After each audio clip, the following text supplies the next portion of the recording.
Assassin's Gambit, Time Assassins, Volume 2. Written by R. Kyle Hanna. Narrated by Rick McVey. Chapter 1. Assassin 101 stood, right arm stretched before him, his hand held toward the white, opaque void of the time stream. He moved his hand in a small circle, and the sensation of crawling ants assaulted his fingers and palm. He pulled his hand away, rubbing it to rid himself of the static tingle. His eyes stayed focused on the static currents of the vortex as they discharged and swirled. He turned to the control room director, Mr. Tomlinson. "A little stronger than usual, isn't it?" Mr. Tomlinson, dressed in his usual yellow, full-length smock, adjusted his glasses and typed a query into the datapad he held in his right hand. He stole a glance at the open time portal and the slight swirl of the maelstrom beyond as he typed. He vaguely heard a technician across the room state that the mission was a go. The pad beeped and displayed the results of his query. Tomlinson's brows arched noticeably, and he whistled softly.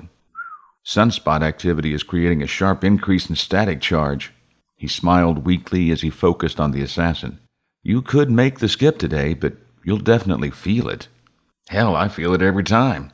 Assassin 101 gave a half-hearted smile, feeling less nonchalant than his remark. He again held his right hand to the time-skip door. A small blue bolt of electricity leapt from the vortex and pricked his finger. He jerked his hand back, shook it, and then sucked on his finger to kill the pain.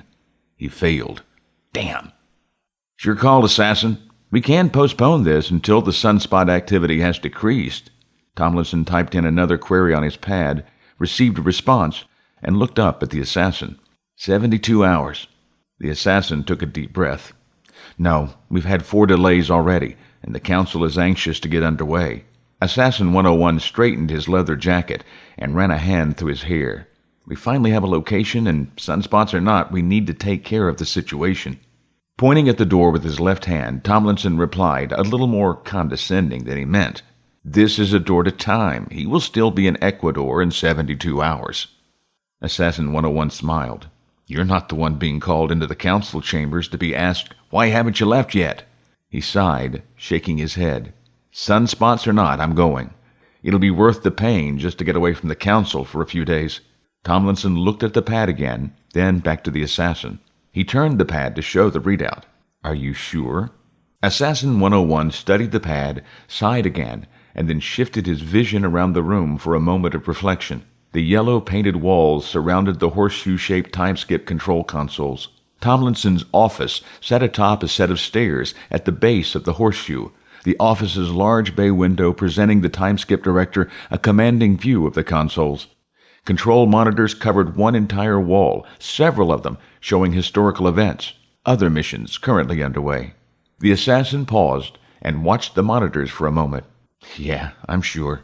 He smirked and turned to face the door again. The assassin took a deep breath, straightened his clothes in anticipation, closed his eyes, and stepped into the vortex. A waterfall cascade of air washed over him as he entered the time stream. The wave of air quickly changed to tingling electricity as he picked up speed, free-falling through time. The static discharge consumed his body, a million ants crawling along his skin. Assassin 101 exiled the sensation to the recesses of his mind, and the electrical current faded, temporarily subdued. His mind focused on the time skip, and he opened his eyes. The white opaque tunnel of the time vortex assaulted his vision. Blue electrical current leapt from the tunnel, pricking his skin and clothing as he skipped. "Something's different," he thought. He extended his arms and wiggled his fingers to play with the blue bolts of electricity. The currents danced around his fingers. He brought his arms forward and watched as the electricity arched from his fingers and into the void. No pain, no crawling ants. Assassin 101 felt only the soft, caressing hands of time. Smooth, he thought. The skip was not the usual whirlpool of buffeting waves that characterized a trip against the flow of time. This is more like I'm moving with the flow. That thought snapped him from his reverie as an exit door appeared in the distance. The black dot grew in the white void. It shouldn't be this soon, he thought. Something was wrong. The dot grew larger, morphing into the shimmering oval that ended a time skip. The pressure of deceleration pressed against his body, and he prepared for the inevitable stop. His momentum slowed to a crawl as he approached the oval, allowing him a moment to peer through the door into the darkness beyond. Blurry images moved in dark fog. The moment of truth at hand, he released the breath he did not realize he held, and stepped through the door. A chill engulfed his body. The assassin stood shivering and rubbed his arms to increase circulation. He blinked hard, adjusting from the bright light of the vortex to the dim light of the chamber. His eyes focused on his new environment, and he froze. Assassin 101 stood in the Guild Council chambers. He turned and saw the same dark concave walls, giant double doors, and small beam of light that fell from the ceiling that he had seen a dozen times. His eyes focused on the dais and a group of 3 men and 2 women that he did not recognize. The council. He turned again, acknowledging the 3 guards to his left. Each guard carried a small, wicked-looking weapon that the assassin had never seen before. One of the councilmen, dressed in the traditional black robes of the council, rose from his chair and slowly made his way from the raised dais down a hidden staircase to appear at the assassin's right. Assassin 101 watched him, but did not move. The councilman extended his hand. "Welcome, Assassin 101. Welcome to the 26th century." The assassin took the offered hand. The grip was firm, strong. It belied the wrinkled face and deliberate gait of the old man.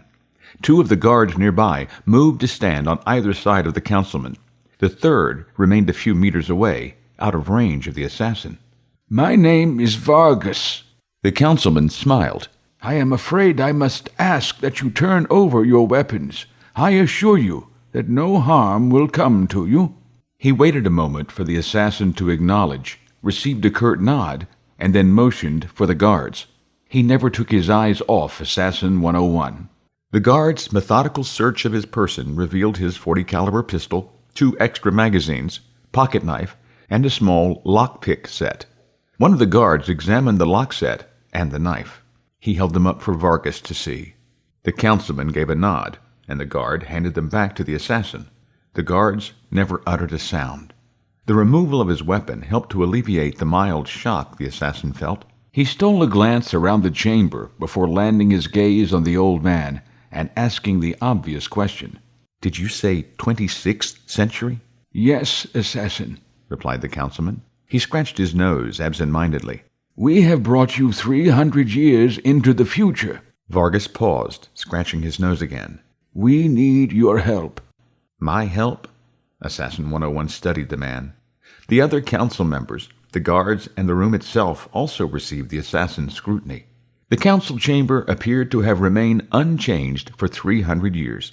He had enjoyed the notoriety of being one of the few apprentices to have visited the chamber and remain in the guild. As an assassin, he'd been summoned to this chamber more than once. This time, standing in the spotlight once again, he felt the same sense of dread he had as an apprentice. The councilman lowered his voice slightly in embarrassment. "We have a rogue assassin." He shook his head. "Nasty business. We have had teams researching and pursuing this rogue for 200 years. We can't seem to catch him. We believe he is lying low while he plans something that will disrupt or destroy the guild." The councilman smiled hopefully. "We need your help to find and capture him." Assassin 101 turned his eyes to the elevated platform where the remainder of the guild council sat.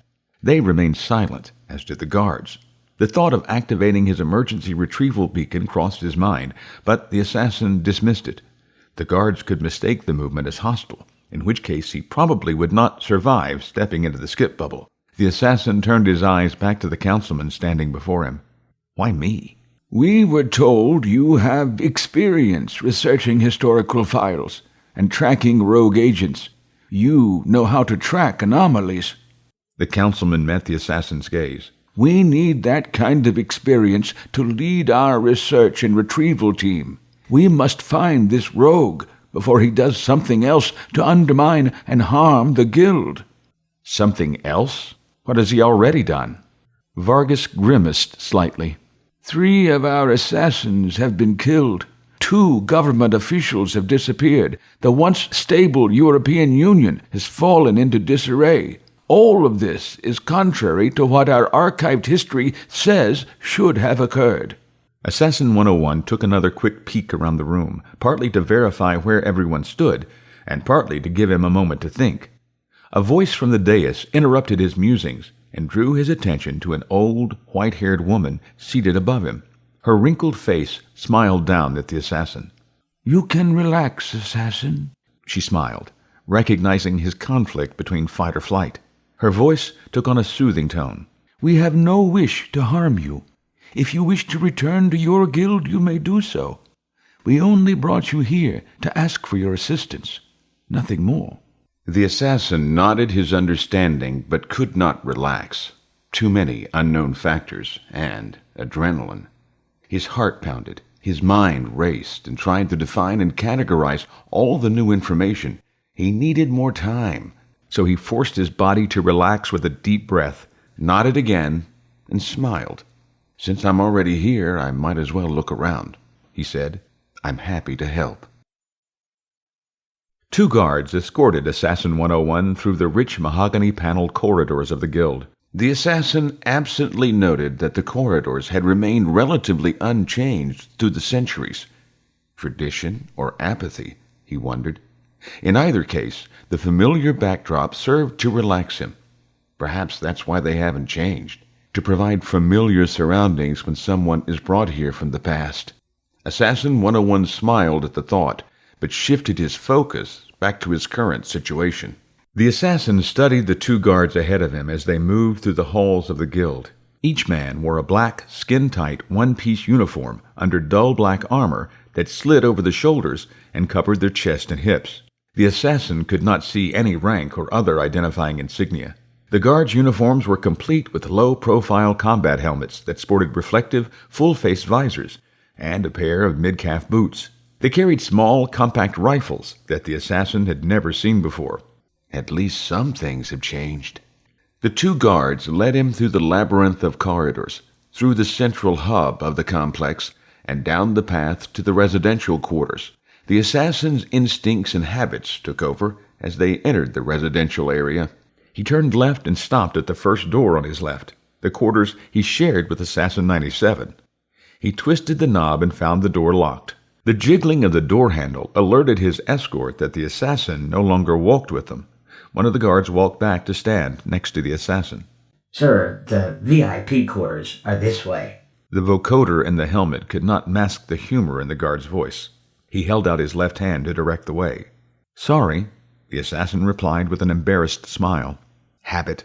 He took another quick look at the door, raised his left hand to touch it, closed his fist, and started back down the corridor. The 3 men continued down the winding corridors and finally stopped at a large, finely crafted and ornate wooden door. A nameplate on the door read, "Donovan Suite." He turned around and read the door opposite, "Tomlinson Suite." Assassin 101 smiled as one of the guards opened the door to the Donovan Suite. Holding the door open, the guard motioned the assassin inside. "Sir, the council has asked that you not go unescorted in the guild. They wish to keep your presence here as quiet as possible." Assassin 101 nodded his understanding and stepped into the Donovan Suite. "We will return in a half hour to escort you to the library," the guard said, and the assassin automatically checked his watch. The man pointed a gloved hand at the scarlet robes neatly folded on the bed. "We have provided more suitable attire for your stay." The guard closed the door, leaving the assassin alone with his thoughts. Assassin 101 ran his hand along the top of a finely crafted bureau as he walked through the room. The suite sported a meeting area, kitchenette, a work desk nook, and a king-size bed, filling almost half of the main area. The room was easily twice the size of the quarters he shared with Assassin 97.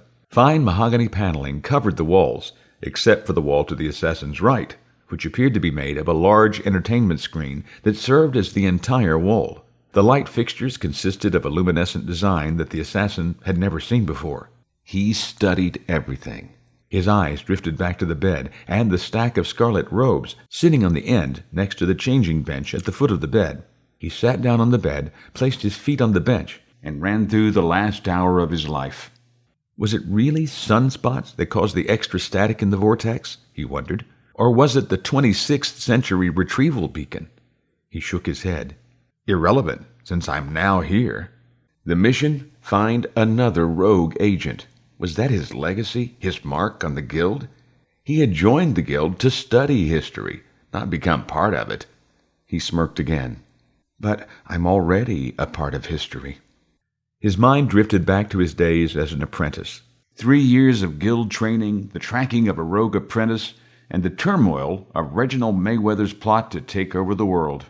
Apprentice 101 had skipped back in time and killed Mayweather on the steps of the guild, stopping the plot before it had even begun. His first kill, removed from his record for political expediency. In the annals of history, Reginald Mayweather died of a heart attack. That kill may not have been on his official record, but it gave Assassin 101 the confidence and the experience he needed to carry out his first true mission. 2 months after graduation, the assassin had skipped to 1938 Britain to prevent an assassination attempt on Winston Churchill. Assassin 101 and his team succeeded, but not unscathed. He received his first injury, a knife wound that kept him in the infirmary for several weeks. He also lost a member of his cleaner team in that knife fight. He recalled the cleaner, a stocky, balding man in his late 30s named Wilson. As he threw himself at the 3 men that had the assassin cornered, Wilson knocked them all down in one charge. One of the men with a knife fell into the assassin, hurling the assassin into a wall and dislocating his shoulder. The man left a jagged cut down the assassin's left side as they fell. Another knifeman turned and stabbed Wilson through the heart before he could stand. Wilson saw the knife, grabbed the man's head, and twisted as they both fell. The cleaner killed the man who killed him. Assassin 101 had little doubt that the cleaner saved his life. The assassin killed the other 2 knifemen after they mistakenly thought him too hurt to fight. The threat to the assassin and to Winston Churchill ended in a back alley in Liverpool, England. He wept at Wilson's funeral a week later. The assassin learned a valuable lesson and vowed that he would never lose another member of his team due to his inexperience or negligence. His next 2 assignments were observation missions. He skipped as part of an observation team to 1881 to witness a shootout in Tombstone, Arizona.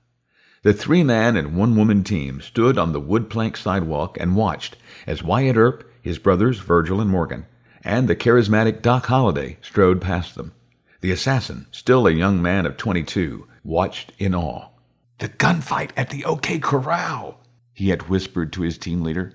"I read about this as a boy." The cleaner nodded absently, but said nothing. The assassin received a reprimand upon his return. Failure to control emotions. He spent the next 2 months in the classroom teaching the first-year class the importance of emotional control. His 3rd mission took him to June 1944, this time as the leader of a cleaner team. The team sat over a mile from Normandy Beach, watching the Allied forces storm the beach. The thunder of incoming artillery gave way to the steady sound of machine gun fire in the distance. The assassin raised a high-powered pair of hollow binoculars and watched the invasion. "Now that is bravery," he commented. "All of that armament on the beach, and they still just stepped off the boat." The assassin shook his head. "Incredible." "Maybe," his second-in-command remarked, his voice awash in arrogance and boredom. "But we change history." The assassin lowered the binoculars for a moment, watching his second. He raised the glasses and watched the invasion. "So did they," the assassin replied, watching as thousands of men stormed Normandy Beach. "So did they." His 4th mission, a skip to the lunar colony in 2196, presented the assassin with his first failure. His mission to save Catherine Drake, the governor of Moonbase Armstrong, failed when she died at the hands of a shadowy figure that Assassin 101 never found. Her death prevented the colony from declaring independence and maintaining its neutrality in the 4th World War. The Indonesian consortium destroyed the lunar colony in 2212. He closed his eyes.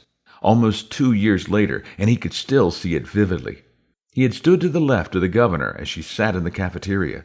Politicians, courtiers, sycophants, and citizens all gathered for a moment of her time. He thought he saw a shadow move and looked toward the upper catwalks that supported the lunar dome. He could remember shielding his eyes, but there was nothing but the lights and the catwalks.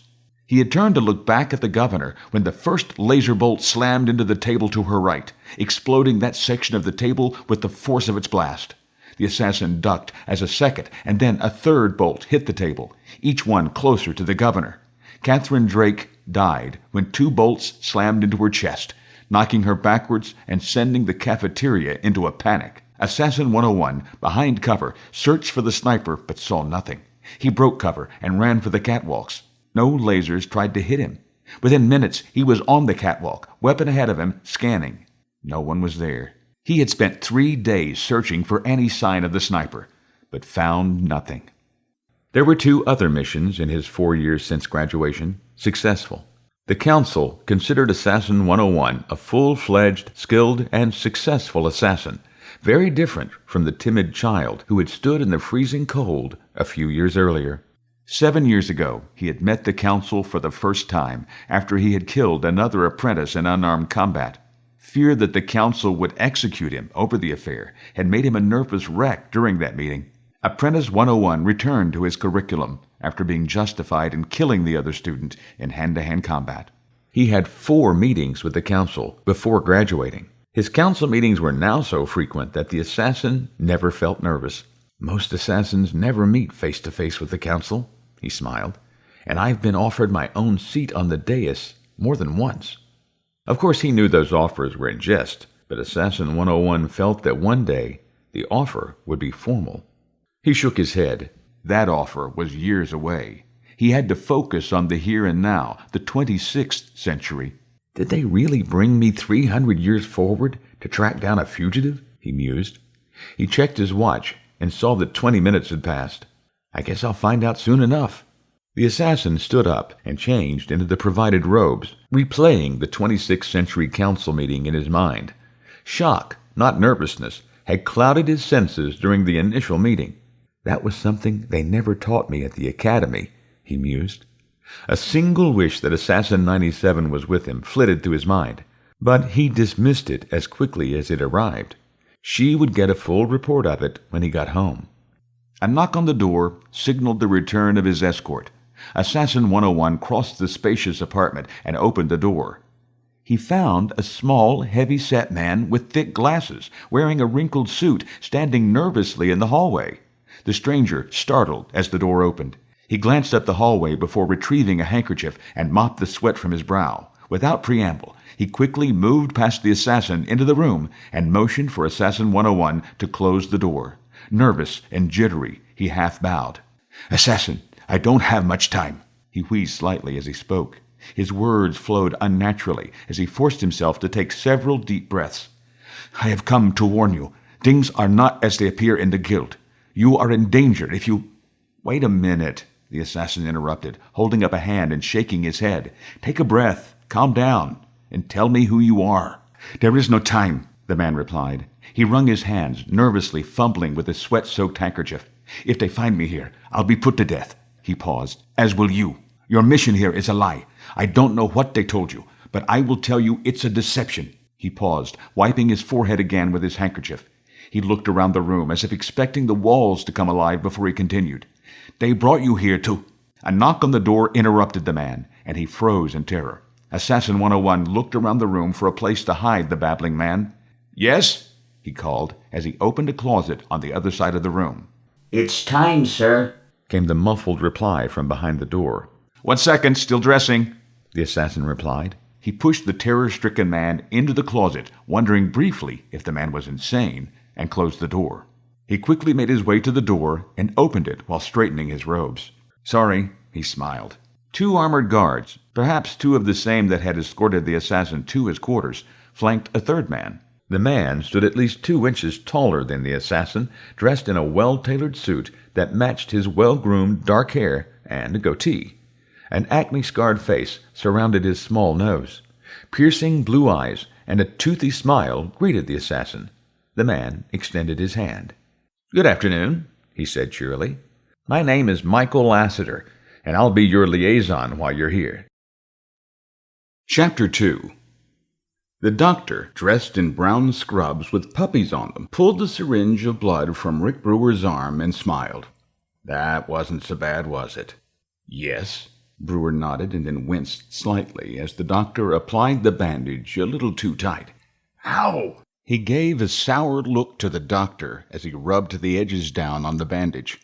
"Big baby," the doctor replied with a smile as he took the syringe and left the infirmary. Brewer stood from the chair and put his shirt back on. The beige button-up shirt covered the scars from over 200 years of history. Brewer had been shot in the American Civil War and the War of 1812, stabbed numerous times, and even cut with the sword in ancient Japan. None of that had hurt as bad as his last 3 years serving as a human pincushion for the Assassin's Guild. The four walls of the infirmary stared at the former renegade with complete dispassion as he rubbed his arm again. The guard assigned to Brewer stared at him with the same lack of compassion as the walls. Brewer shook his head as he buttoned the last button on his shirt and wondered for the millionth time if death would have been a better alternative. He sighed when, as always, the answer eluded him. "Still feeling sorry for yourself?" asked a feminine voice from the doorway. Brewer cocked his head to the voice and saw a tall brunette standing in the doorway. She was dressed in the standard scarlet robes of an assassin. A small black leather belt adorned her robes. A sheathed dagger sat on her left hip. Her brown eyes twinkled with amusement. Brewer smiled at the woman he had tried to kill 4 years earlier. She came to see him every day she could. "Rachel, how nice of you to drop by on Guinea Pig Day," he scoffed. Seeing the woman daily was the one true bright spot in Rick Brewer's life, and one of the few reasons why he stayed with the guild. The other, of course, being he was under house arrest and constantly watched. Guarded or not, Brewer still managed to learn her real name. Assassin 97 reminded him of the woman that captured him. Rachel was the kind woman that visited the prisoner. Assassin 97 smiled at the use of her name, something verboten to even the infamous Rick Brewer. He used the name in spite of the dire warnings issued by the council. He figured they could only kill him once, but they could torture him forever, since they were doing that anyway. "Wouldn't miss it." She waved her hand around in the air. "Are you done here?" He glanced around the room. A nearby nurse tended to a young apprentice with a broken arm. She opened a door to a neatly labeled medicine storage cabinet that stood in the corner and retrieved a vial. The other dozen or so beds lay empty. The only other activity in the infirmary revolved around a partition section in the back with 2 armed men standing guard. He returned his gaze to the assassin. Apparently. His quick glance around the room also revealed that his own guard had disappeared. "Are you here to escort me back to my cell?" "Yes," she replied. She leaned in and quieted her voice conspiratorially. "But not right away. The council is debating your future, and today," she smiled, "you get a choice." "Humph," he grunted. "You mean I have a future? Getting stuck every other day for the rest of my life isn't what I had in mind." "It's bigger than that," she replied. She hooked her arm through his and escorted him toward the door. "The council has decided that you've earned a little freedom. Apparently, you've been on your best behavior." She mocked her disbelief at the statement before she shrugged with a smile. "It's not quite a pardon, but it's close. You'll at least be able to walk through the guild without an escort." Her smile grew. "Maybe." The two left the infirmary and proceeded down the corridor. Assassins in scarlet and apprentices in light blue robes passed the two as they moved through the guild. Students and instructors filled the halls as they hurried to their next class. Assassin 97 and Brewer stepped aside and stood quietly until the hallways cleared. Once the corridors were empty, they continued their journey. Assassin 97 steered the two away from the detention area toward the administration offices on the far side of the guild. Brewer raised an eyebrow at the turn. "Where are you taking me, Rachel?" "I'm taking you to see Administrator Donovan." Her tone changed as she scolded him playfully. "You keep using my real name instead of my guild identity. I want you punished before the council grants you amnesty." She smiled in such a way that Brewer did not know if she was joking or not. "You keep getting me in trouble, so I'm going to get a little payback." She pointed to a side corridor. "This way." she smiled politely. You traveled back 200 years and shot me in the ass, Brewer responded. I'd call us even. Assassin 97 shook her head.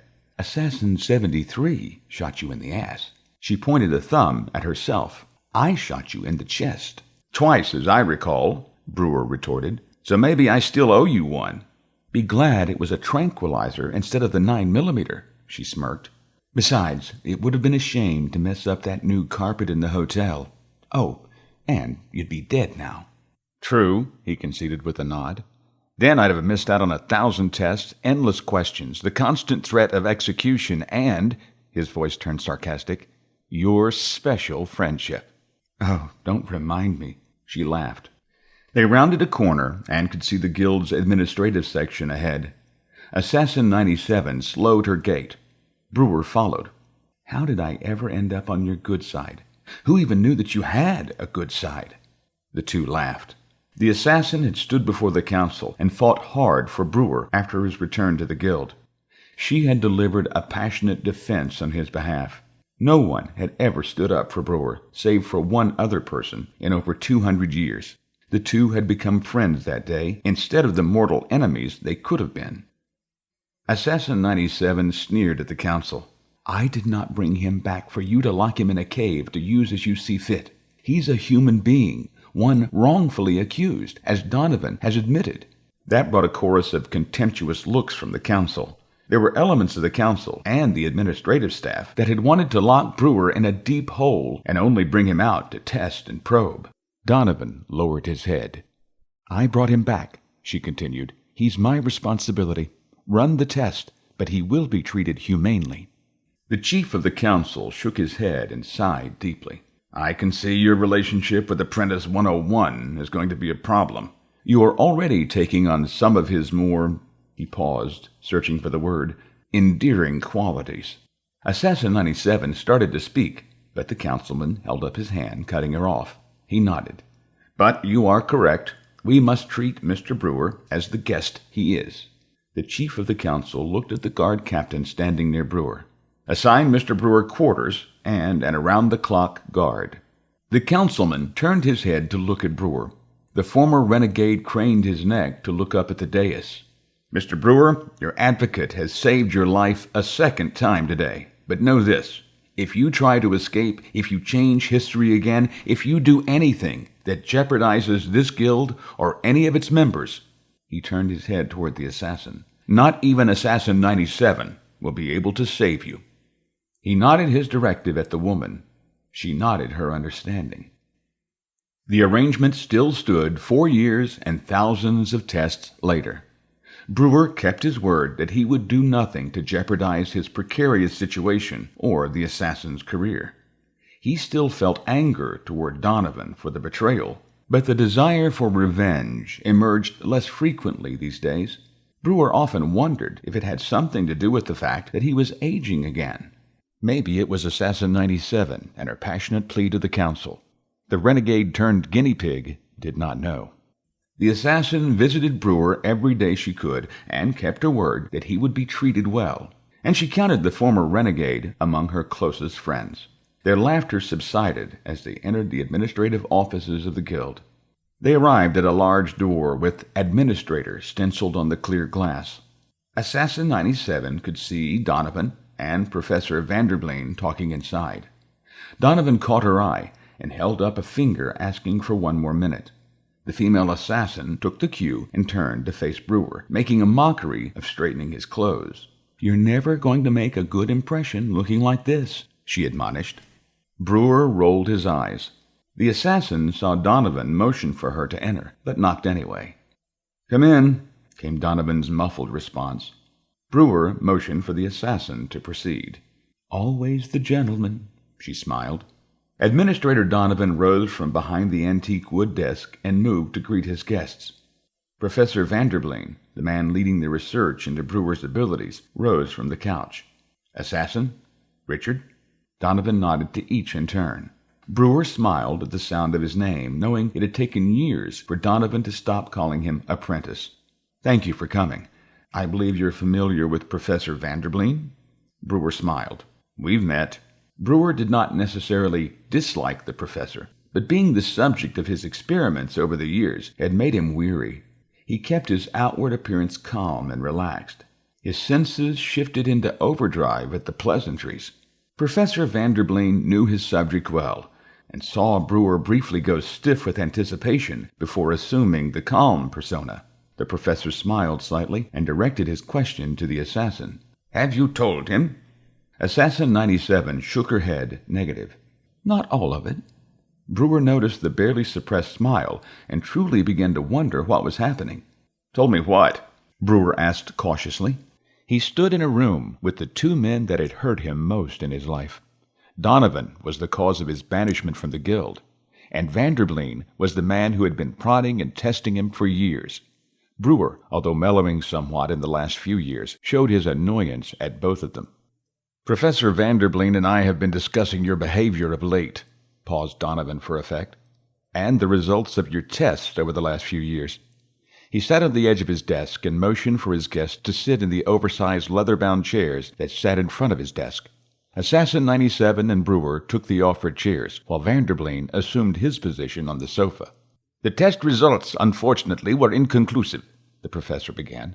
He looked up from cleaning his glasses.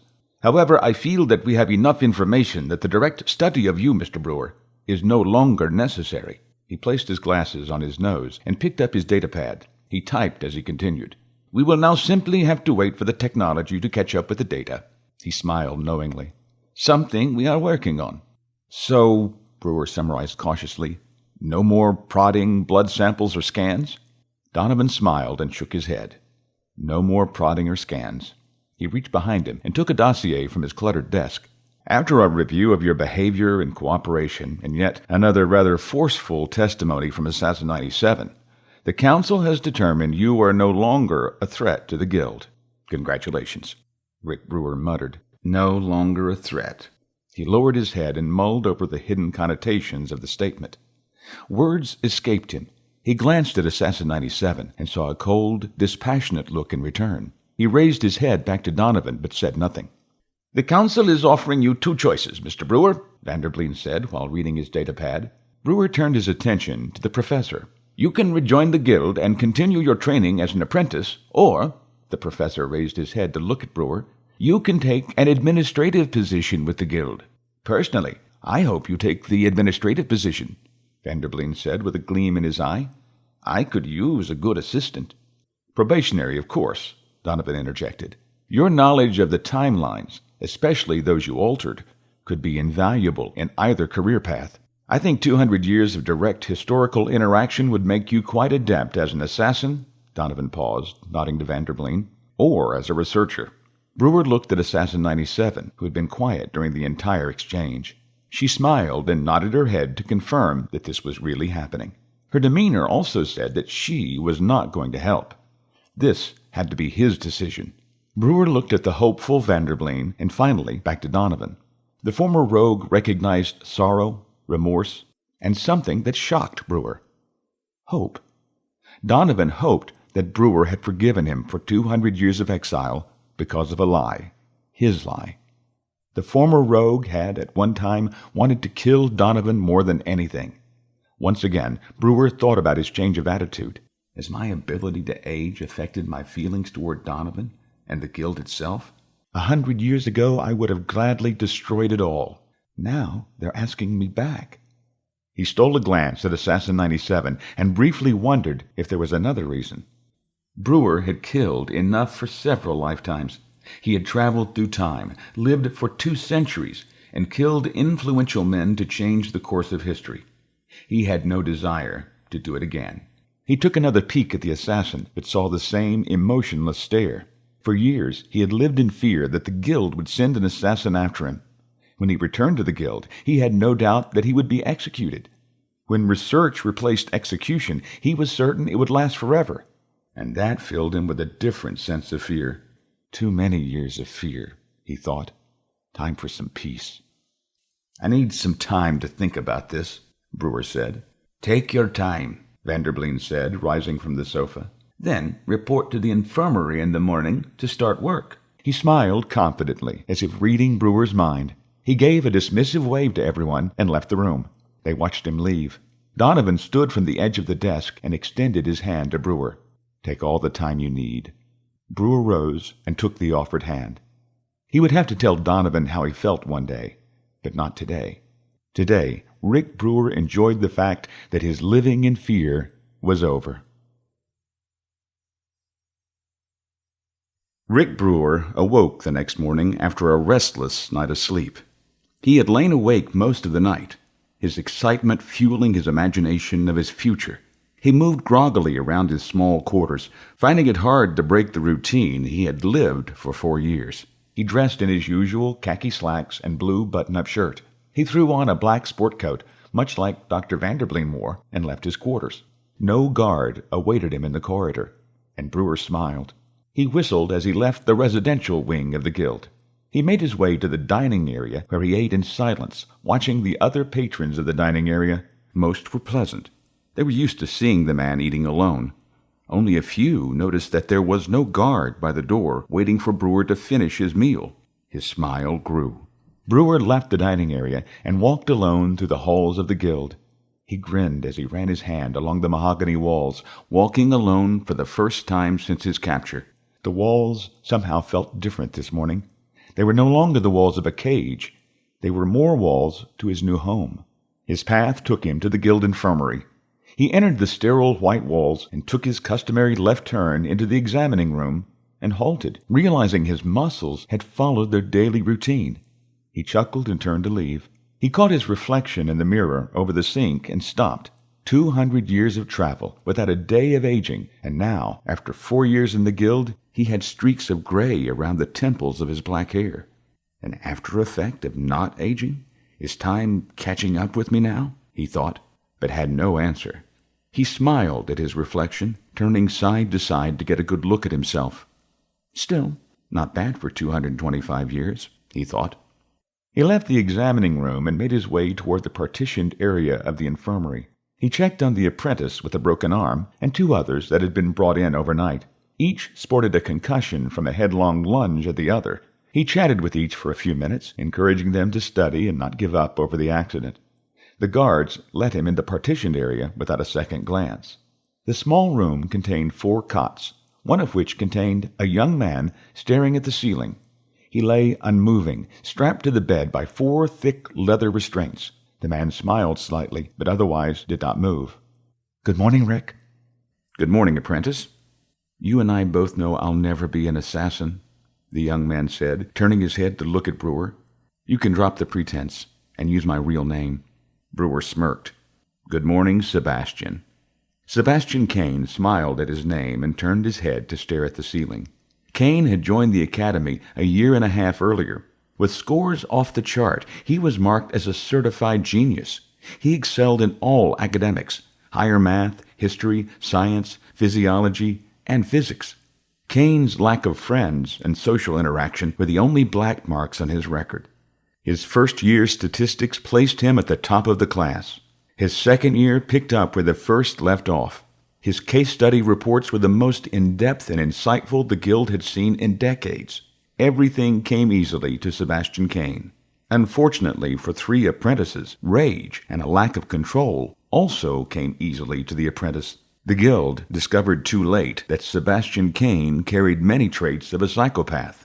Caine lied and used his undeniable intelligence to outwit the entrance test designed by Professor Vanderbleen. The young genius recognized the patterns in the test used to weed out those who suffered from psychosis. Vanderbleen argued that a small amount of psychosis was necessary to mold a good assassin, but too much would create an unruly, unmanageable killing machine. The young apprentice was in his second year of study before the truth was discovered during a session of hand-to-hand combat. Caine was assigned a partner for 2-on-2 combat. The team lost, and Caine blamed his partner for the loss. The victors taunted Caine, while his partner turned the blame on him. Caine left the mat furious, breaking a wooden practice dummy on his way out of the dojo. The laughter of his classmates pushed him over the edge, and for the next week the young apprentice followed the other 3 apprentices throughout the guild. He studied their routines, their habits, and their weaknesses. 10 days after the sparring match, Caine executed a plan to exploit their weaknesses. His sparring partner died first. Caine picked the lock to the boy's room and entered quietly. Caine crept past the sleeping roommate and into the bathroom. His victim stood in the shower, enjoying the late-night rush of hot water. The young apprentice often bragged about the amount of hot water around midnight. No one thought that bit of information would be used in his death. Caine, with a violence of action, reached into the shower, grabbed the boy's chin, and pulled him backwards. The young man lost his balance. His feet slipped, and he fell. Caine smashed his skull against the edge of the tub. The single blow snapped the man's neck, killing the apprentice instantly. Caine arranged the body in the tub to make it look like an accident before leaving the apartment. The sleeping roommate never heard a sound. Caine moved to his second victim, the larger of his two sparring opponents. The young man had a proclivity for late-night snacks, hence his larger size, and Caine found him in the guild kitchen at 2 a.m. Caine quietly entered the kitchen. He heard the boy rummaging through a large refrigerator, looking for leftovers. Caine stood behind him for several seconds before the boy felt the compulsory need to check behind him. Caine grabbed the boy's head and smashed it into the metal delivery cart nearby. The boy did not die instantly. He suffered for several minutes before succumbing to death. Caine poured some juice on the floor, arranged the scene to make it look like an accident, and went in search of the final victim. His third victim made a habit of taking a long walk through the guild training area before the rest of the guild awoke. He liked the silence and solitude of the strolls. They helped him concentrate and focus for the rest of the day. The guild granted special permission for the early morning walks. It was part of a plan to groom him to be a lone assassin for those missions that required one man, alone, for many days in sometimes harsh environments. However, the boy became ill overnight and did not take his early morning walk. Caine waited until almost breakfast call before abandoning his mission.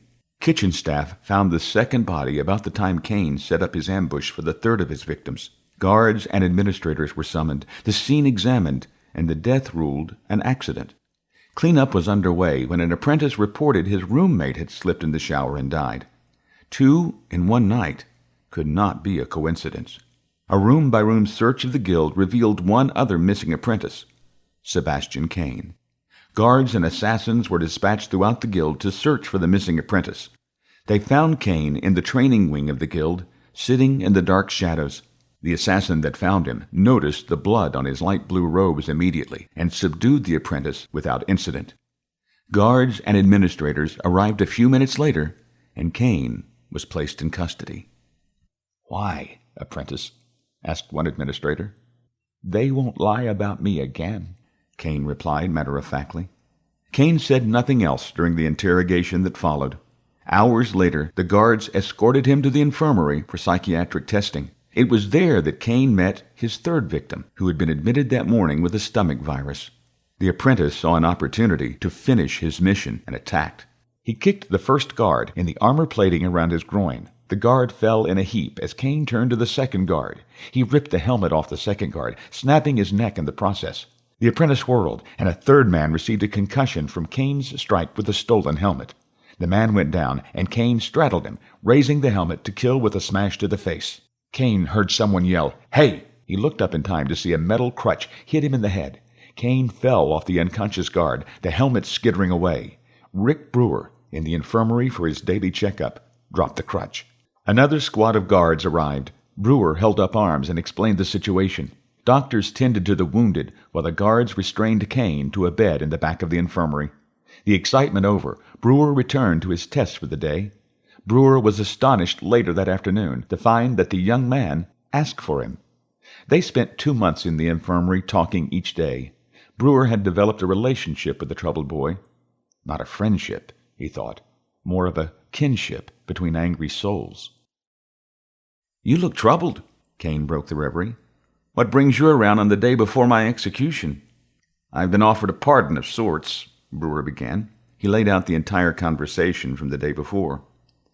"I thought something was afoot," Caine stated, stretching against his restraints. "You have no escort today." Brewer involuntarily looked over his shoulder and then nodded. "Freedom. At least the freedom to choose my own future. Yesterday, I wasn't sure I had a future." His voice trailed off when he realized his audience did not have one. Cane's smile widened. And you want my advice to what choice to make? Brewer shook his head. I've made my decision. It's just second thoughts. Well, my friend, you'll have to ask yourself one thing. The answer to that question will determine your future. Brewer smirked, slightly annoyed at the cryptic comment. What's that? What do you want your future to be? I want to work in the research department. Professor Vanderbleen looked up from his desk, removing his glasses as he did. Papers, data pads, and data crystals littered the old metal desk. A stack of books that teetered on the verge of collapse sat on Vanderbleen's right. Diplomas and academic awards adorned the walls, and Brewer could see a light snow falling outside the bay window behind the professor. Vanderbleen saw Brewer filling his doorway and smiled. Excellent, my boy, excellent. But, Brewer said, raising his right hand, there is a caveat. Oh? I want to work on my own case. Brewer came into the office uninvited and sat down on an old, worn-out sofa. He sunk down in the sofa, struggled for a moment in the soft cushions, gave up, and continued. I want to know why I can detect temporal discrepancies. I want to know why I don't age when out of my own time. Professor Vanderbleen nodded. I'll have to clear it with Administrator Donovan, but I was hoping you would ask for that assignment. The old man smiled, coming around the desk. Brewer fought to rise from the old sofa, finally did, and took the professor's offered hand. I believe you have a bright future in the guild. Rick Brewer nodded absently. He had heard those exact words before, as an apprentice, right before the world crashed down around him. Chapter 3. Did you say Lassiter? The assassin asked. The four men made their way from the VIP wing toward the archives. One of the guards led the procession, while the other followed, leaving Assassin 101 and Mr. Lassiter in the middle. The assassin concentrated on the man walking beside him. Assassin 101 presumed his namesake to be a few years older, maybe 30. Intelligent brown eyes focused on the assassin as they moved down the corridor. Yes, sir. Mr. Lassiter ran a hand through his shoulder-length dark hair. My family has been with the guild for over 300 years, 10 generations. He rubbed his chin in thought as they walked. There were a total of 4 assassins, 6 cleaners, another half-dozen administrators and teachers, and even 2 of my ancestors have sat on the council. He smiled, proud of his heritage. My wife is an instructor in temporal archaeology. Lassiter pointed down a side corridor to the academic wing. Assassin 101 held up his hand. Temporal archaeology? Lassiter nodded. It's a relatively new field, been around about 100 years. The assassin motioned for more as they passed through the central hub. Temporal archaeology studies the effects of our missions on the timelines. Lassiter moved his hands in the form of a ball as they turned the corridor toward the archives. We've been sending assassins back in time for several hundred years now, and that is a lot of new timelines. What we've discovered is that certain points are fixed in time. There are only 1 or 2, sometimes 3, possible outcomes for the event, no matter what we do. Temporal archaeology peels that particular event apart like an onion so that we understand why that event is so particular, so special. His smile broadened. For instance, have you ever heard of the United States of America? Assassin 101 nodded. Did you know there were 2 men called presidents that were selected as the 40th leader of the country? A hint of amazement lit his voice as Lassiter continued. Only 2. In all of the timelines, only those 2 men were ever chosen to lead that country at that particular time. That's what temporal archaeologists have deemed a fixed point in time. It's always one or the other. He shook his head, the smile still broadening his face. Incredible. Anyway, my wife studies these fixed points in time. He motioned with his hands like a round ball being pulled apart. She digs into the event to find out why there are only 1 or 2 outcomes. The assassin nodded as they approached the huge double doors of the library archives. Has she had much success?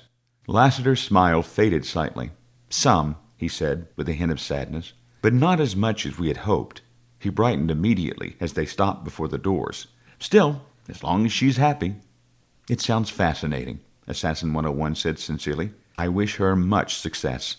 His thoughts drifted back to his apprentice days when he sat in the library before him and researched those 2 men, Ronald Reagan and Martin Luther King Jr. The assassin smiled as he recalled tracking Rick Brewer, the man behind the life and death of both men that were president. He cleared his thoughts as the guards took up their places on either side of the door, and Lassiter pushed on the heavy oak. "Here we are." Assassin 101 stood in awe at the anteroom that had not changed in 300 years. More crowded with books and hollow crystals, perhaps, but relatively unchanged. Even the clockwork mosaic on the wall looked the same. The assassin nodded at the familiarity of the room, and again wondered if it was tradition or apathy. Lassiter held out a hand and stopped the assassin before he could enter the room. "There are a couple of things you need to know before we begin." The assassin turned to face Lassiter and waited for him to continue.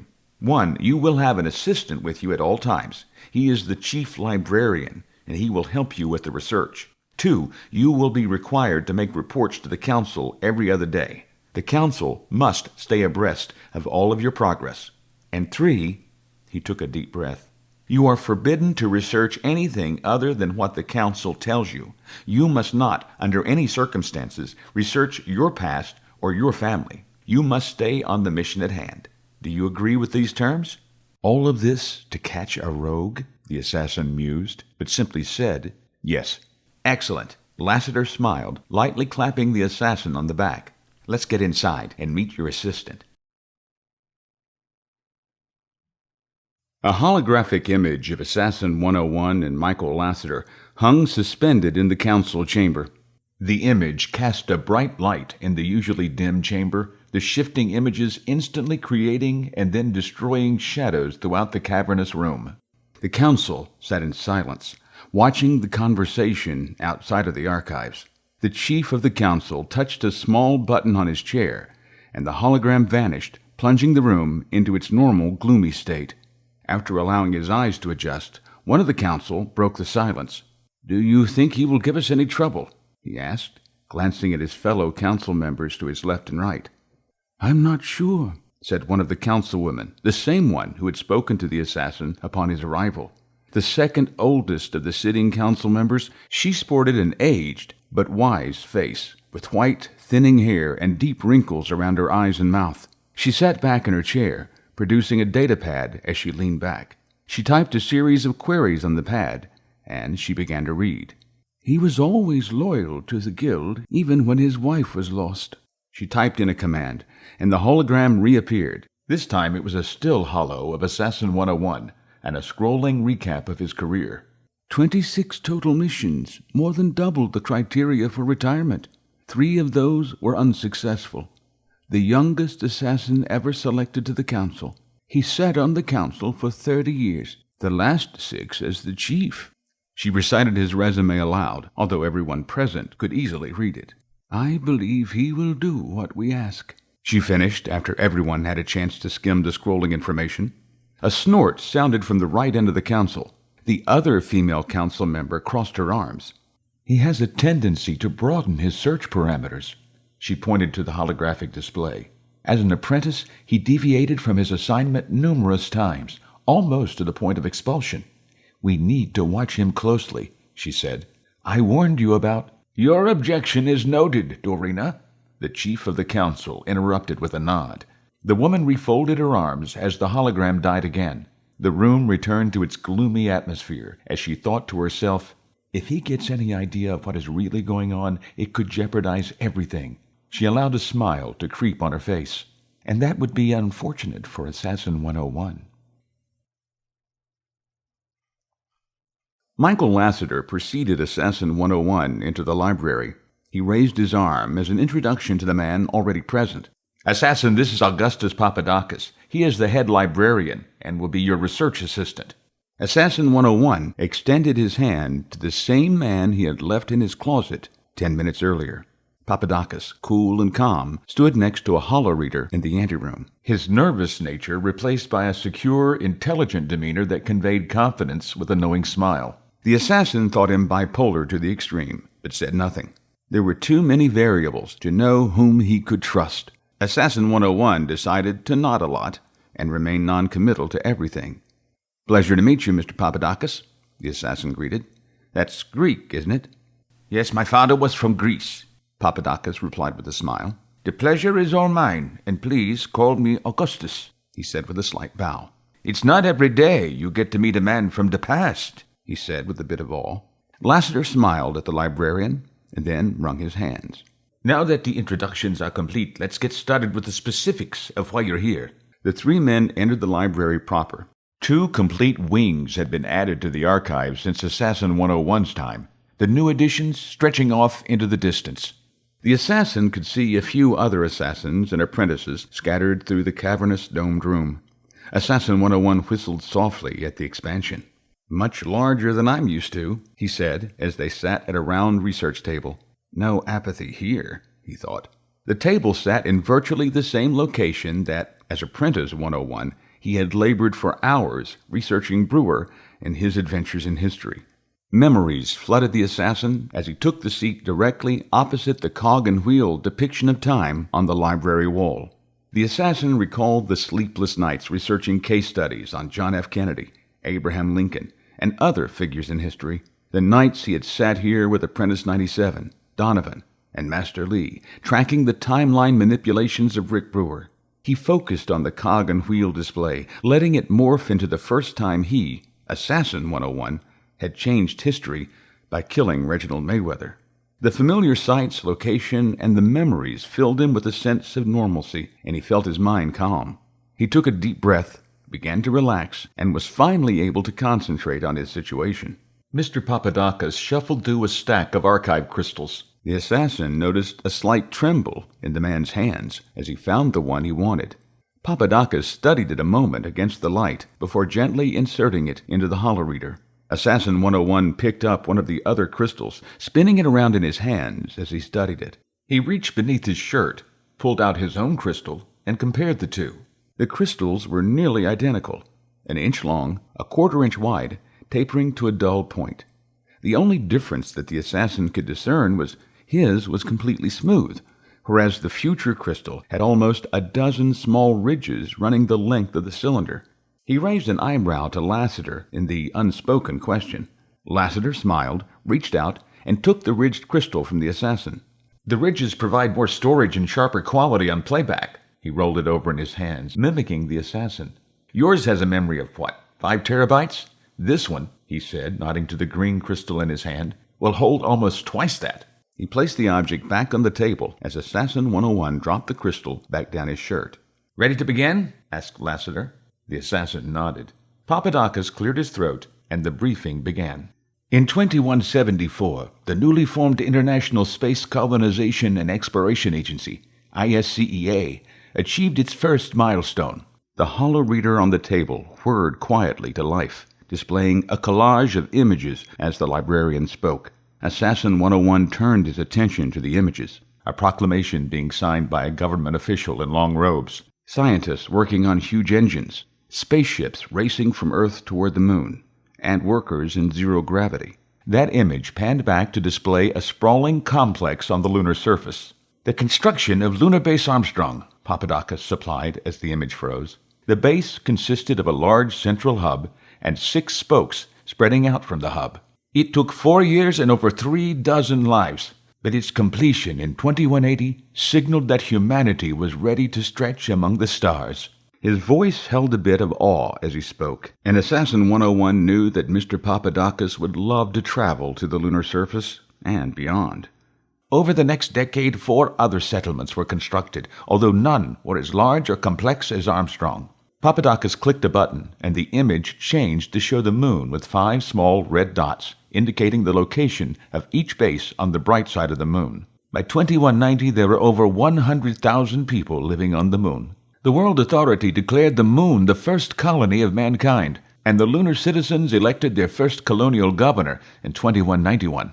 Assassin 101 raised his hand, interrupting the brief. "I am aware of lunar history. I conducted a mission there just a few years after the election." His voice barely contained the pain he felt at his only unsuccessful mission. "What does this have to do with catching a rogue assassin?" Papadakis looked at Lassiter, who nodded. Papadakis inserted a new crystal into the holoreader. A linear depiction of the timelines formed above the table. The assassin read the timelines left to right, one timeline splitting into 3. 3 other timelines, entering from tangents above and below the main timeline, ended as they intersected the fixed point in time. He stared at the fixed point and followed along each of the 3 timelines to the right.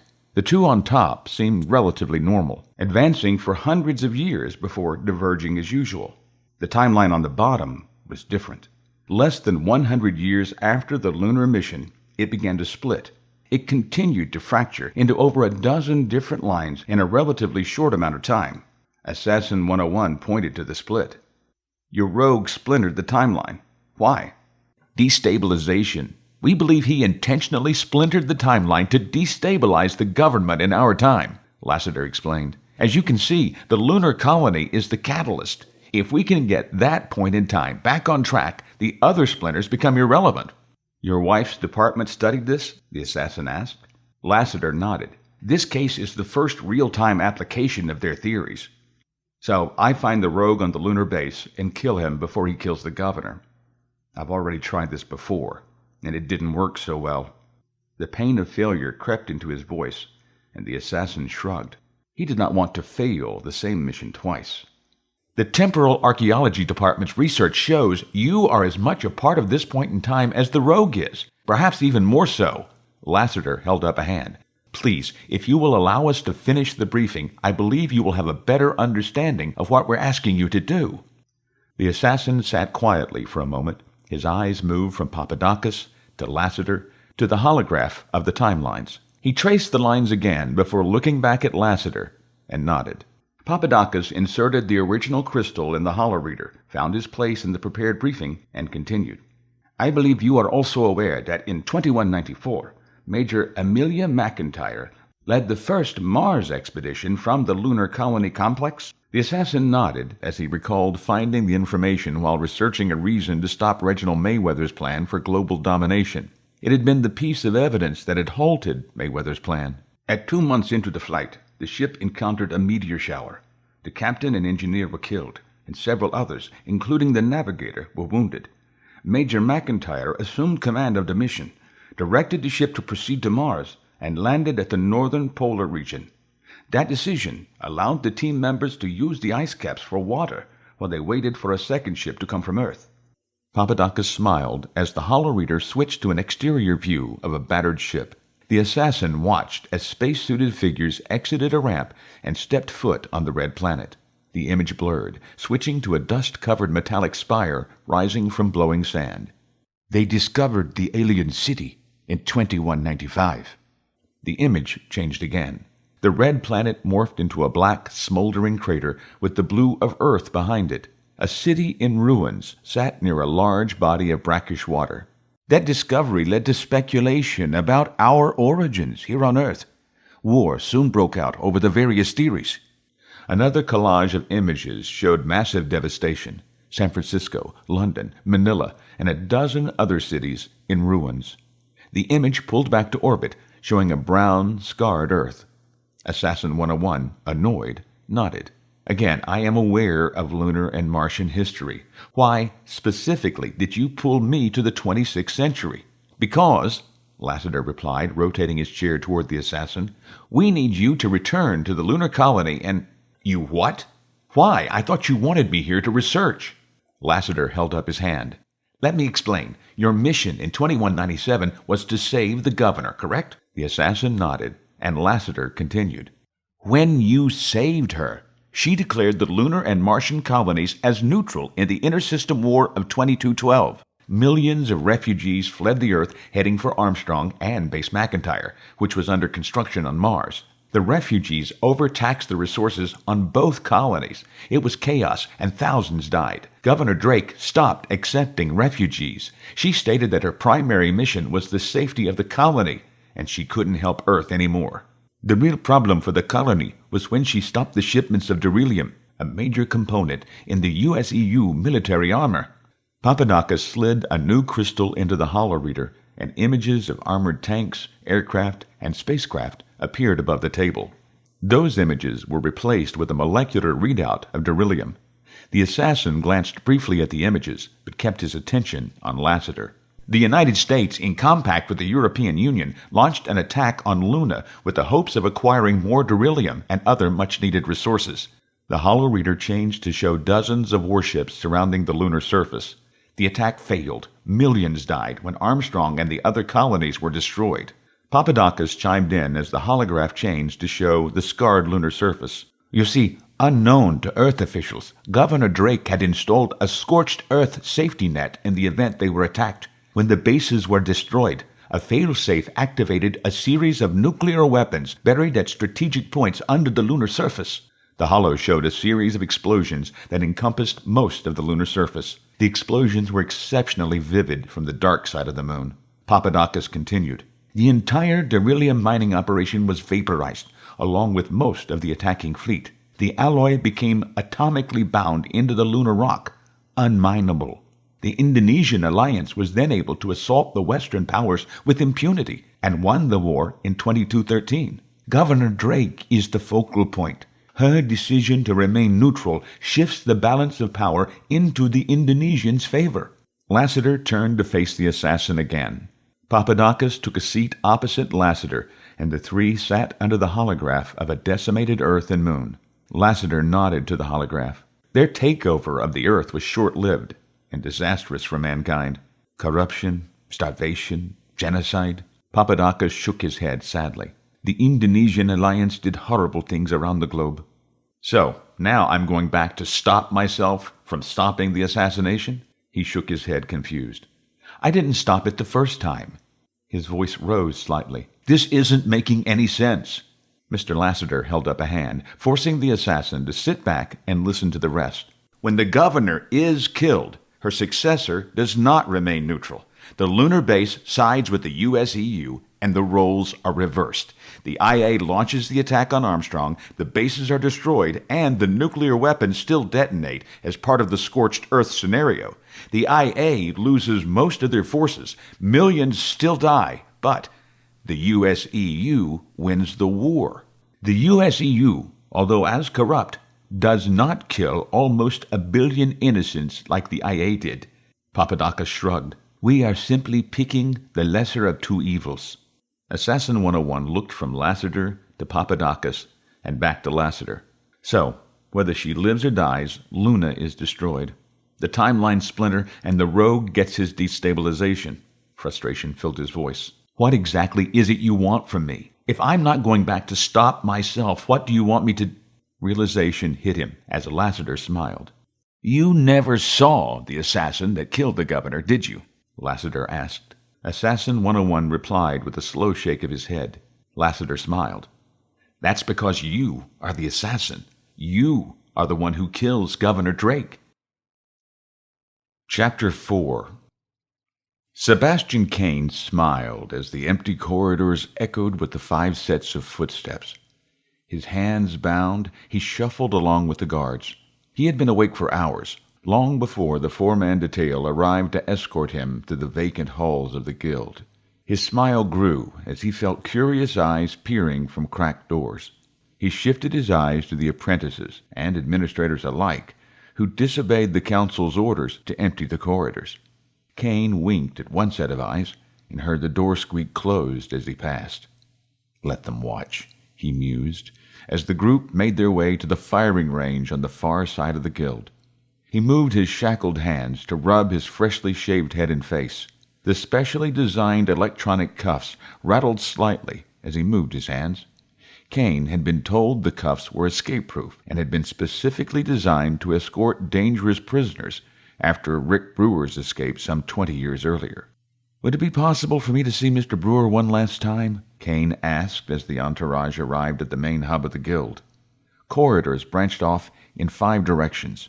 Administration and skip control to his left, living quarters to his right rear, the academic classrooms to his front right, medical behind him, and the ranges and other combat training areas directly ahead.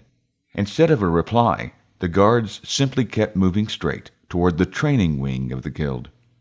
I want to tell him goodbye, Caine continued, his voice echoing with their footsteps. He's one of the few people I can actually call a friend. He added a touch of pity to his voice to see if the guards would react. The procession continued without a response. Kane's eyes darted from one guard to another without moving his head. The procession reached a tight corner, and he sighed melodramatically. "I guess I'll just have to tell him myself." The cuffs fell to the floor with a metallic crash. Caine dropped the thin sliver of metal he had used to bypass the electronic cuffs as he stepped forward with his right foot and grabbed the guard on his right.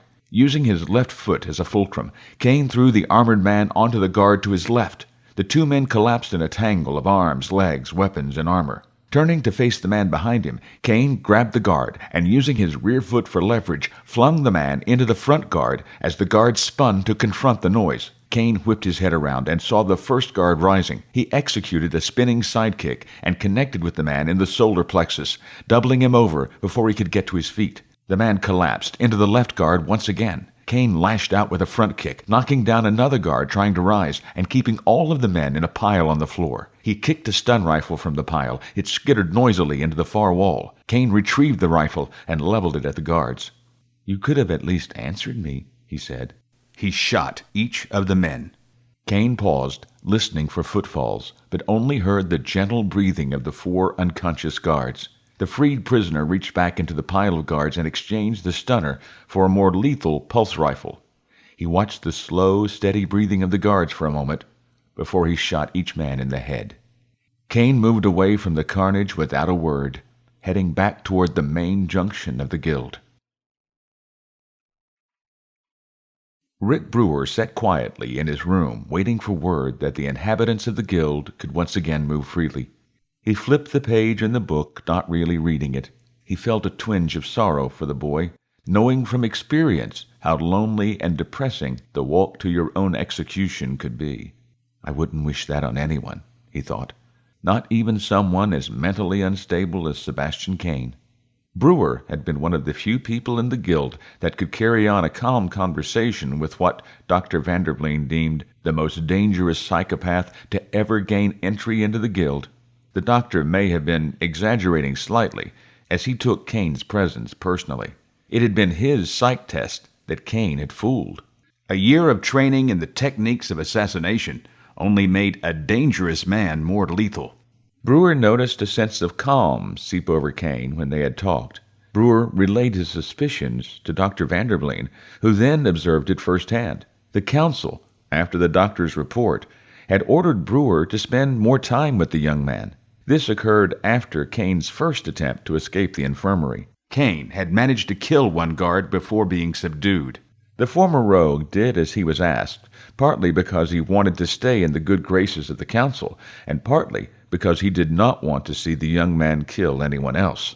A rush of footfalls outside his door roused him from his reverie. Brewer tossed the book on the bed and quickly crossed his room to open the door. A dozen heavily armed guards disappeared around the bend, heading for the central hub of the guild.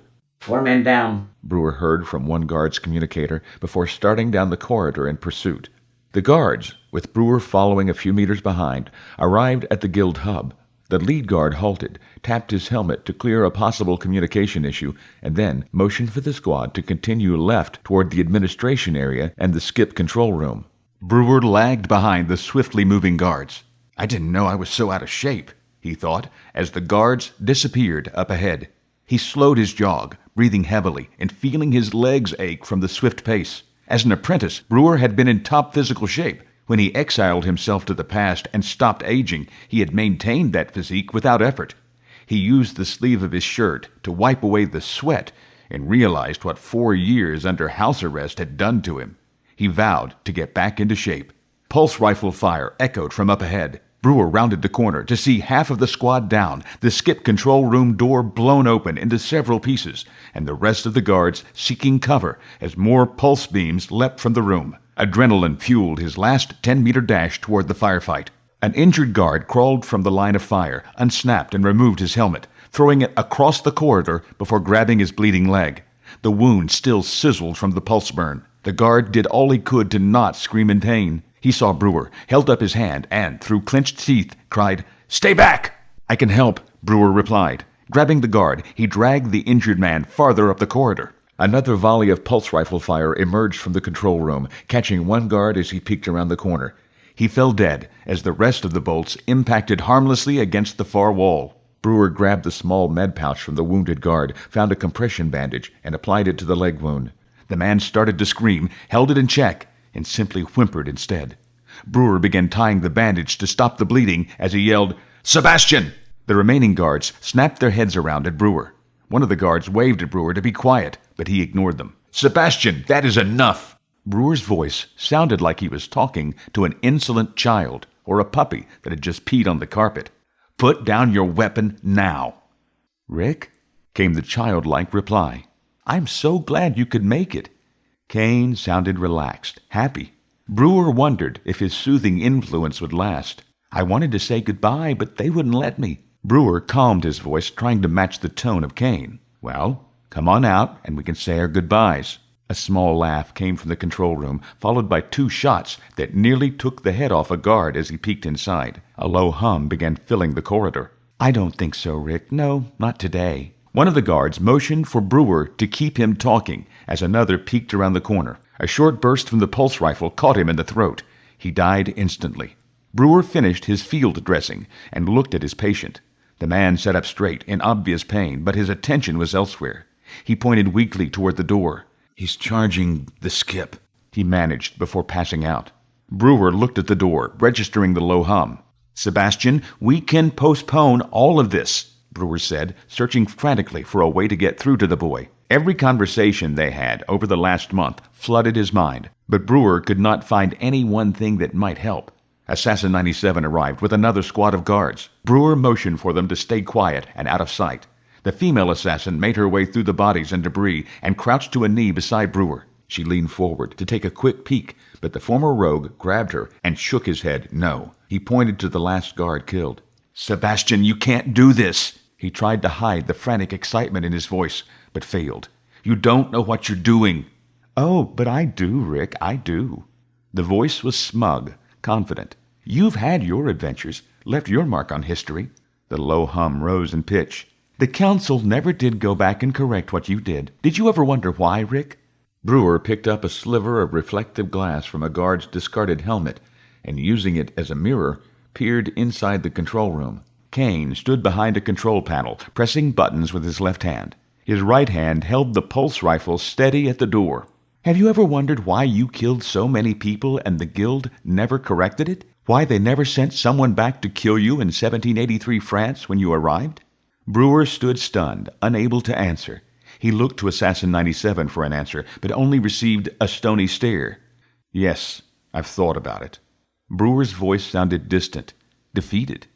"I guess it's because I really didn't change anything." Brewer watched as Assassin 97 crept forward, motioning for the other men to take up position to rush the control room. Brewer knew she would lose a few of the guards if they breached. He had to talk Caine down. He shuffled to his feet, squatting outside the door. "No, Rick," came the mocking response. Caine's laughter turned to venom in a heartbeat.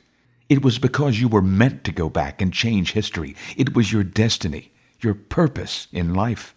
The sound of the skip door opening spurred everyone into action. Assassin 97 and the guards did a final check on their weapons and moved into position to rush the room. Brewer steadied himself against the wall, desperately looking for a way to keep Caine talking. Dread filled him as Caine continued. "You see, Rick, we were destined to meet," Caine continued in a calm, even tone.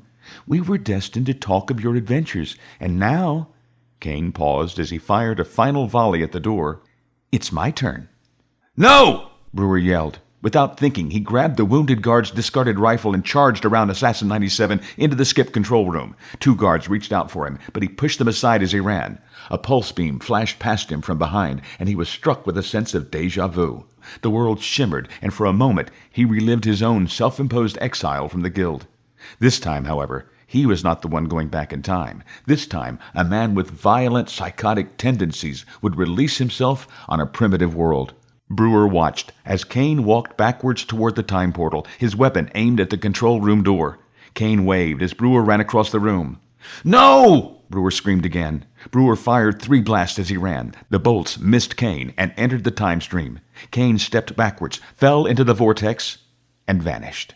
Brewer dropped his rifle and sprinted toward the door. He had to stop Caine. Assassin 97 tackled Brewer a few feet from the door. Momentum carried them sliding across the floor. The tackle had thrown them off course, and Brewer, with Assassin 97 holding his legs, hit the wall to the left of the door. Brewer scrambled to get loose, but the assassin's grip was firm. Additional guards grabbed his arms as he reached for the vortex. The time portal closed with a click. "Let me go!" He raged as he struggled under the weight of Assassin 97 and the guards. The assassin let go of his feet, and he gathered his strength for a surge against the guards. He then felt the light touch of the assassin's hand on his neck as she turned his head away from the door and toward the wrecked control room. "We need to skip after him," Brewer said through gritted teeth. "Now!" Assassin 97 pulled him to his feet and then slammed him into the wall next to the skip door. Her left arm pressed on his chest and held him in check. "You need to calm down. We have dead and wounded that need attention." He started to struggle, and the assassin slid her arm up to his throat. A warning. "Once that is done, we will track when and where he went. Then, and only then, will we go and retrieve him. Do you understand?" Brewer looked past the assassin and saw that 4 technicians lay dead at their consoles. These were the first victims of Caine's entry. The former rogue flicked his eyes to the movement of additional security, medical personnel, and administrators arriving. Brewer saw the carnage and relaxed slightly. He moved his hands up to the assassin's arm and gently pried her arm away from his throat before straightening his clothes. Medics began their triage, and Brewer and Assassin 97 were gently pushed out of the way. The room exploded into controlled chaos as the emergency personnel went to work. Moments later, they brought a wounded Tomlinson from his office. Brewer watched the medics as they made their way down the steps with Tomlinson. A shout from another corpsman drew his attention to the others in the skip control room. Brewer pointed, measuring each of the shots from where Caine had been standing. He came in, fired on those 2. He traced the movements with his hand as he played out the scenario. Brewer turned, still tracing the massacre.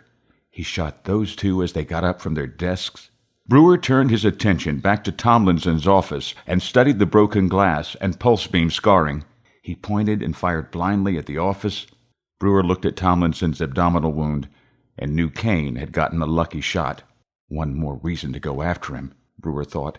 And we need to go now. Wait, did she say track him? Brewer asked. We can't track him. We have to follow him now before he disrupts the timeline. We can't track someone who randomly skips. Tomlinson, strapped to the stretcher that 2 medics carried, raised his hand. "Actually, we can," he said with labored breath. He motioned to be put down, but the litter-bearers hesitated. Tomlinson insisted, and the medics placed the stretcher gently on the floor. Brewer and Assassin 97 moved to the litter, and each kneeled down on a knee beside the wounded man. Assassin 97 gently took his hand in hers as he continued. "Right after you skipped back," Tomlinson directed his words at Brewer, "I took over as the director of skip operations." His voice cracked as pain racked his body. "I put a priority on finding a way to track any non-sanctioned skip, in case someone else did what you did." Mr. Tomlinson lay still, the medic said, stepping between Brewer and the wounded man. The medic caught the assassin's eye, saw the unspoken question, and shook his head slightly. Tomlinson moved the medic aside and stared at his audience. "You have time, but you must track him soon. The vortex tracker isn't exact." He tried to lift his head, made it a couple of inches, and then collapsed. "There are still problems." Mr. Tomlinson died in the room he had worked in for almost 30 years. Sebastian Caine stepped from the skip bubble onto a wooden floor covered with 2 inches of water. He splashed loudly as he lost his balance and fell to his knees. The bubble closed behind him, but the young man did not turn to watch, nor did he show any remorse for the loss of his old life. To Sebastian Caine, the closing of the skip bubble was more than a metaphor. It was the start of a second life. He felt the exhilaration of the skip start to fade as he checked himself over. There were no physical problems, except for kneeling in an inch of water. He was neither hot nor cold. "None of the after effects the guild warned us about," he smiled. "In fact, I feel great." He stood, kicking at the water for a moment before taking his first look at his new life. The wooden plank floor led to wooden plank walls. Cracks in the walls let in streams of golden sunlight. Wooden support beams interlaced the cavernous hold at specific intervals. Crates of various sizes were stacked halfway to the ceiling overhead and strapped securely to the walls. Kegs lay strapped to a wooden step that ran the length of the hold along the plank walls. The step kept the kegs out of the water on the floor. "A ship," Caine said quietly. "I'm on an old wooden ship." The ship rocked slightly, sloshing the water right to left. "And we are at sea," he almost giggled. Voices and footsteps sounded overhead, coming closer. Caine felt a wave of terror wash over him, and that gave him pause. Terror was not a familiar feeling for Caine. He calmed his breathing and his pulse before wedging himself in between two boxes labeled in a language he did not recognize. Splashing footfalls announced the arrival of 3 men, each chatting in a language foreign to the renegade. The men walked by without a glance in Caine's direction. Caine breathed a sigh of relief, realizing on a barely conscious level that he had no desire to kill those men. That thought, coupled with the twinge of fear, sent another shiver down his spine. Did the skip have some profound effect on him? Had traveling in time somehow changed him? The skip had no such effect on Rick Brewer. He had killed hundreds after his skip. Caine sat in the shadows, behind a keg of gunpowder, dwelling on the new thoughts and emotions. It was dark before Caine moved again. He had spent the better part of the day listening to the voices and footfalls on the ship. His hours of self-imposed meditation had not produced any answers. He only knew that he felt different. A new world had opened before him. He felt calmer and more at peace than he had in years. He was finally happy. Chapter 5. "You are the one who kills Governor Drake," Lassiter had said. Lassiter. It could not be a coincidence that his liaison held his former name. Someone was playing games, and the assassin was determined to find out whom. The assassin had pondered that as well as the first cryptic conversation with Augustus Papadakis and his interrupted warning. The second meeting had revealed scarce more information. The assassin had left the library with more questions than answers. He walked quietly with his escort back to the Donovan suite. Assassin 101 sat on the floor of his VIP quarters. His legs crossed, back straight. The young man meditated and cleared his mind. His senses heightened. He felt the cool floor underneath him, the gentle breeze from the environment unit, and he heard the slight electronic hum of the lights. He also noticed the careful, silent approach of footsteps toward his door. His eyes snapped open before the first knock. Augustus Papadakis entered the VIP suite without asking, glancing nervously behind him before shutting the door. He wore beads of sweat on his forehead, and his nervous twitch had returned. "You must use caution, assassin," Papadakis whispered after the door closed. "Things are not as they seem," the assassin finished with a wave of his hand and an annoyed expression. "You said that already. Now tell me what the hell is going on." Papadakis looked around the VIP suite, expecting the walls to come alive at any moment. He pulled out a small electronic wand and waved it around the room.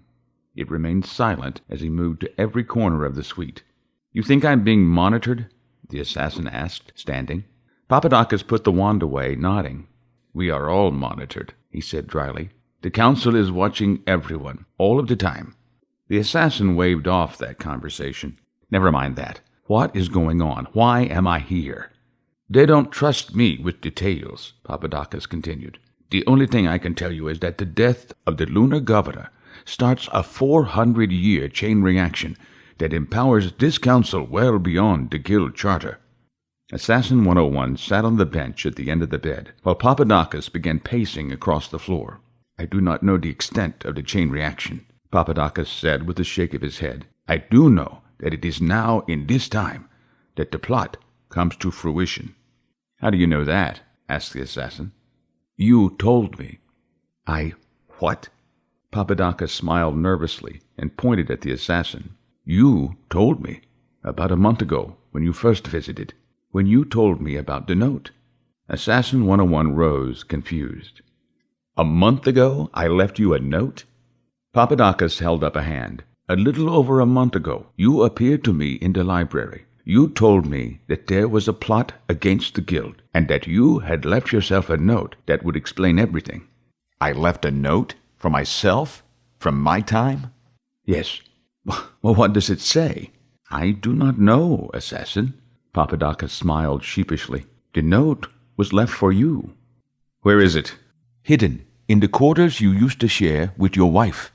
Assassin 101 sat back down, stunned. The mention of Assassin 97 brought a flood of emotions, images, and memories. He felt a deep urge to go home, but shook it off. Going home would do no good, he thought. He shook his head. He was supposed to be in the 20th century, not in the 26th. He was supposed to be in Ecuador, preventing an attempt on the British Prime Minister's life, not sitting here, going insane. Wait a minute. You said that I appeared about a month ago? The assassin's voice relayed the confusion he felt. Papadakis nodded. On your last visit. The librarian moved closer to the assassin, studying his face. He reached a tentative hand toward the assassin's face. Your cut has healed. No scar. The assassin held up his hand, blocking the librarian's hand and dismissing the absurdity of the entire conversation. I've never been here before. His face changed from denial to confusion once again. Cut? What cut? The cut you had when you were here. Papadakis' voice trailed off, and silence filled the room as both men realized things were much more complicated than they thought. Tell me exactly what happened, the assassin ordered. Papadakis pulled out the desk chair and sat opposite the assassin. He leaned forward as he spoke. It was a little over a month ago, the librarian began. I was in the archives researching a mission involving the coronation of King Henry VIII in 1509. Papadakis smiled as his voice trailed off. It was a fascinating mission involving... Assassin 101 cleared his throat and threw an impatient glance at the librarian. Papadakis smiled and paused to gather his thoughts before continuing. You appeared around midday. I had never seen a skip bubble, so I was quite surprised when the bubble appeared and you stepped out. You looked tired, haggard, and you had a bloody cut on your right cheek. Papadakis looked thoughtful as he remembered the scene. You stepped from the bubble and called me by name. You said that we would meet again soon, and to deliver a message. Make sure you tell me that there is a plot against the guild, and that I left a note explaining everything. Papadakis stood and moved to the sink, poured himself a glass of water, and quickly downed the drink. His hand shook slightly as he repeated the procedure before returning to his seat. It was quite exciting for me, as you can imagine. I'd never had a visitor from the future before. He smiled as his excitement built as he remembered the visit. You made me repeat the message. There is a plot against the guild, and there is a note for me in the quarters I shared with my wife. I repeated the message 3 times before you nodded, stepped back into the skip bubble, and disappeared. Papadakis' voice edged from excitement to sorrow. Days went by, and you didn't reappear. I convinced myself it was a dream and forgot about it. He looked thoughtful for a moment. A week later, the council wanted to find someone who could complete the lunar mission. I did the research on the mission and discovered that you had been assigned to prevent the assassination. When I saw your face, I knew it wasn't a dream. The librarian's voice rose. I knew that I had to get the council to pull you forward. He smiled, starry-eyed. Who better to best the legendary 101 than himself? The council loved the symmetry of the argument and authorized a retrieval. Papadakis shrugged. Besides, they had already lost 3 other assassins on the mission and didn't want to lose another. What 3 others? Asked the assassin. Papadakis gave Assassin 101 a confused look. The council has been sending assassins back to the lunar colony for months. The librarian leaned forward and lowered his voice. 3 other assassins skipped to the lunar base. All 3 were stopped. By you. Do you remember the hollow I showed you about the timeline and it fracturing? The assassin nodded. Do you remember the 3 tangent timelines that ended at the lunar base? Another nod. Those were the 3 assassins sent back to kill the governor. It was Mr. Lassiter's wife who discovered the problem. He leaned back in his seat. Her temporal archaeology department determined that the governor's assassination was a fixed point in time, as there are only 2 outcomes. Since you were the only constant factor, we determined that sending you back was the only way to break the cycle. The cycle? Asked Assassin 101, confused. Papadakis nodded. Each time the guild sent in an assassin, that assassin failed, and that timeline ended. 3 assassins, 3 timelines ceased to exist. Why don't I remember them? The assassin was stunned. There were events in his life he did not remember. Papadakis leaned forward and began again. The council sent 3 assassins back in time, each one arriving 1 day prior to the last. Each assassin failed, and their timeline ended. The librarian counted on his fingers as he spoke. Assassin 12 skipped and died. Assassin 20 skipped to the day prior, and he died. Assassin 9 then went back to the day before Assassin 20 skipped. He died as well. Enter Mr. Lassiter's wife and her department. Her explanation of the fixed point in time brought an obscure science to center stage. He sat back, confident he'd explained it correctly. She concluded that the only way to beat the fixed point was to correct it at the lowest level. You mean me, surmised the assassin, and Papadakis nodded. You're saying that I actually completed my mission to save the governor 3 times. Each time was a day sooner, so I have no memory of the other. Correct. So the mission I failed was the day before I succeeded? Papadakis thought for a moment, counting on his fingers again. He nodded. Yes. Assassin 101 shook his head. I'm so glad temporal archaeology wasn't taught when I was an apprentice. Silence filled the room as both men pondered the situation. Papadakis replaced his nervous demeanor with a happy smile. Assassin 101 sat quietly, mulling over the potential paradoxes in the story. His third-year temporal mechanics instructor would have him writing papers for a month over the intricate web weaved before him. The assassin thought it possible, however, and settled on the fact that his mission was to go back and defeat himself. A smile slowly crept across his face. He looked at Papadakis. You know what this means. The librarian, confused, shook his head. The only mission I have ever failed is because I was competing against myself. Papadakis nodded slowly, but said nothing. Assassin 101 stood. I think it's time for you to return to your library. I don't want you involved in what comes next. Papadakis stood, his nervous nature returning as he rose. What are you going to do? The assassin's smile changed from pleasure to mischievous. Nothing much. I'm just going to go find a note from a friend. Brendan Lamar puffed on a large cigar as he leaned back in his overstuffed leather chair. Sunlight streamed in from the large oval window behind his maple wood desk. He turned to watch the sunset, blowing smoke rings toward the sun as it disappeared below the horizon. The lights in the office sprang to life as the computer control system registered the low-level light. Mr. Lamar smiled happily. The comm unit chimed, and he waited 2 heartbeats, long enough to blow a long stream of smoke before he answered. The hollow hummed to life, displaying a backlit figure. Mr. Lamar reacted as he always did, studying the image for a clue to the identity of his benefactor.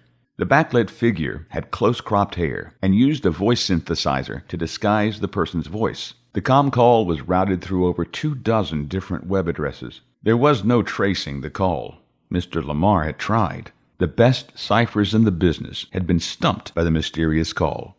Good evening, Mr. Lamar. The synth voice sounded hollow, metallic. I trust you're well. I'm fine, he growled in return. Mr. Lamar had built a reputation of control and domination. He did not like not being in charge of the situation. His mysterious caller made it a point to ensure that Brendan Lamar stayed 2 steps behind. To what do I owe the pleasure of this call? Mr. Lamar swore he could see the backlit figure smile. It is time for you to initiate the next step in the plan. Next step? He asked. Mr. Lamar missed his tray and crushed the cigar into the antique maple desk. You haven't told me the last step. Patience, the voice soothed. Your family has earned its place in history. Now it is time for you to reap the rewards of their work. I have placed in motion events that will destabilize the timeline. The Guild has retrieved a 23rd century assassin at my behest. This assassin has embarked on a mission of my design. When successful, all of the pieces will be in place. and we can initiate the final phase of the plan. Soon you will be in a position to expand the Lamar family empire. Expand? How? Patience, Mr. Lamar. Everything in good time. The synthesized voice came through smug and confident. In the meantime, I am sending an associate of mine to your office. She should be there shortly. She is there to assist you in the next phase of the plan. Mr. Lamar started to ask again what plan, but the voice continued unabated. He simply sat back in his chair and lit another cigar. Jasmine will guide you. She has certain, the voice paused, gifts that you will find invaluable. The computer beeped for attention, and Mr. Lamar turned to face the oversized screen. It showed one message from an unknown sender. He touched the screen, and the file opened, turning the display into row after row of encrypted gibberish. That file details everything you must do for the next phase of the plan. Lamar looked back to the backlit face on the comm. If you want to rule the world, you will follow the plan. Do you understand, Mr. Lamar? Brendan Lamar nodded as a gentle knock echoed from the door. Mr. Lamar puffed the cigar and looked at the door, then back to the comm. That would be Jasmine, the voice suggested. Please invite her in. Come in, he said in disbelief. Somehow, somewhere, he had lost complete control of his own life. Now he was taking orders from someone he did not know, and following a plan he did not construct. What the hell am I doing? The woman that entered his office dissolved all of his negative thoughts instantly. She stood tall, over 6 feet, with long red hair and sultry green eyes. She carried herself with a grace that Mr. Lamar had rarely seen. Even the models he usually spent nights on the town with did not compare to the woman who almost floated across the office. Jasmine took up position behind Mr. Lamar and nodded to the comm unit. Jasmine, would you enter the decryption sequence for Mr. Lamar? The red-haired woman nodded, slid to the right of Mr. Lamar, and typed in a complicated series of commands into the computer. She brushed lightly against the businessman as she moved. He felt the heat from her body, smelled her musky feminine scent. Desire flooded his body. A small laugh sounded from the comm. Mr. Lamar, I almost forgot. The hollow, synthesized voice sounded amused. Jasmine is there strictly for business. If you touch her, she will kill you. Do you understand? Mr. Lamar turned his head to see Jasmine's face, only inches away from his. He stared into her green eyes and felt the chill of death run the length of his spine. Those eyes were cold, emotionless. He gulped audibly. Good, said the comm. I'm glad we understand each other. Now, study the file. I'll call once my assassin has returned. The comm signed off. Mr. Lamar turned his head away from Jasmine, but his eyes stayed with the woman. For the first time in many years, he was afraid. He forced his gaze from the woman and slowly focused on the computer screen. Brendan Lamar read the first line of the decrypted file. A smile spread across his lips as the rest of the world faded away. The lock clipped open with little effort, and Assassin 101 stepped into the darkened room he once called home. Footsteps echoed in the corridor as the assassin allowed his eyes to adjust to the gloom. The footpads moved on, and the assassin waved a hand over the light actuator. Dim light illuminated the room. The furniture was arranged a little different, but the room was otherwise as the assassin left it 300 years earlier. He ran a hand over the bureau and along the mahogany walls, perplexed. Where would I have left a note, he thought. A cursory search of the room turned up nothing. Assassin 101 checked his watch and determined he was out of time unless he wanted a confrontation with Michael Lassiter or his wife. The assassin shook his head. That name could not be a coincidence. Was he related? And how did he get to be the liaison for the assassin? Determination crept across the assassin's face. Someone was playing games, and until he could determine who he could trust, he would have to play along. He turned off the light and cracked the door slightly. He checked the corridor, found it empty, and then moved away from the door quietly. The assassin walked through the corridors alone. Memories of only days before seemed a lifetime ago. 300 years, he thought, as he moved through the quiet guild. He found himself in the training wing, empty at that time of night. Standing outside the dojo, he remembered nailing the sign over the door during a dedication of the dojo to Master Lee, his instructor in hand-to-hand combat when he was an apprentice. Master Lee had been a mentor and one of the assassin's chief advocates during the search for Rick Brewer. The council had appointed the man to oversee the search and ensure the apprentice stayed on target. Master Lee had authorized Apprentice 97 to skip to confirm Brewer's whereabouts. He had been a friend to both of the apprentices. He died from a rare form of cancer right before Assassin 101 married Assassin 97. The memory dissipated, and the assassin moved into the dojo. He found a punching bag and threw a few half-hearted punches at the bag. It swayed slightly to the light punches. He took a few tentative kicks at the bag. He suddenly heard the gruff voice of Master Lee echo in the dojo. "Do not play with it. Attack it. If you treat your training like a game, you will treat your mission like a game." Master Lee demonstrated with a feverish and violent explosion of kicks and punches. He finished, nodding to the boy. "Now, attack." The assassin smiled at the memory. He removed his tunic, stretched, and then took up a shallow horse stance. He did a final stretch, arms over his head, and then slowly attacked the bag. A side kick, a couple of quick jabs, and then retreat.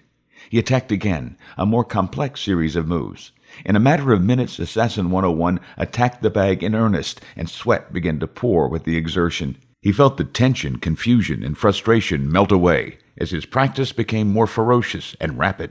He ended with a quick series of punches, a front kick, and a spinning back kick that sent the bag swinging like a pendulum. The assassin stopped the bag on its downward swing, hugging it in sudden exhaustion. He smiled, retrieved his tunic, and draped it over his neck like a towel before making his way back through the quiet corridors toward his quarters. Now for a nice hot shower, he thought, as he entered the archway to the residential quarters. He found Michael Lassiter and 2 guards waiting for him. "Ah, there you are." Lassiter smiled, rubbing his beard as the assassin came into view. The administrator looked him up and down. "Getting in a late workout?" "Stress relief," the assassin replied, smiling. "Excellent. The council has approved the skip for day after tomorrow. We will begin mission prep in the morning, bright and early," Lassiter said cheerfully before moving off with the guards. The assassin watched the group leave. He sighed and lowered his head. The knots in his shoulders returned with a vengeance. Assassin 101 emerged from the skip bubble into a dim, grimy, recessed work corridor. Grease, dust, and a dank smell assaulted his senses as the assassin took his first tentative step from the bubble. He squatted, listening for signs of life as he ran a finger along the dust-lined floor. He thought it must have been months since anyone had been in the work corridor, a good sign. The bright light faded behind him as the skip bubble closed in on itself with a barely audible pop. The last 2 days had been a blur for Assassin 101. A study of the base blueprints and hours of intense research led the assassin to recall every move he made on his previous mission to the lunar base. Snippets of conversation and images from the guild library plagued his mind, especially the briefing on the dangers of actually running into himself. He had no desire to see the effects of a paradox firsthand. He had traveled in time, backward, and now forward, on several missions, but he had never imagined that he would have to fight himself in battle. The entire concept was absurd, but then so was time travel 100 years ago, he thought. His mind strayed as the silence of the work corridor consumed him. Why was he really here? What was the guild hiding? And who is Michael Lassiter? The assassin shook his head to clear it. "Focus," he whispered to himself. "Now I just have to set up a series of events where I counter every trap I set earlier and don't run into myself." He laughed softly. "Piece of cake," he said aloud. The assassin checked his watch. He had 7 hours to do whatever it was he was going to do. "I wish I knew," he thought, and began moving aimlessly through the dusty walk space. The assassin had spent the last day in the library with Mr. Papadakis, running ideas through the computer. Papadakis input the mission parameters and the bio of Assassin 101 into the computer and then ran a series of mission scenarios. No scenario, no matter how complicated or convoluted, equaled mission success. Finally, out of sheer frustration, the assassin changed the parameters when Papadakis left the library. He made up a series of parameters that were absurd and near impossible, including a timeline that included the destruction of the guild in the 26th century. The computer dutifully accepted the new input, ran the scenario, and gave it a 98% chance of success. Assassin 101 did not know whether to be delighted or frightened. Before he could investigate the particular changes created by the successful parameters, Papadakis walked in, saw the successful outcome, and immediately called the council. 2 hours later, the assassin stepped from a skip bubble into the access way with one question on his mind. How in the hell was he going to pull this off? The assassin had never figured out how the original sniper on the moon had bested him. Assassin 101 had installed cameras, seismic detectors, and had never strayed more than 15 meters from the governor. Yet she still died. He knew the shot had come from the superstructure, but none of his seismic or thermal alarms had been triggered. Assassin 101 made his way from the dusty utility corridor to the main complex of Base Armstrong. Trained to think outside the box, he wondered how far outside the box he could go. Chapter 6. Estio clandestine encontramos, o capitão, said the man with one eye. The crewman's long black ponytail blew in the ocean breeze as he grinned through black teeth. He held a struggling Sebastian Kane by one arm. Ele estava no porão, como pó. Kane did not understand a word spoken. He did not know the language, although he thought it some variant of a Romance language.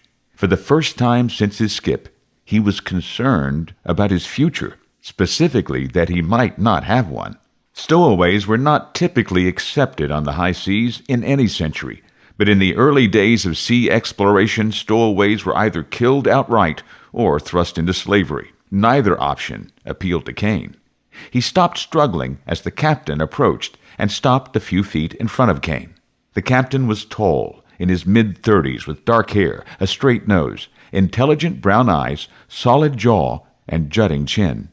He studied the man for several moments before asking, "Quem é você e o que você está fazendo no São Cristóvão?" São Cristóvão? Kane repeated, trying to recall every history lesson from the guild to place the vessel. São Cristóvão, he muttered again. His brain ran through every class, every mission he had ever studied, and every major event for 1,000 years leapt into his thoughts. He narrowed those down to explorers and ships, and within moments a smile crept to his lips. Captain Diaz, he began slowly in Latin.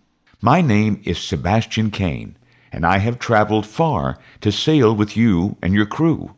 Bartholomew Diaz crossed his arms and stared at the stowaway, his face a mask of impatience. He waved a hand toward the sea. "Throw him overboard," the captain ordered in Latin, and then turned to walk away. One Eye gleefully shoved Caine toward the starboard side as the crew cheered.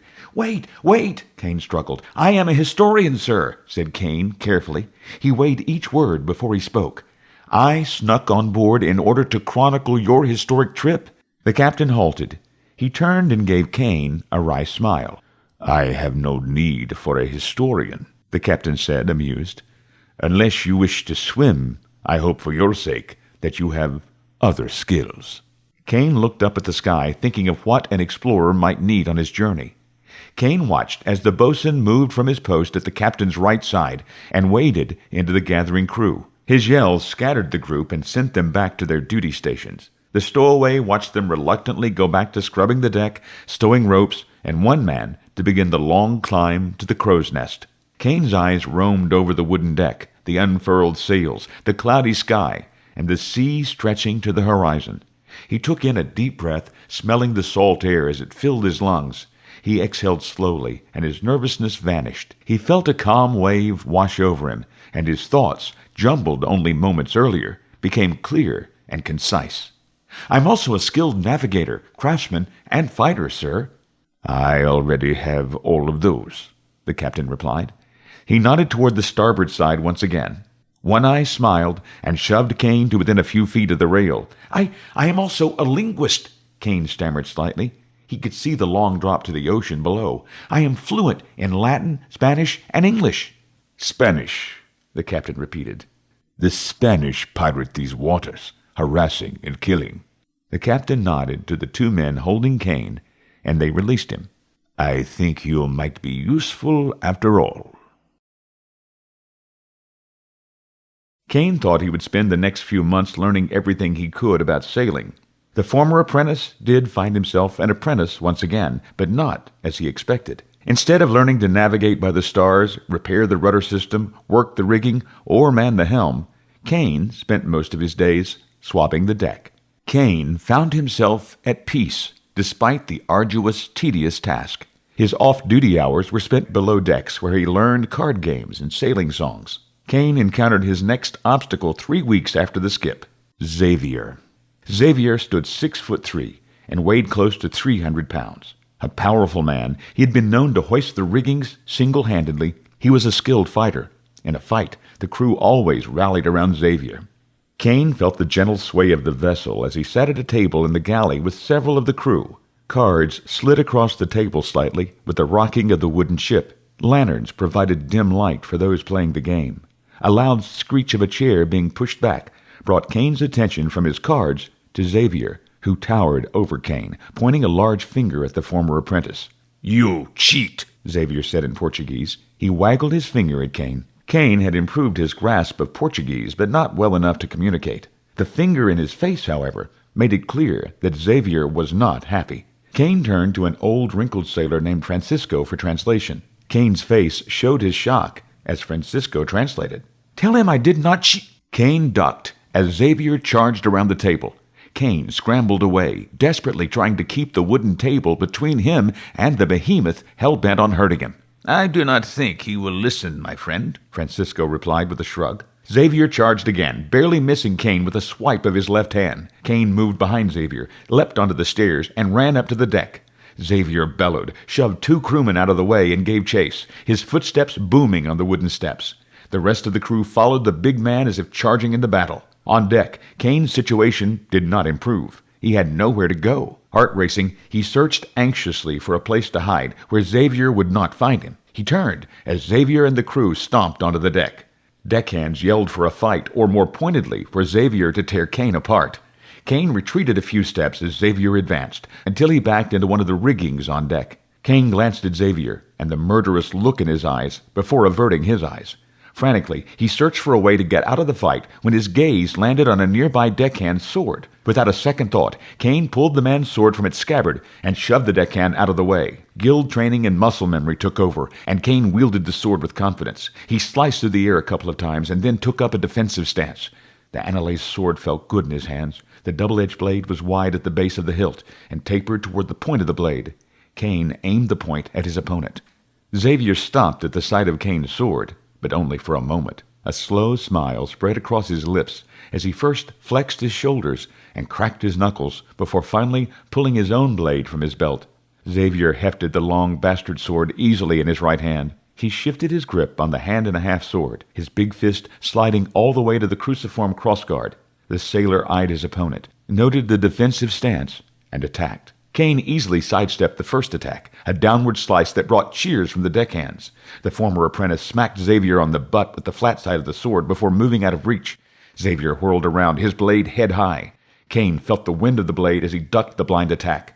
Xavier paused and took another look at Caine, his face red from anger and exertion. Caine assumed his defensive stance again and waited. Xavier came at him with a quick, straight thrust. Caine parried and brought his sword up and over in a long, lazy arc. Xavier brought up his sword to block, and the swords met high in the air. The sound of metal striking metal left a ringing in Caine's ears. Xavier took the offensive and charged with a quick flurry of jabs and slices, each countered by Caine as he backpedaled across the deck. The port side reel stopped Caine's retreat, and Xavier saw victory.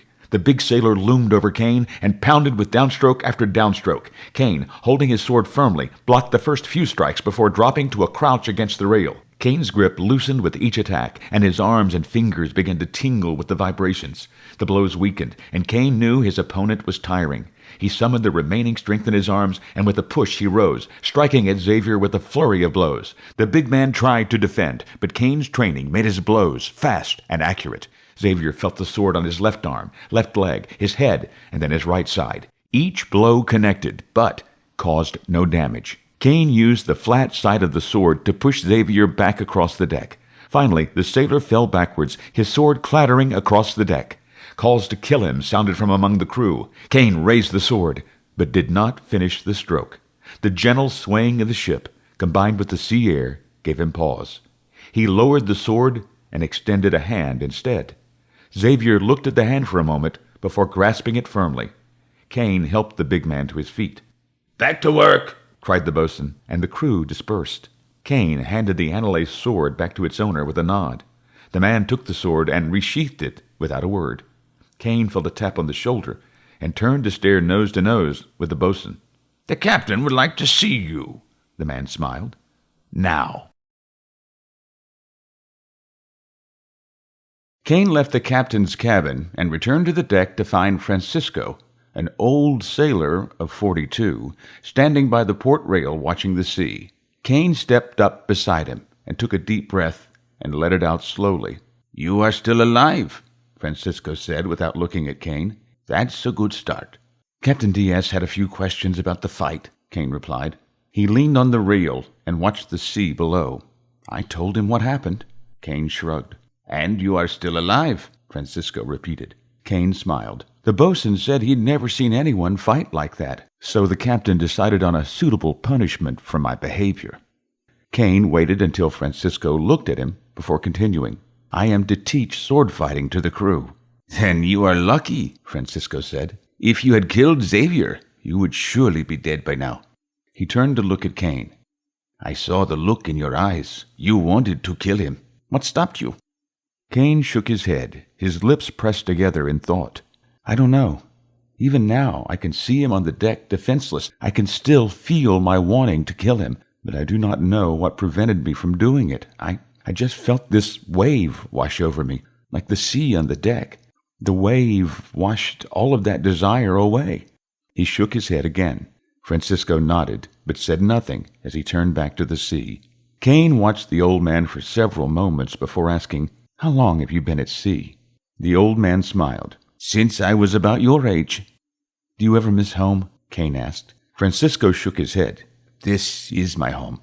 He waved out at the sea with his left hand. "The sea, the birds, the salt air. What else could a man ask for? Or need? The sea provides everything. Food, water, adventure, a purpose." "And what is your purpose, Francisco?" "To sail the sea until I die," he replied with a smile. He paused before turning to Caine. "You feel it too, do you not?" "What?" "The pull of the sea, the longing to be under sail," Francisco said. Slowly, Caine nodded. The old man smiled. "It is the siren's call," he said. The swab turned his attention back to the sea. The sun sank low on the horizon. A sense of belonging, of home. The constant motion and low speech mesmerized Caine. "You cannot fight it, my friend," he said in a distant, faraway voice. "Once you have felt its embrace, you will never leave. The sea is home."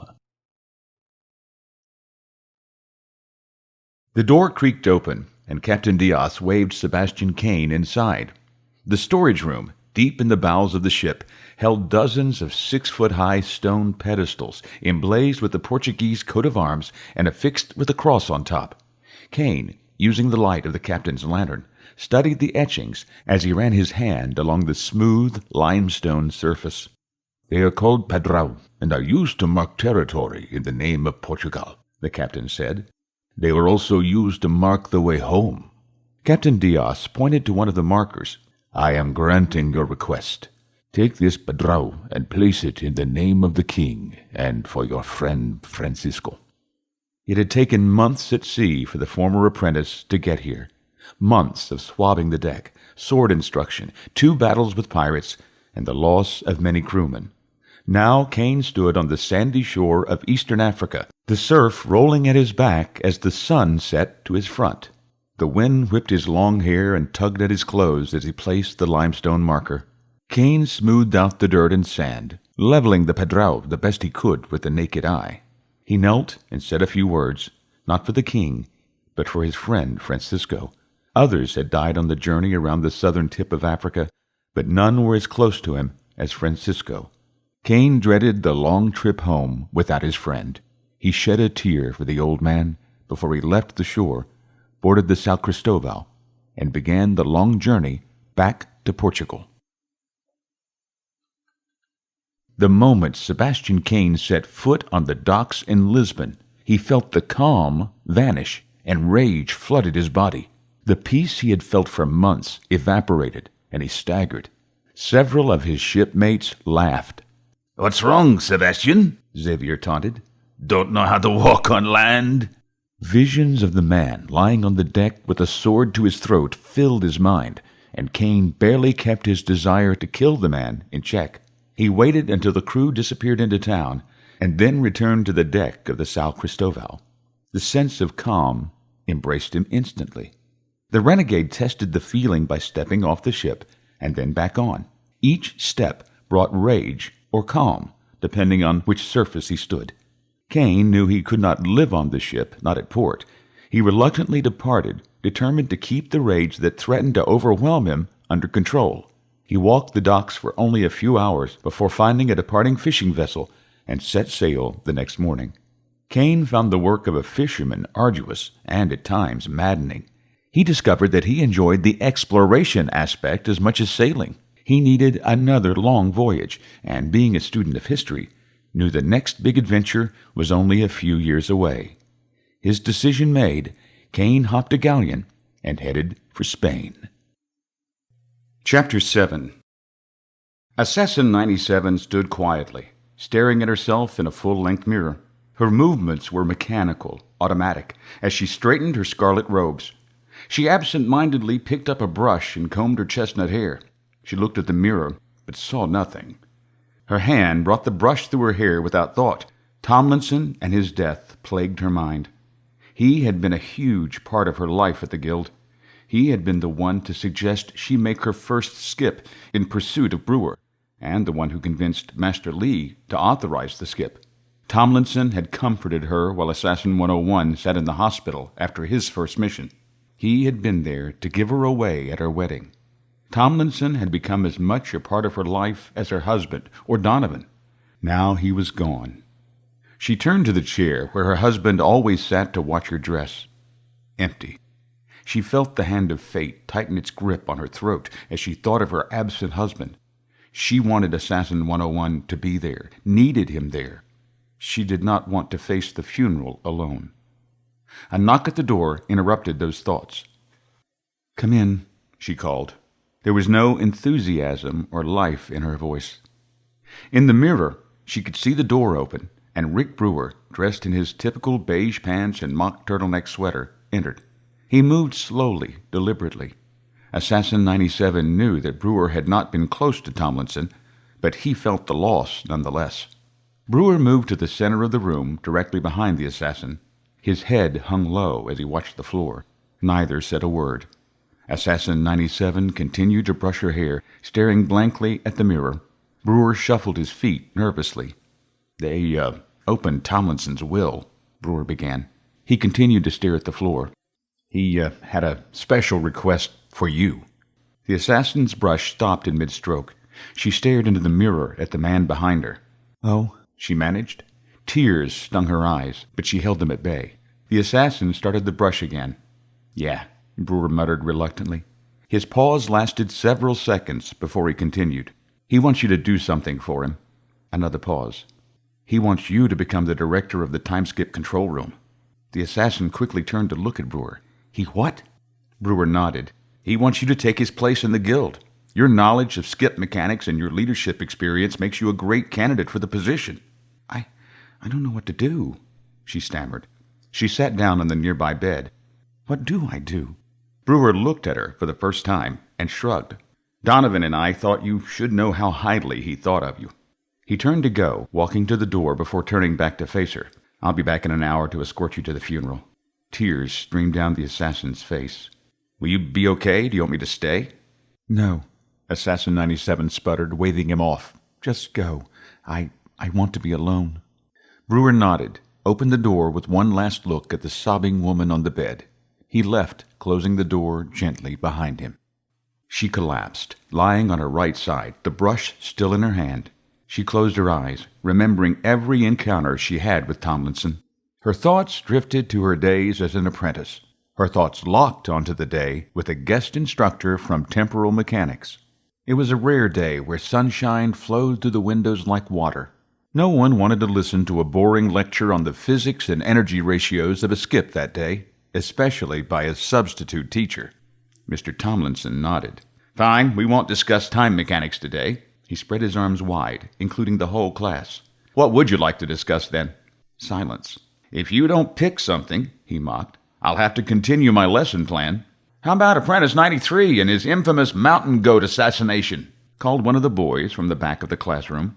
The wording of the question intrigued Tomlinson, but he saw several of the front row students shake their heads. Perhaps another time, he smiled. Does anyone have a project due that they need help on?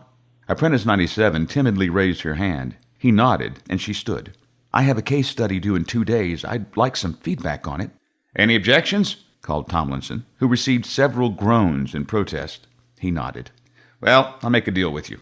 We can either sit in here and listen to the theory of temporal mechanics for the full 2 hours of class, or, he pointed to the apprentice, we can listen to the apprentice's case study and go enjoy the sunshine for an hour. The vote was unanimous. Apprentice 97 moved to stand nervously behind the podium. She had never stood before the class, much less given a presentation. She rubbed her bald head, felt the sweat and the anxiety wash over her.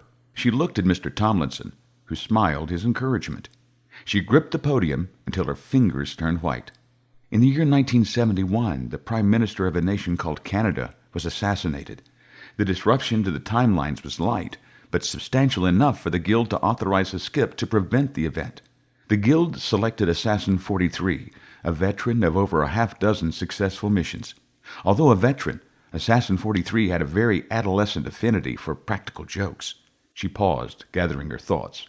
He successfully thwarted the assassination of Prime Minister Trudeau, completing his mission. However, he did not stop there. After eliminating the threat, he proceeded on his biggest and most complex joke, providing the reason for his retirement from the Guild. The mission itself is not the important part of the story. It's the joke he played on the world. So, she took a deep breath, I will start the story as he made his escape from Canada into the United States and into history. Assassin 43 gently lowered the man to the dirty asphalt of the alley. The assassin quickly pulled the blade from the man's back, closed the man's lifeless eyes, and wiped the blood from the blade on the man's denim jacket.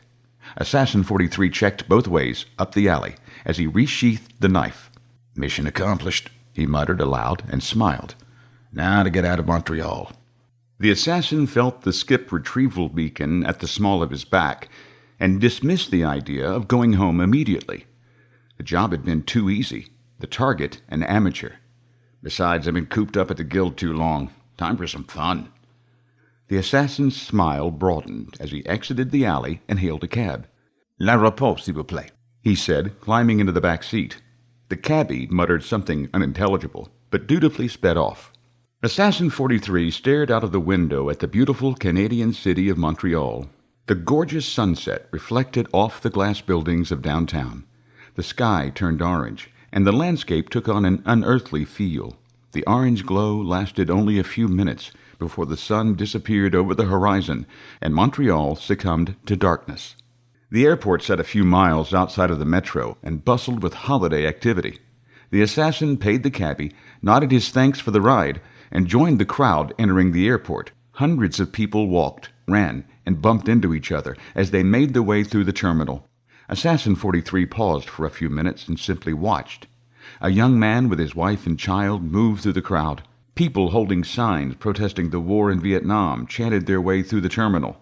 He saw a couple of RCMP officers watch the crowd and decided to move on before he came under their scrutiny.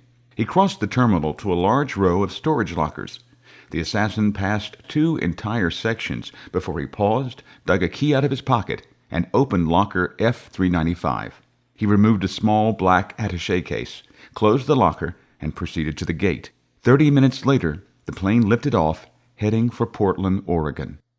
The plane landed in the early morning as the first fingers of light lit the eastern sky. The assassin hailed a cab and rode in silence, admiring the bare woodland mountains of Oregon. The cab dropped him off at a local hotel.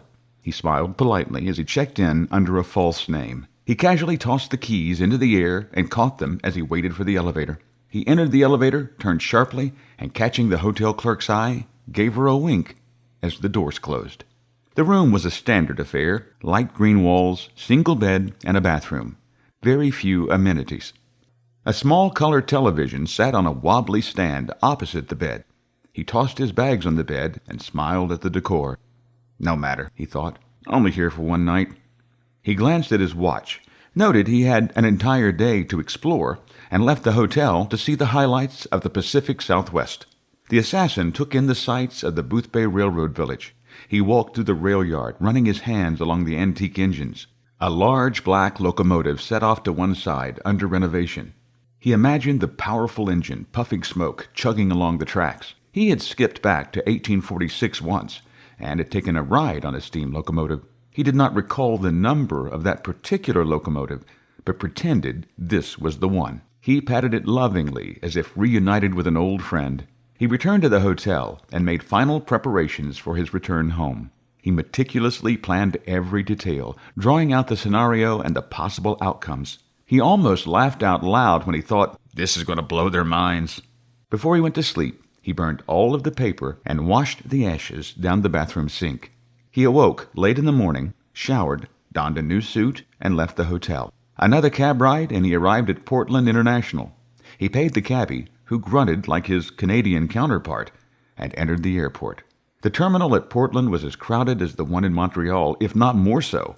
The assassin made his way to the ticket area and patiently stood in line. A woman carrying a small infant stood in front of him. The baby raised her head from her mother's shoulder, smiled, and waved her arms frantically at the man. He smiled, making a face at the child. She squealed in joy and waved more as the line moved forward.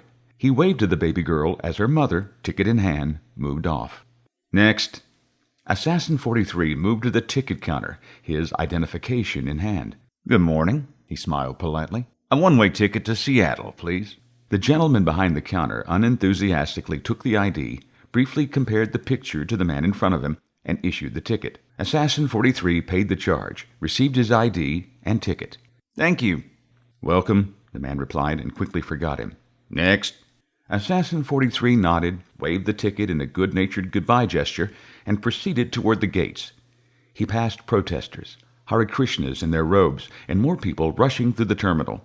It was the day before Thanksgiving, and many people were trying to get somewhere else. He passed by the little girl again. She waved at him and giggled as he returned the wave.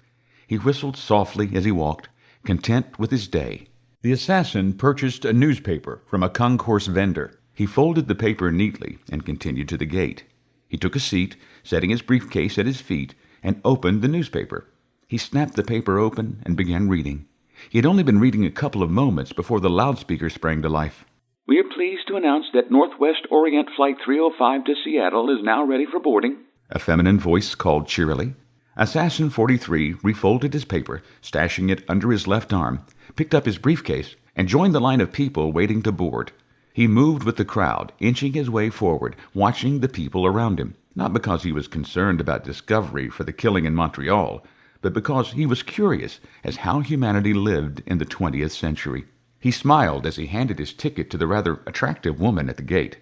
She returned his smile, giving him a quick look up and down as she did.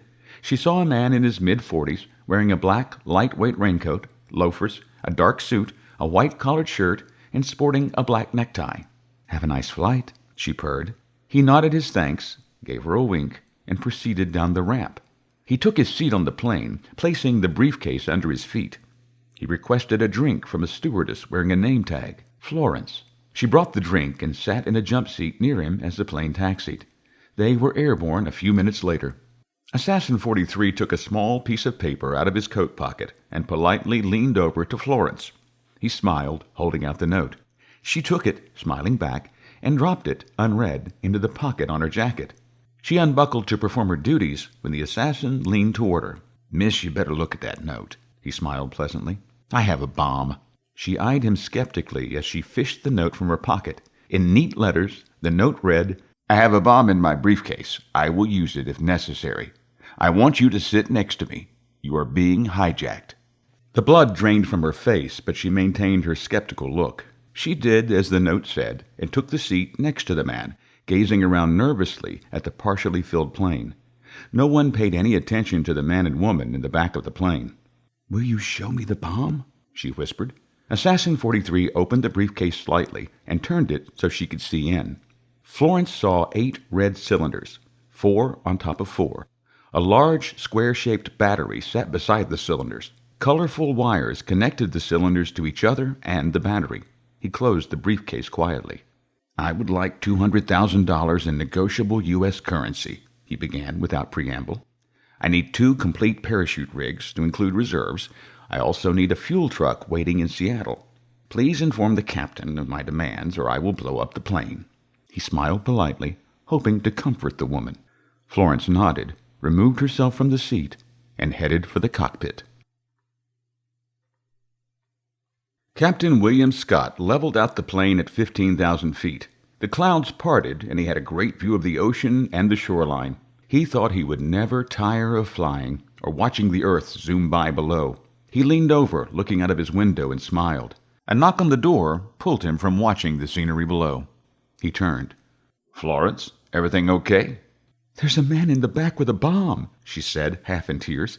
"He says he wants money and parachutes and fuel." "Slow down," Captain Scott said calmly before nodding to his co-pilot. "Take over." He slid his seat back, moving his legs out from under the instruments.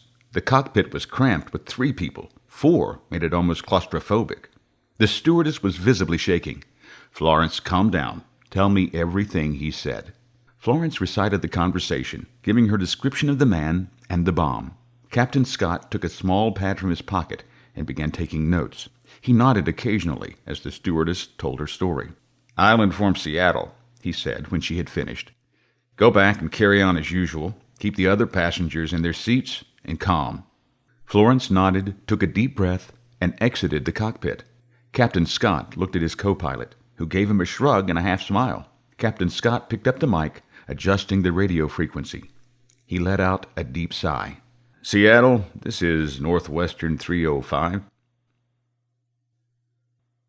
Assassin 43 smiled as he saw Florence exit the cockpit.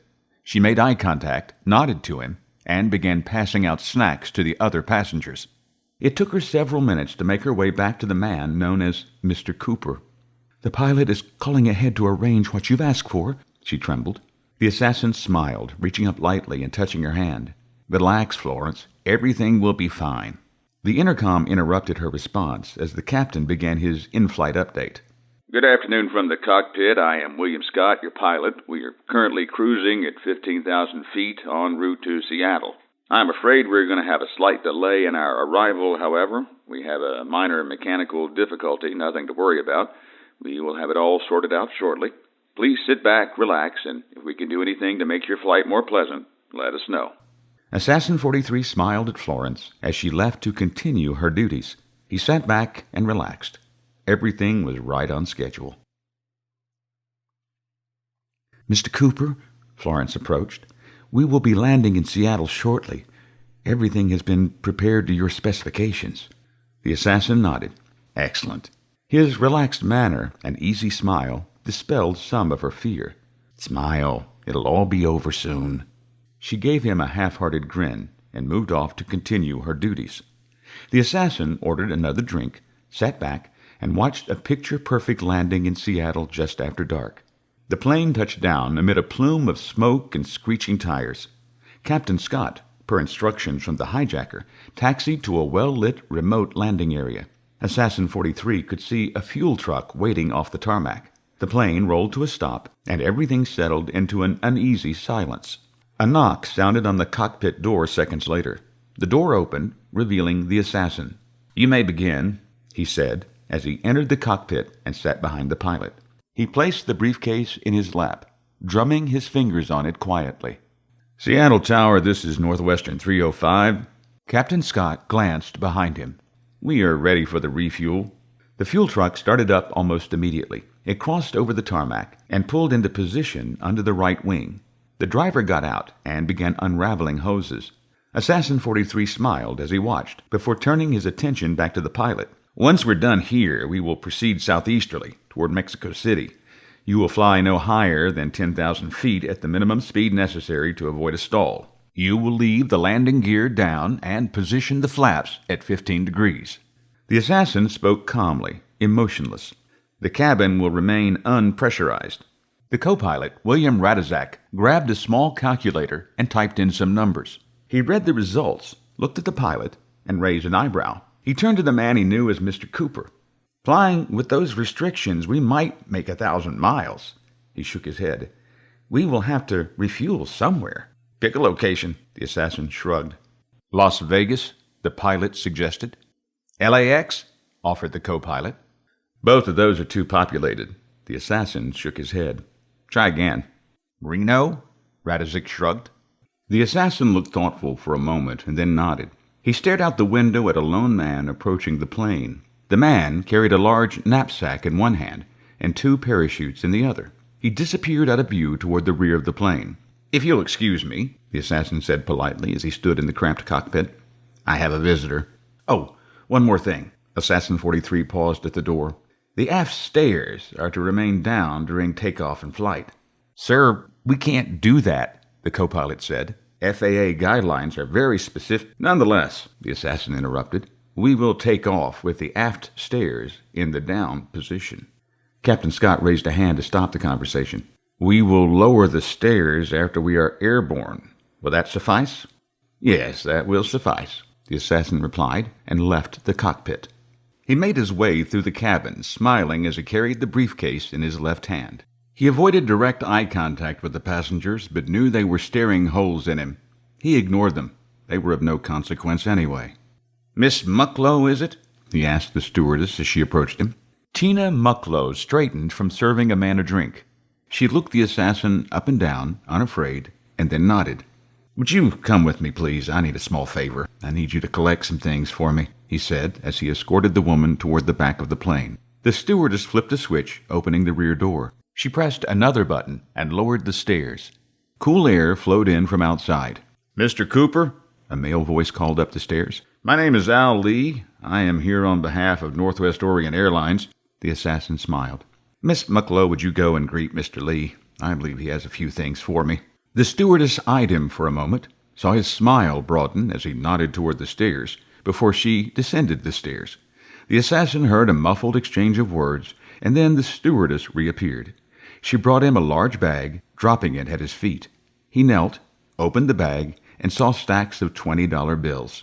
He looked up at the woman and winked. "The parachutes, please," he said, standing. She turned and disappeared back down the stairs.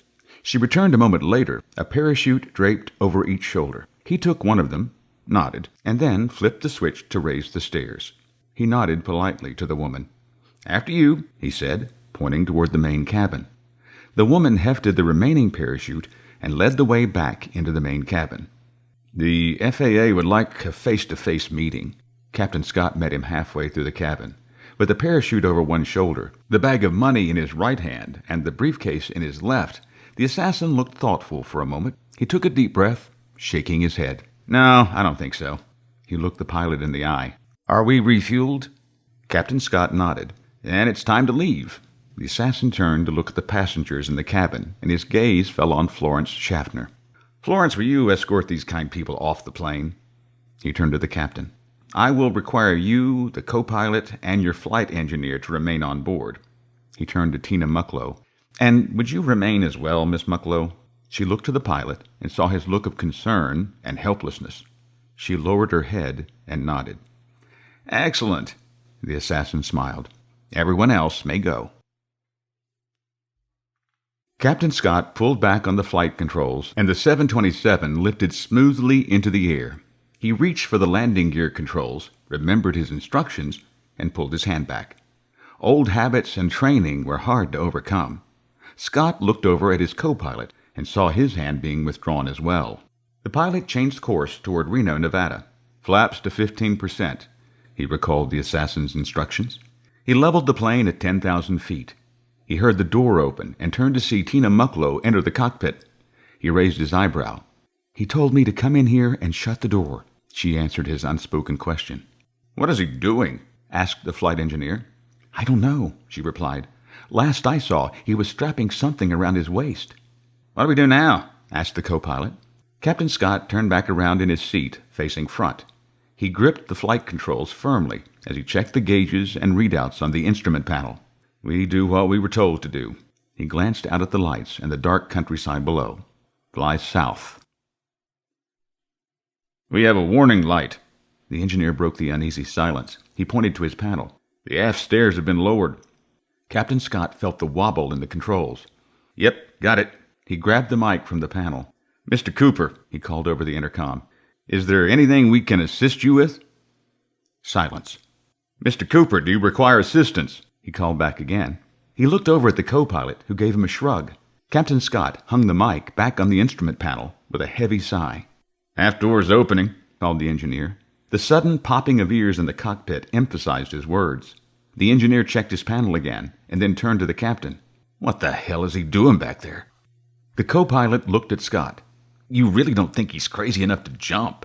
A sudden lurch in the plane stifled the response as Captain Scott grabbed the controls. He adjusted the trim of the flight, thought briefly of adjusting the flaps, but decided against it. He had no idea what the man in the back was doing. He could not risk detonating the bomb. Captain Scott simply gripped the controls in silence. The assassin laid the parachutes on the floor of the empty passenger cabin and turned to the stewardess. Miss Mucklow, would you go into the cockpit and shut the door, please? She stared at him for a moment. He smiled, winked in reassurance, and nodded. "Please, everything will be fine. Promise." She hesitantly turned and did as he requested. Assassin 43 reached to his belt and shifted his skip retrieval beacon to the front of his body as the stewardess closed the cockpit door. The assassin looked around the empty cabin, took in a deep breath, and stifled a laugh. This is one for the history books, he thought as he knelt to the floor. He picked up a parachute and began checking it for rigged malfunctions. They will search for years. He smiled as he slipped the parachute onto his shoulders. The name Dan Cooper will be synonymous with disappearing into thin air. He thought briefly of repercussions from the guild. They would be upset, but that was fine. Assassin 43 was tired of the skips and the killing. He wanted to retire and leave the guild behind. He laughed quietly. A hell of a way to give notice, he muttered. The assassin made his way aft. He released the stairs, felt the mechanical whirl as they lowered. The plane shuddered slightly as the pilot compensated for the aerodynamic change. Assassin 43 steadied himself against the bulkhead until the plane leveled off. He nodded his approval. The assassin performed a final check of his parachute and equipment before he opened the door. He touched the ripcord grip, ensuring it was snugly in place, and then located his retrieval beacon. He double-checked the second parachute attached to the bag of money and the briefcase with the 8 canisters of red-painted hairspray and the 12-volt battery. Nothing dangerous there, he thought. He activated a small homing beacon emitter inside the briefcase before closing it securely. The assassin completed his inspection before flipping the switch on the door. His right hand gripped the bulkhead securely as the door opened and the air pressure equalized. His ears popped. The cool, wet air chilled him to the bone. "Wish I'd thought of gloves," he said, blowing into his hands to fight off the chill. The door stood fully open, and the assassin moved toward the night sky. The full force of the 100-knot wind speed hit him as he descended the stairs. A cold rain pelted him, making the stairs slippery. Holding onto the stairs' lowering supports with his right hand, the bag of money, briefcase, and parachute combo in his left, he felt off balance, buffeted by the wind and rain. Worse than a skip, he thought. He was halfway down the stairs when the wind tossed the plane sharply upwards. The assassin felt a violent wind shear. His cold fingers lost their grip, and the resulting turbulence ripped him from the plane. Darkness engulfed him. He had no sense of direction as he spun in free fall. Rain soaked him as the roar of the jet engines faded, replaced by the roar of the wind as he raced toward the earth. Still in an uncontrolled freefall, he popped the canopy on the money and released the package. As soon as the package left his hand, he arched his back, threw out his arms and legs, and stabilized his fall. He had been in the air about 15 seconds before his ride evened out and he stopped his spin. Reaching, he found his ripcord, closed his eyes, and pulled. He heard the release of cloth and nylon, felt the gentle tug as the parachute and lines played out, and the hard jerk as the parachute inflated. "Son of a bitch!" he yelled as he caught his breath. "Whoever packed that one should be shot." He knew he would have bruises on his shoulders and legs after that opening. The assassin reached up, gathered the toggles, and then looked below him for a clear spot to land. He spied a small clearing in the distance and pulled the right toggle, steering in that direction. He squinted against the wind and light rain, trying to get a bearing on the other parachute, but could not see anything. No moon made the night sky black. The only thing he could do was land, and then find the case on the ground. His plan formed, he steered toward the open ground. Apprentice 97 took a deep breath. Assassin 43 returned to the guild, received a reprimand, and retired. The mystery of D.B. Cooper was never solved. She looked around the room. "Are there any questions?" Half of the room looked asleep, the other half bored. The apprentice's heart sank. She had no doubt she would fail her first assignment. She looked at Mr. Tomlinson, tears welling in her eyes. He smiled. "An excellent report, Apprentice," he said, as he stood and moved to stand beside her. "It was very well researched and factual. However, there may be a few changes you might like to incorporate." Tomlinson motioned for her to retake her seat, which she did. She dreaded his next words.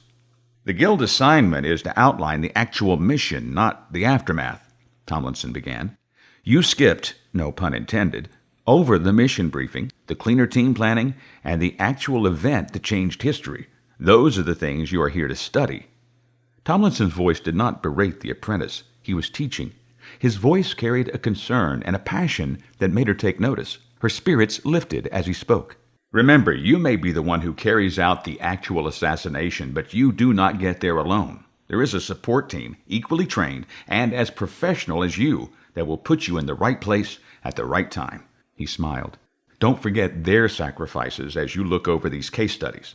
Apprentice 97, he concluded, if you make those changes I suggest, I guarantee your report will do well." Tomlinson looked at his watch. "Any questions? None? Excellent. As promised, dismissed. Go enjoy the sunshine." Assassin 97 stood from the bed and dried her eyes. She moved to stand before the full-length mirror, staring at herself.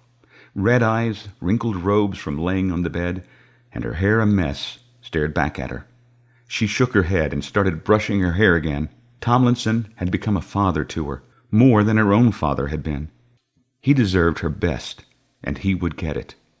Finished, she spent a few minutes straightening her robes and stared at herself in the mirror. She wanted to do more, not only to look her best, but to be her best.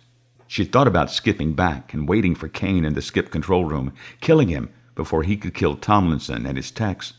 The council would never allow it. She shook her head. "No, I have to tell him goodbye. I swear I'll find him," she promised her reflection. "I'll track him wherever he goes. I'll find him," she nodded to herself, "and then I'll kill him." Chapter 8. Sebastian Caine met Christopher Columbus on the apprentice's 22nd birthday in September 1489. Caine had been in Spain for almost 6 months before wedging his way into the harbor master's office and, accidentally, bumping into Columbus. The 6 months away from sea tortured Caine. His bitterness and anger were only outdone by his determination to sail with Columbus in 1497. "You sailed with Captain Bartholomew Diaz?" Columbus asked, having concluded his business with the harbor master. He headed for the office door, Caine in tow. They exited the building, and Columbus raised his hand to shield his eyes, squinting against the brightness. His white linen shirt and doublet glowed in the light, his small-brimmed feather cap offering little protection from the midday sun. He stood out from the other pedestrians on the street, his white suit contrasting with the dingy browns of the sailors and other passers-by. "Yes, sir," Caine replied. He pulled a rolled parchment from the bright white tabard that covered his tan linen shirt. Tan breeches matched the linen shirt. Here is a recommendation from Captain Diaz. Columbus read the parchment absently, his blond hair waving with the motion. He turned to face the young man. I'm sorry, but I have no expedition. This war has the Queen's attention, and she is refusing my pleas for funding. I'm afraid that until this war is over, there will be no expedition. Caine insisted, and could feel his anger rise with each denial from Columbus. The wind shifted, and Caine felt the cool touch of a sea breeze. He breathed deep, feeling the tension release, and a sense of calm permeate his body. You are still in the Queen's favor. That is a good sign, is it not? You are well informed, Mr. Caine. Columbus nodded. Yes, I have her favor, but not her money. I need ships, provisions, and a crew. Columbus handed the rolled recommendation back to Caine. I have researched the routes west, and I know I'm right. He shook his head. But until this war with the Moors is over, Queen Isabella is not going to listen. Caine nodded reluctantly. Then I will see you when it's over, Captain.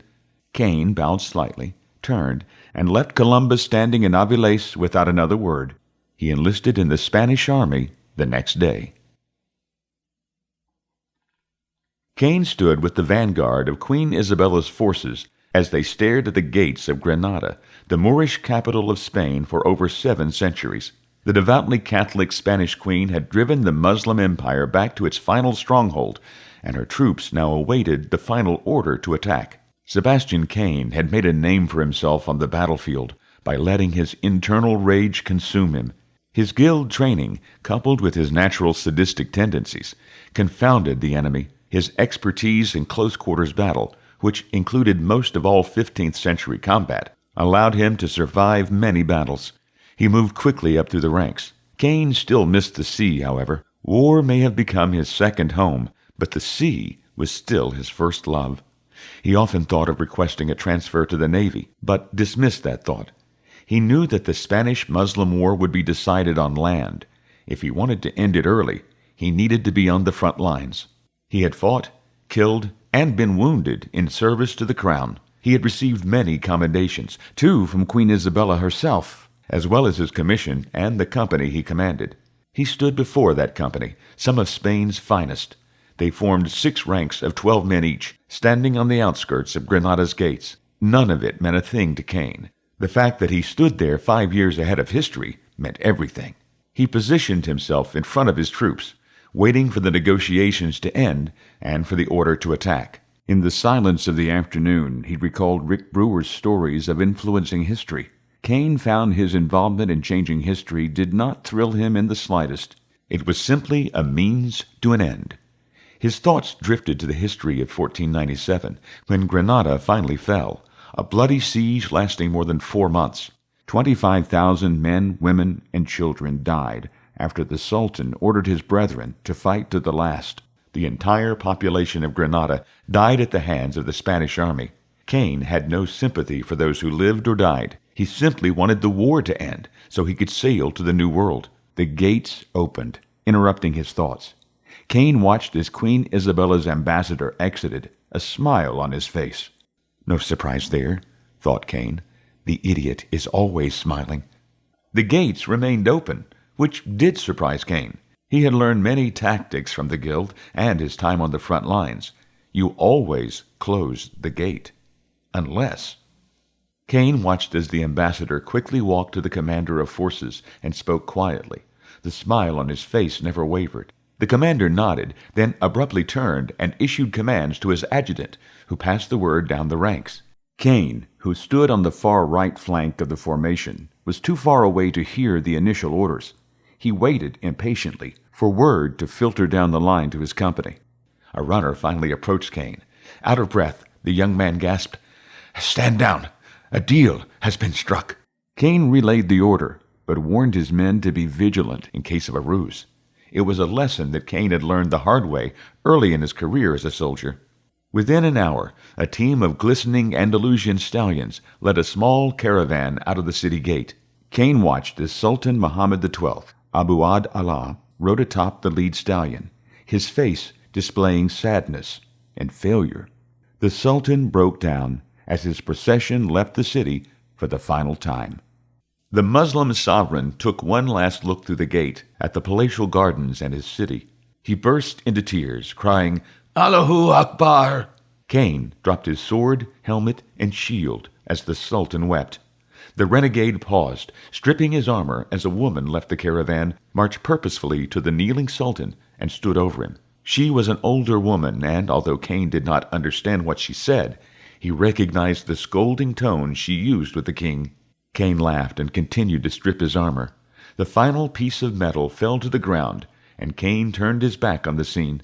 The men under his command stood confused by his sudden departure, but made no attempt to stop him. A junior officer ran to the front of the formation, taking Caine's place, as the old woman's words were translated for the Spanish soldiers. "You may well weep like a woman for what you could not defend as a man," she scolded the Sultan. The disgraced king simply knelt in the street and wept. Caine heard the translation and laughed even harder. He had changed history in his favor. Now, to find Columbus and get back to the sea. 8 months later, in August of 1492, Sebastian Caine stepped on the gangplank to board the Santa Maria. He paused halfway up, allowing his emotions to mix between the hostile land and the calming water. He stood, oddly enjoying the rage and calm mixture. He turned, took one last look at Spain, and his heart leapt. There in the crowd he recognized a couple from his past. "No," he thought, "it can't be, not now." He blinked, and the couple was gone. He frantically studied the crowd, but saw no sign of them. Doubt crept into his mind. He shook his head, took a deep breath to slow his racing heart, and hurriedly boarded the vessel. Christopher Columbus's expedition to find a new route to India sailed without incident. On the deck, Caine enjoyed the salt spray and the winds of the Atlantic. Closing his eyes, the setting sun warmed his face. Peace and contentment consumed him. He had fought a war and changed history, advancing Columbus's expedition by 5 years. Now he was sailing, this time to the Caribbean and the Bahamas, although no one else in the fleet knew that. Caine relaxed, his thoughts drifting back to Rick Brewer. Perhaps Brewer was right. Caine let himself for a moment think about what other history he could change. He shook his head to clear that line of thought. He really did not care. He smiled as the wind blew his dark hair around and the salt breeze touched his skin. It felt good to be home. Chapter 9. The archives show a shift in the timelines around the turn of the 16th century. Professor Donovan began. He sat with Rick Brewer, Professor Vanderbleen, and Assassin 97 at a conference table piled high with crystals, books, notes, and photos from the archives. The stack of books created valleys they had to shift their heads to look through. The bookshelves in the library lay bare around them, withstanding the worst of the research. Everyone wore a sad, disheartened look as Donovan began the meeting. Tomlinson's funeral, as well as the others lost in the battle with Caine, still filled their minds. The mood was somber as they met for the first time since laying the director to rest. None of them wanted to do anything, least of all work, but Brewer insisted that they begin the research to find Caine. Rick Brewer felt responsible for the boy and wanted to cement his future in the guild, lest he end up in front of the execution squad in lieu of Caine. Assassin 97 supported the request. She had a promise to keep. Brewer's initial research, started immediately after the funerals, showed some instability in the timeline. The fluctuations occurred during a period of great exploration in human history as ships set sail from Europe to conquer the world. The rogue believed his former protege might be the catalyst for the instability. Our history shows Columbus set sail in 1492 from Spain to discover a new route to India, Donovan continued. Mr. Brewer has discovered that that particular history appears only in our current timeline. In every other timeline, Columbus did not sail until 1497. "Why the disparity?" Vanderbleen asked, cleaning his glasses. "The Spanish-Muslim War," Brewer replied, yawning. He felt like he had been up for days. In fact, he had not slept in almost 2 days due to the intensive research. It ended 5 years earlier in our timeline than in any other. It resulted in a lot less bloodshed and a better outcome for Spain. He yawned again. Donovan frowned. When was the last time you slept? Brewer smiled. What day is it? Assassin 97 patted him on the arm. Are you suggesting that Caine somehow ended the war early? Why would he do that? How could he do that? Good questions, Donovan nodded. Good questions that we do not have the answers to. We do know that the turbulence from his interference was felt as far as the 21st century. The group responded with confused looks, and Donovan continued. The Spanish-Muslim War that ended in 1497 decimated and demoralized the Muslim population. They were pushed all of the way back to only a small part of the Middle East. He activated the hollow, and a map filled the air above the stacked table.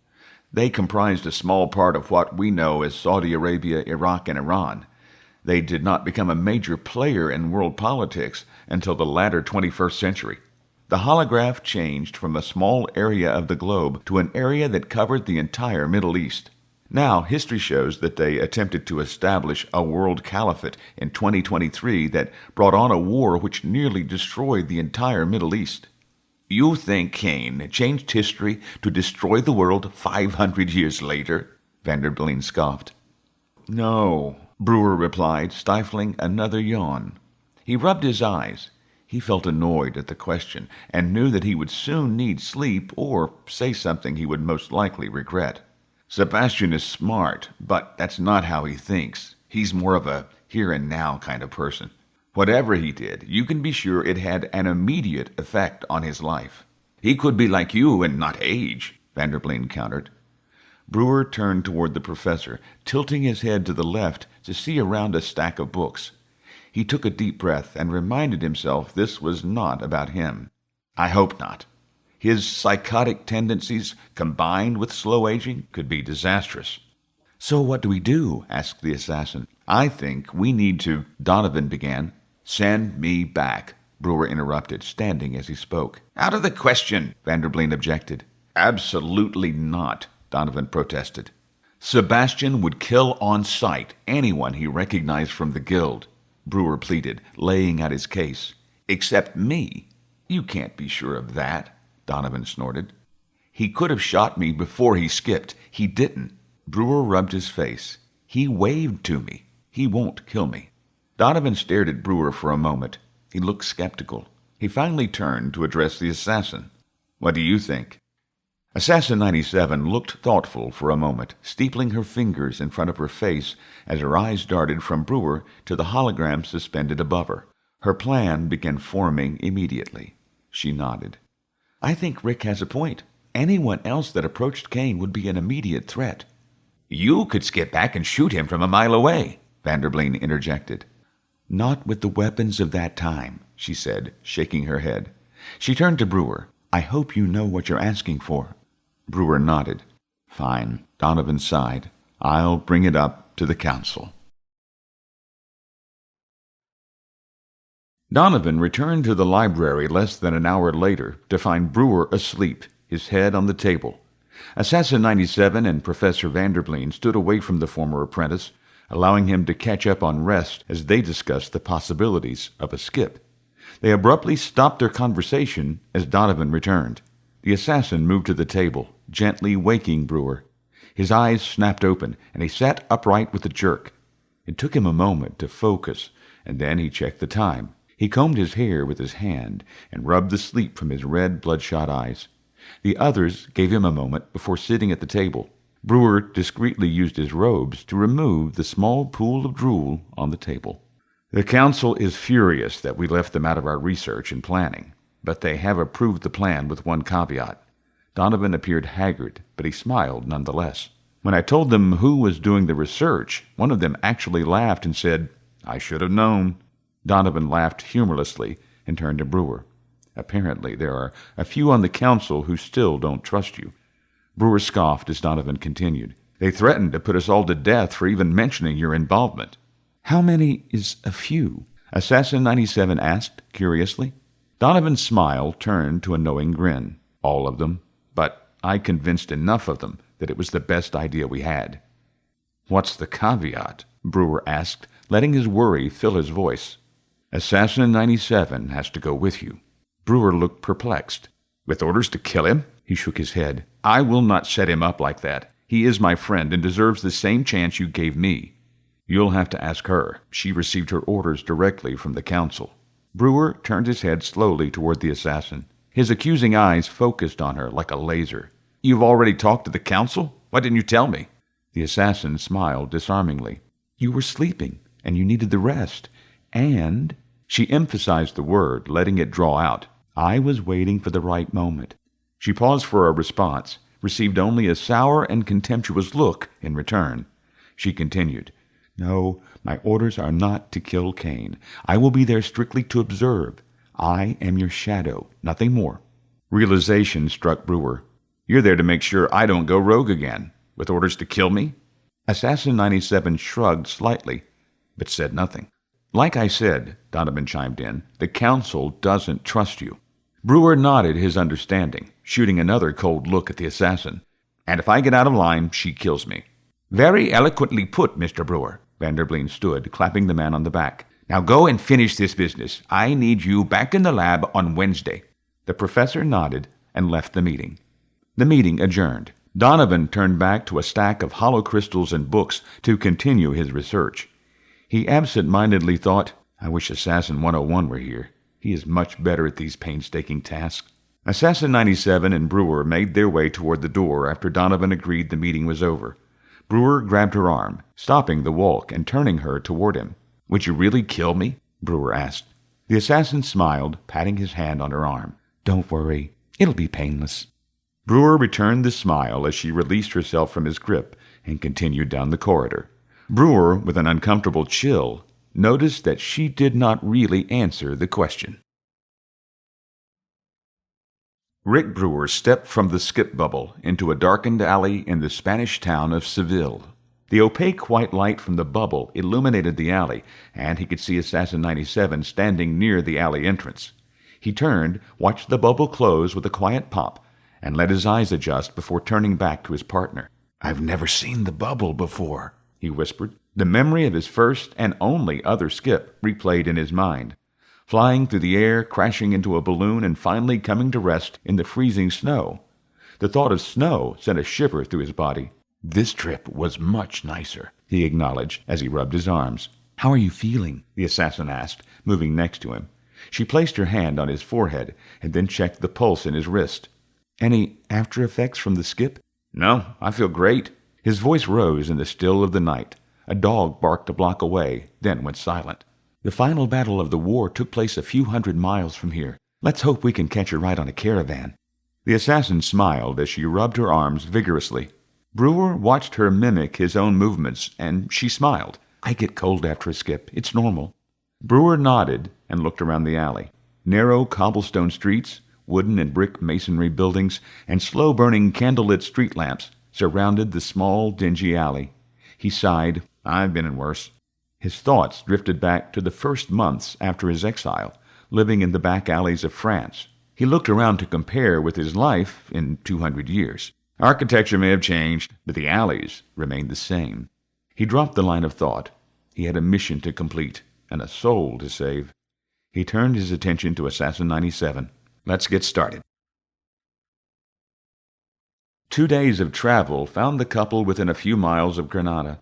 Hundreds of people moved along the dirt path opposite them, fleeing the city. Assassin 97 procured armor and weapons, compliments of 2 Spanish soldiers. Dressed appropriately, the two finished their journey to Granada.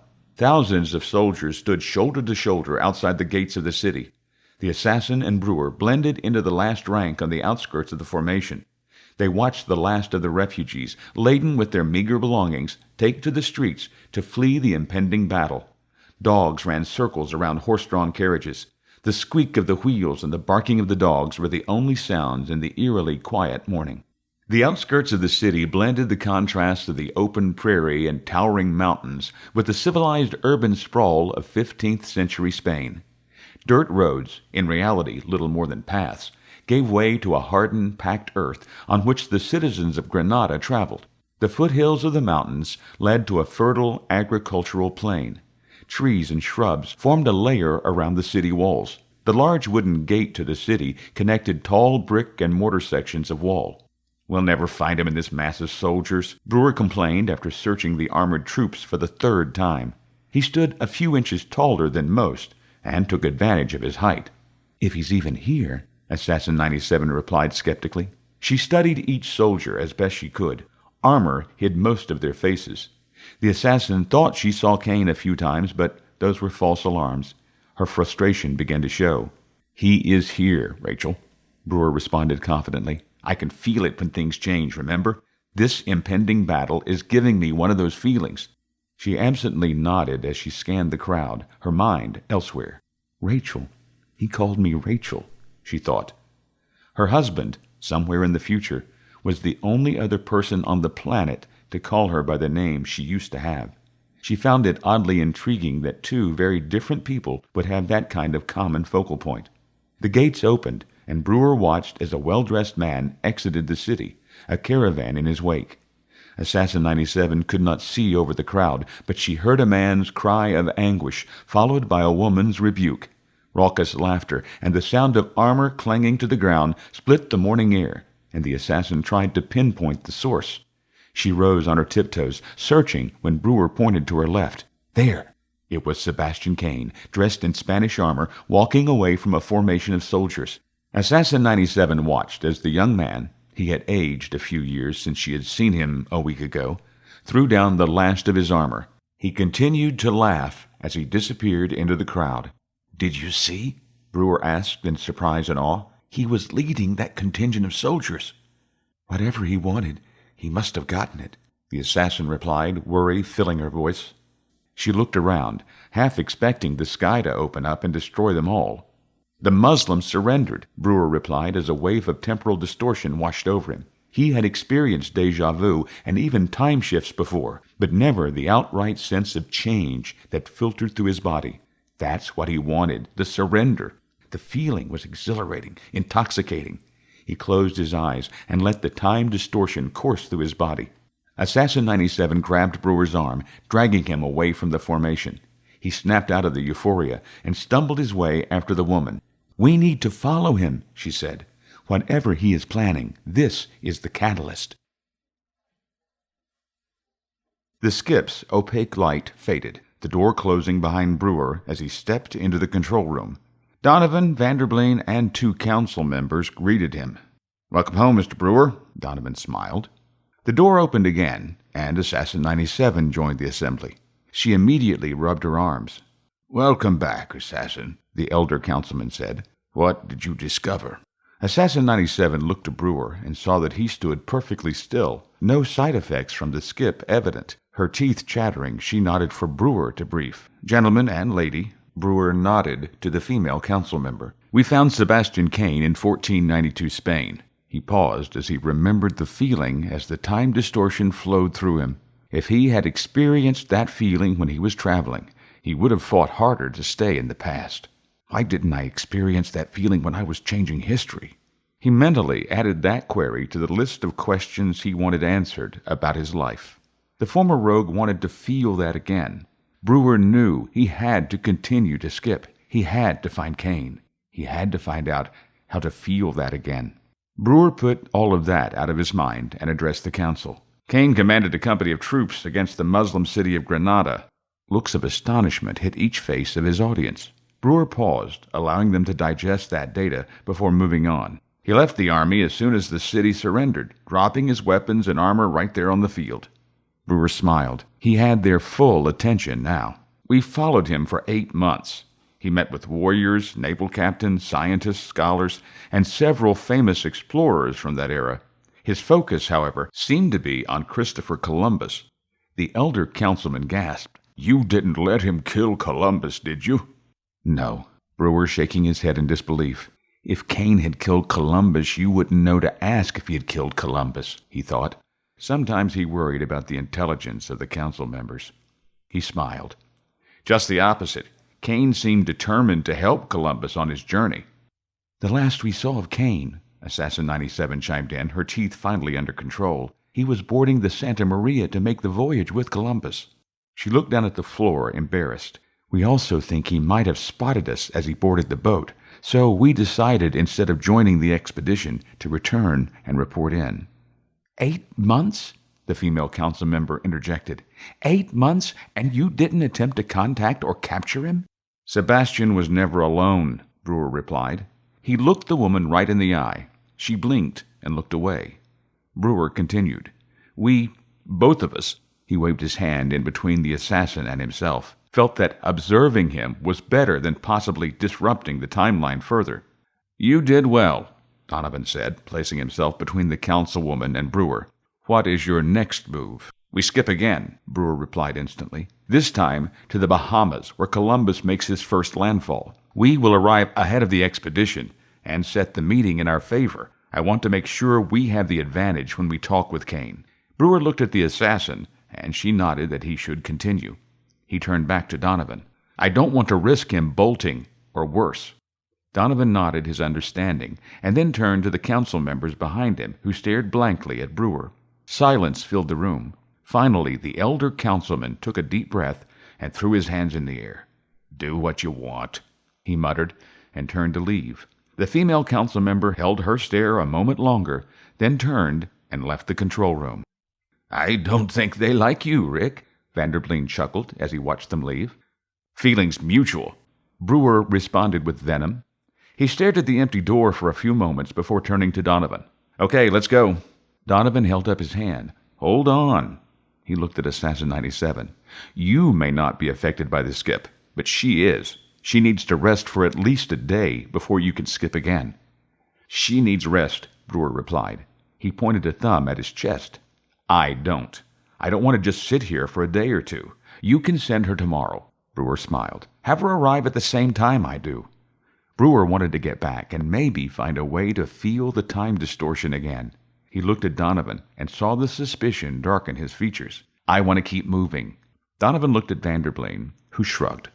Donovan turned to a tired and haggard Assassin 97. Donovan knew he would have to watch this situation closely.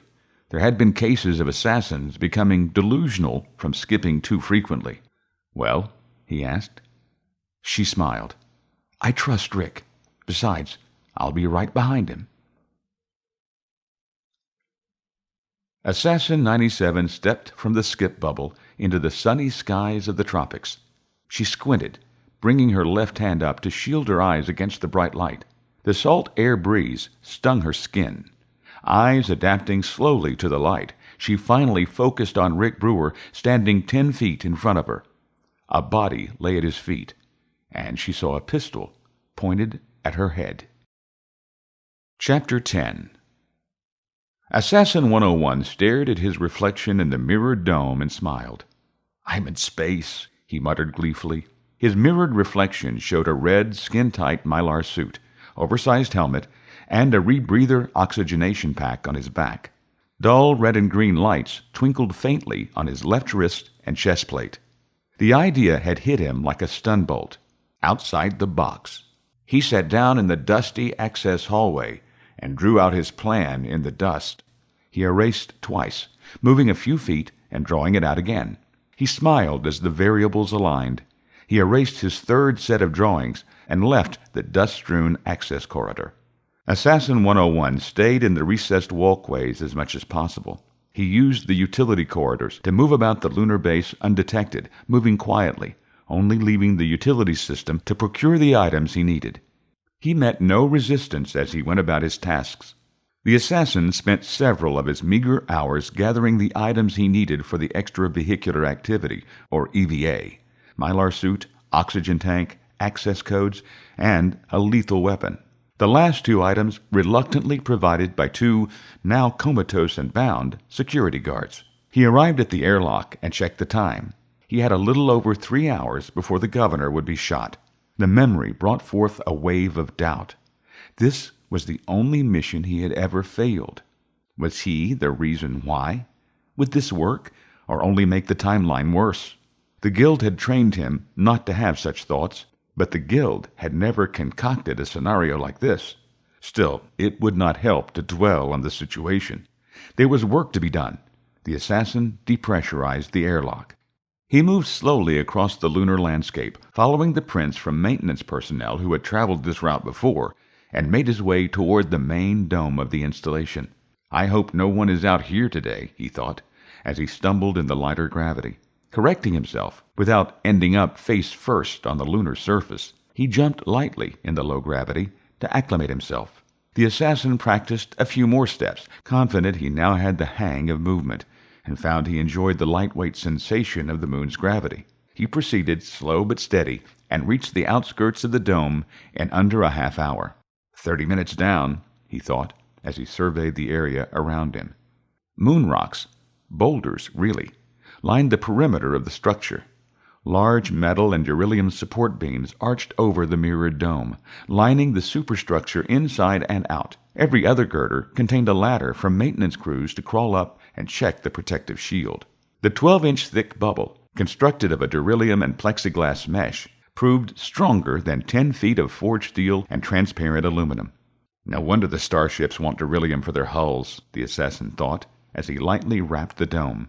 Assassin 101 kept to the shadows out of habit. The low moonlight reflected off his face shield, and he felt a momentary pang of fear of being seen through the dome. His eyes darted to and fro, continuously searching his environment. He kept his gait slow and deliberate, moving sporadically in the lower gravity. Twice he took a normal step and skipped 2 or 3 meters. The momentary panic and adrenaline refocused his mind on his movement. 50 meters from the ladder he had chosen to ascend the structure, he felt an uncontrollable urge to experiment in the low gravity. He scanned the area, confident he was alone, flexed his legs, and jumped as hard as he could. Flying through the air, he swung his arms wildly to maintain his balance and keep his form upright. He flew almost 30 meters before landing softly, a plume of moon dust exploding upwards as he touched down. He turned, looking at the distance he had flown, and laughed aloud. "Phew," he said, shaking his head. He continued the last 20 meters to the ladder in a more professional and dignified manner.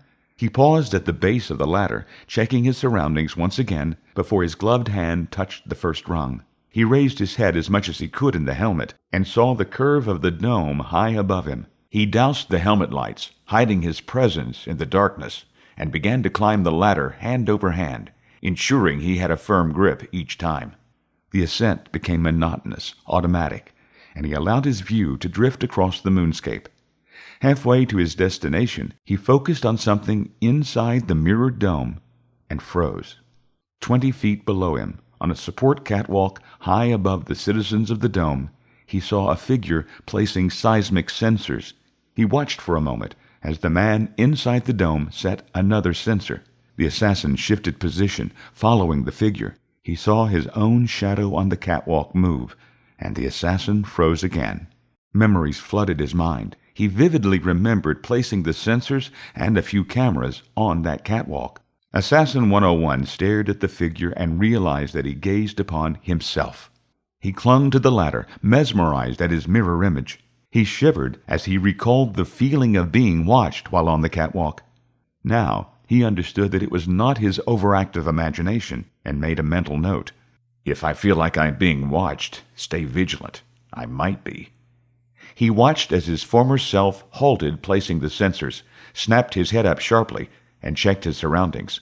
Assassin 101, clinging to the outside of the dome, felt that spine-tingling sense of terror all over again. Reliving a dream or a nightmare? His earlier self checked below him and all along the catwalk. He never thought of looking up or over his shoulder. The assassin filed that away as another valuable lesson. Check every direction.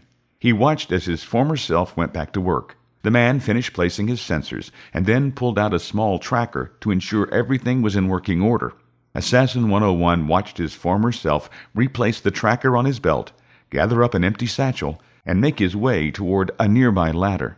The assassin watched the man all the way to the floor of the dome before losing him in the crowd. The mylar-suited assassin breathed a sigh of relief and double-checked his surroundings, including up and down the dome, before continuing his ascent. The rest of the climb went quickly. Assassin 101 arrived at the location he had chosen from schematics that he had found in one of the maintenance areas. The vantage point positioned him high above the crowd, with a clear field of fire. his sniper perch. He checked the time readout on the display and control module, DCM, mounted on his left arm. He had 1 hour until the dinner. He lightly tapped the display, and it changed to display his oxygen readout. 3 hours remaining. The assassin applied a safety harness and strapped himself to the ladder. Tugging the strap, he felt confident he would not fall off the dome. He set the timer on his DCM for 15 minutes. Secure and hidden away from the prying eyes of anyone inside the dome, the assassin settled in to wait. Assassin 101 craned his neck to look around and was instantly mesmerized by the beauty of the heavens. Although a student of history, the assassin had spent many nights of his youth staring up at the stars. Never able to get a clear view due to the lights of civilization, he had longed for the chance to stare at the cosmos without distortion or distraction. He had tried to get a clear view of the stars on his first mission to the lunar surface, but never could get the perfect clear view. Now, strapped to a metal dome, in a thin mylar suit with a plexiglass face shield, Assassin 101 had the best view in the universe. "It doesn't get much clearer than a view from the lunar surface," he smiled. The Earth, the blue-green jewel of the heavens, sat in a half-crescent over his left shoulder. He strained, grunted with the effort of trying to see over his shoulder, and finally turned backwards on the ladder to enjoy the full view of home. The apex of the dome, the rocks, and the pockmarked surface beyond provided a stunning contrast to the beauty of Earth as she drifted above it all. The one thing missing was having Rachel to share the sight with him. Staring at the stars with his back strapped to a dome on the moon, the assassin lost track of time. Stars fueled his imagination, and he wondered if, one day, the Guild would reach out to them. Could the Guild affect the history of the universe? Anything is possible, he thought. How much of human history had already been changed by the Guild's assassins? He felt a slight vibration on his left wrist. The signal from his DCM indicated that the waiting was over. Time to work, he thought, as he shifted his body back into position. He checked the gear he had meticulously attached to his suit, found everything accounted for, and began to climb the last 10 meters to his vantage point. Inching his way into position, he paused a moment to peer into the dome. His memories provided the perfect blueprint of the setting, and everything appeared as he remembered, from a different point of view. The assassin scanned the target area and recognized the layout of a standard cafeteria. Kitchen and serving line merged on his right. A dozen round tables filled the center of the room, and a set of 7 tables formed a rough horseshoe on his left. The governor's table was decorated in fine fashion, elegant handcrafted tablecloth, fine china, and several bottles of wine for the scheduled working dinner. The cafeteria was half full with early diners. Satisfied everything was as it should be, the assassin took out a small, round, rubberized disc and slapped it to the dome. He could see the disc adhere to the glass, and imagined a faint sucking sound as it melded at a molecular level with the beryllium. The disc emanated a faint orange glow for 6 seconds as it bonded with the dome. The molecular bonder replaced the glass like an emergency sealant before returning to its dormant state. The assassin had counted no less than a dozen of the discs as he scaled the dome. One more would not be cause for alarm. Assassin 101 ensured the seal was secure, and then removed the Mark II particle beam rifle. The rifle was a marvel of engineering for its time. Assassin 101 thought it a primitive and limited weapon, although it was the first commercially produced beam weapon in history. A 2-foot-long cylinder with only a semi-automatic firing mode, it had no intensity selector and no computer-assisted targeting. Might as well be in the Stone Ages, thought the assassin. The rifle had one saving grace: the ability to fire in 0 atmosphere. He unfolded the stock and meticulously checked its settings. The assassin checked the time and then touched his faceplate to the dome. Below him, the governor and her entourage entered the cafeteria. He followed her movements as she made her way through the serving line, through the center tables, to take her spot at the head of the horseshoe. Other lunar citizens ate nearby. A few waved at the governor. Guards ushered the crowd into a semi-organized line of people who needed something from the governor. The assassin's eyes were drawn to movement as his former self walked into the cafeteria. The assassin watched as his previous self entered, scanned the crowd, and then took up a position near the head table. His past self stood off from the governor, not quite mingling with the crowd, but not completely out of it either. The past assassin seemed to watch every person at once, as he stood leaning against the wall by the exit. His right arm hung down to his side near the holstered sidearm. He gave anyone that approached the governor a little extra scrutiny. Taking the rifle in a firm grip, Assassin 101 silently jammed the barrel through the center of the rubberized disc. The rubber gave way and then immediately sealed around the barrel. A small amount of air escaped before the disc sealed itself to the weapon. The end of the barrel, up to the hand grip, now sat inside the dome. The assassin lowered his head to sight the weapon. Aiming through the helmet and the edge of the rubberized disc was something the assassin had not accounted for. He cursed. He had not imagined aiming the weapon would be this hard. The depth perception of the faceplate, the scope, the edge of the rubberized disc, and the dome itself blurred the image. The assassin thought about pushing the rifle further into the dome to get the scope past the disc, but dismissed the idea. The disc might not reseal around the awkward cylindrical design and the protruding scope. That would create more problems than it solved. The assassin recalled that 5 shots had been fired during his previous mission, each shot walking in closer to the governor before the 4th and 5th found their mark. Okay, plan B, he thought, and adjusted the barrel of the rifle as close as he could to the governor. Governor Drake was on her 3rd bite of food when the table to her right exploded. Outside the dome, Assassin 101 calmly shifted the weapon and squeezed the trigger a second time. Another miss, albeit closer, exploded another section of the table. The governor's security force moved to cover her. The assassin adjusted the rifle through the rubberized disc and pulled the trigger. The 4th and 5th particle beams caught the governor in the chest as she stood to run. The high-velocity energy beam sent her flying backwards. Her chest and the table burst into flames from the superheated energy bolts. The assassin shifted his helmet from the weapon and touched it to the dome, confirming the kill.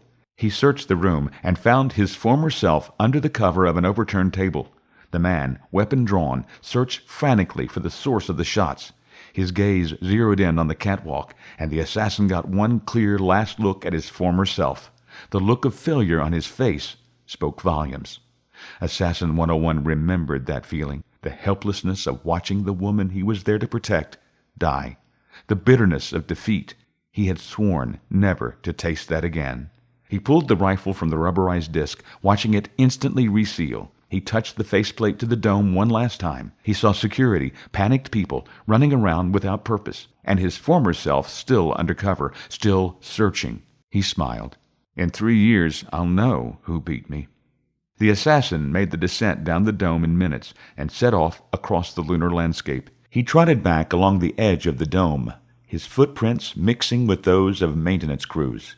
He was well out of the area before he turned left and headed for the open lunarscape.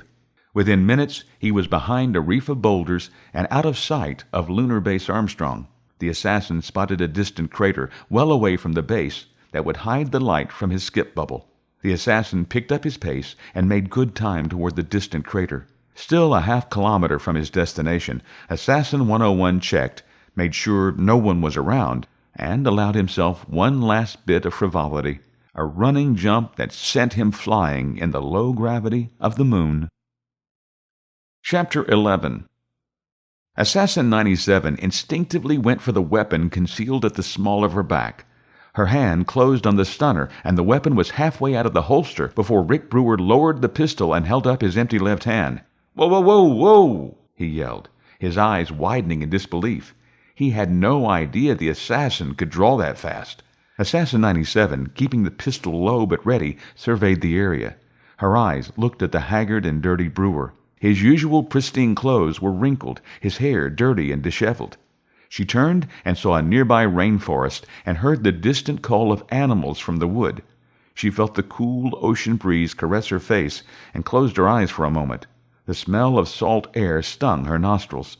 She could almost feel the distant waves lapping at the shore. Opening her eyes, she focused on the half-naked native at Brewer's feet, confirming the rhythmic breathing of the unconscious man. "What the hell is going on?" she asked, slowly putting the weapon away. Brewer holstered his own pistol, grabbed the assassin by the arm, and led her down a well-trodden footpath toward the rainforest. She did not resist him, but kept her guard up as they entered the shade of a small grove of trees at the edge of the jungle. "I arrived yesterday at dusk," began Brewer. His head swiveled up and down the path as he took a moment to catch his breath. "When you didn't arrive immediately, I made my way to the rainforest." He pointed to a spot a few hundred yards away. "I figured you would appear in the same spot, or at least pretty close, so I stayed here where I could keep watch on the area." He gave a lopsided grin. "You know, it's difficult to look inconspicuous when you don't exactly blend in with the natives." His breathing normal, Brewer motioned, and the two moved toward the beach, further away from the unconscious man. "Anyway, when the sun came up, I moved closer, hoping you'd arrive soon. One of the natives noticed me and moved toward me when your skip bubble appeared. They arrived at a cluster of trees on a hill overlooking the beach and ducked out of sight. The assassin saw Columbus's fleet for the first time." Brewer finished his story as she took in the view. The man was focused on the bubble and never knew what hit him. "Was he naked?" she asked, allowing her mind to focus on what she had seen. Brewer nodded. "From what I've seen in the last few hours, they all run around naked. Men, women, children, day or night." He smiled. "Like I said, we don't blend in." Assassin 97 looked at Brewer and his clothes, then at her own 22nd century dress. "Not running around naked," she promised herself. She smiled at Brewer, but said nothing before turning her full attention to the scene 300 meters below. The rainforest gave way to a pristine white sand beach and the crystal-clear waters of the Caribbean. 2-foot whitecaps assaulted the beach in never-ending waves. A few of the island's local children waded out to look for shells, splashing and playing in the surf. The assassin dutifully noted that they were sans clothing. The Santa Maria sat moored next to her sister ships in the harbor, her 2 masts void of sail. Flags flapped steadily in the breeze as the crew secured the vessel. Assassin 97 thought the galleon smaller than she had imagined as she turned her attention to the other 2 ships in Columbus's fleet, the Nina and the Pinta. All 3 vessels lay at anchor a few hundred meters offshore, bobbing in the surf. The assassin shifted her gaze back to the flagship, now lowering small rowboats into the water. She could see men starting to disembark, but could not make out faces at that distance. "Any sign of Caine?" she asked. Brewer studied Columbus's flagship and recalled the general layout of the ancient vessels. He smiled at the memory of his own sailing career aboard some very similar ships, those events still hundreds of years in the future. He recalled that first ship sailing out of Calais, which brought him to the New World, and 100 years later on his mission to Japan. Memories of creaking ramps, dank and cramped living quarters, and the feeling of forever being wet filled his mind. His smile faded. It had not been the happiest of times in his long life. "No," Brewer replied, shaking his head. "He could be on any of the anchored ships." He shrugged. The assassin nodded, her brunette hair waving in the breeze. She shivered, realizing for the first time the chill from the skip. "Well, we're here," she said, gritting her teeth. "Now what?" The rowboats surfed smoothly on the waves, making the beach with little effort from the men and oars. Children shrieked at the sight and fled the beach, heading for the security of the rainforest. Brewer smiled sheepishly. "Now we talk to Sebastian." His smile told the assassin he had no idea how to accomplish this. "Well, we can't do anything until he comes ashore," said the assassin, stretching to work out a kink from the skip. "Which one is the Santa Maria?" Brewer strained his eyes, focusing on the faces. He finally shook his head. "I can't tell from here. Hopefully he will come ashore soon." "And if not?" Brewer smiled and shrugged. "If not, well, then we have a front-row seat for history." He waved his hand at the beach as Christopher Columbus stepped from his landing craft. Columbus stood stoically for a moment, surveying the beach and the rainforest beyond. He turned to look at the blue sky and watched a seagull as it lazily floated on the breeze. He smiled, turned his head toward the other boats, and waved his hand. Other men left the landing craft and came ashore. Walking along the beach, admiring the white sand, Columbus bent over, picked up a shell, and turned it over in his hand. Once his examination was over, he gently tossed it back into the sea before patiently waiting until his men gathered around him.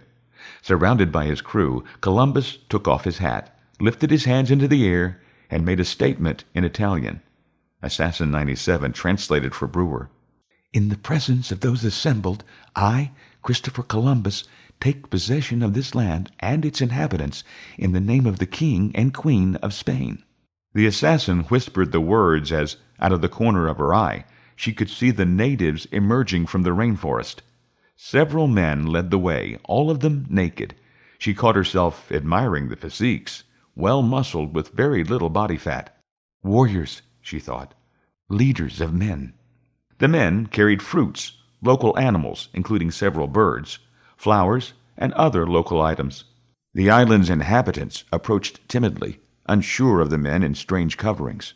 Columbus's men spread out in a defensive semicircle, but left their weapons sheathed. The two groups formed a ragged skirmish line on the beach, with Columbus the sole person in between the lines. Assassin 97 and Brewer watched as a man, possibly the local chieftain, approached Columbus. The men eyed each other for a moment before the Italian explorer opened a small pouch and pulled out a long string of beads. Columbus offered the beads with a small bow. The chieftain nodded, took the beads, and gave Columbus a handmade satchel of animal hide in return. Both men smiled. The chieftain turned and displayed the beads to his followers by holding them over his head. Columbus mimicked the movement, showing the bag to his men. The display over, Columbus motioned for his men to mingle, and the two groups, sailors and natives, converged. More gifts were exchanged, red hats and beads, for parrots, cotton, and other local items. Assassin 97 and Brewer, from their vantage point a few hundred meters away, watched as history unfolded before them. By midday, the two moved from their hilltop perch toward the beach. The inhabitants mistakenly took them as more of the crew and offered fruits and other trinkets. Assassin 97 and Rick Brewer accepted graciously. Both were famished. The assassin removed a small necklace and offered it in exchange, as Brewer presented a local boy the small carrying pouch from his belt. The natives smiled and ran off to show their gifts to their tribesmen. The two avoided the explorers, making their way to a small grove of trees just off the beach. There, hidden from casual inspection but with a good view of the beach, they sat and ate. They watched as the crew rowed out to the fleet. The small landing craft returned an hour later, full of more men and trinkets for trade. Brewer tapped the assassin on the shoulder and then pointed to one of the boats coming to shore. "Sebastian." The two watched as the boats made landfall. The sailors disembarked the boats and made their way toward the tree line, where the little village sat nestled against the forest. One man remained behind in the boat. Sebastian. He stood looking at the water and sand as if torn by a tremendous decision. Brewer studied him carefully, remembering his face as he boarded the vessel months earlier. "He doesn't want to leave the boat," muttered Brewer. The rest of the crew had moved off, leaving Caine standing in the craft as the sun began its descent low on the horizon. Caine finally stepped onto the beach. On the sand, he closed his eyes and turned to face the sun. He folded his hands, fingers interlaced in front of him, and let the last rays of light wash over him. He let out a content sigh, opened his eyes to watch the sunset, but did not move further inland. Without thinking, Brewer left the grove and began a brisk stroll toward the grounded ship. "Rick!" Assassin 97 hissed, but Brewer was gone. Caine stared at the sunset and smiled. He was happy with his new life, although at the moment he preferred to be on the Santa Maria at sea instead of standing on the beach. Still, he could feel the ocean at his back, and that was enough, for now. The sea had been good to him. It had given him purpose, a drive to see the new world, and an inner peace he had not known was possible. Now he felt the warmth of the setting sun and the gentle breeze of a tropical paradise. He wondered how he had ever lived without the peace and harmony of the sea. As the last rays of the sun disappeared behind the palms and the distant rainforest, a figure appeared from a nearby stand of trees and made his way toward the beach. The man moved with determination and purpose, backlit by the retreating sun.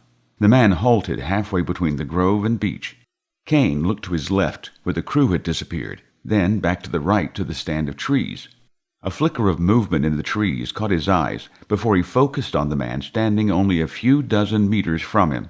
Caine could not make out the man's features due to the setting sun, but when the man spoke, chills consumed Caine's spine. "Sebastian," the man called. Caine recognized the voice instantly. "Do you have a minute for an old friend?"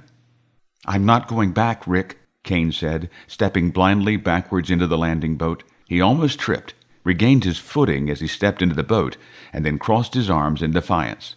"I'm happy here." "I'm not here to take you back," Brewer said, taking a few steps closer to the boat and Caine. Brewer spread his hands in a disarming gesture, his features slowly taking shape as he moved closer. "Only to talk."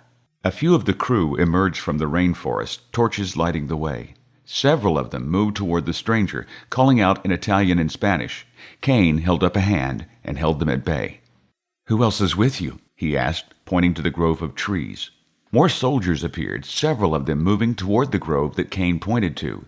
He waved them off. "Assassin 97 is with me," came the reply. Caine watched as Brewer turned and pointed to the grove.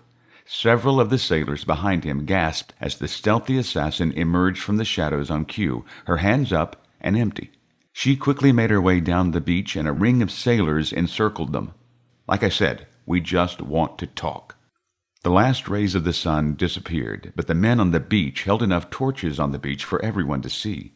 Caine and Brewer stood at the water's edge. A line of sailors with torches lit the beach all the way to the rainforest. The grove of trees remained the only dark place on the beach. Caine took in the scene in a glance and spoke to one of the sailors. "It's all right, let them talk," Assassin 97 translated as she took her place by Brewer. Caine turned and eyed the assassin, but did not address her. Instead, he turned to Brewer. "Okay, talk," Caine said, as two sailors took up positions on either side of him. Their torches provided an eerie, flickering macabre feel to the night. Brewer stepped to within a few feet of Caine, who still stood in the landing craft.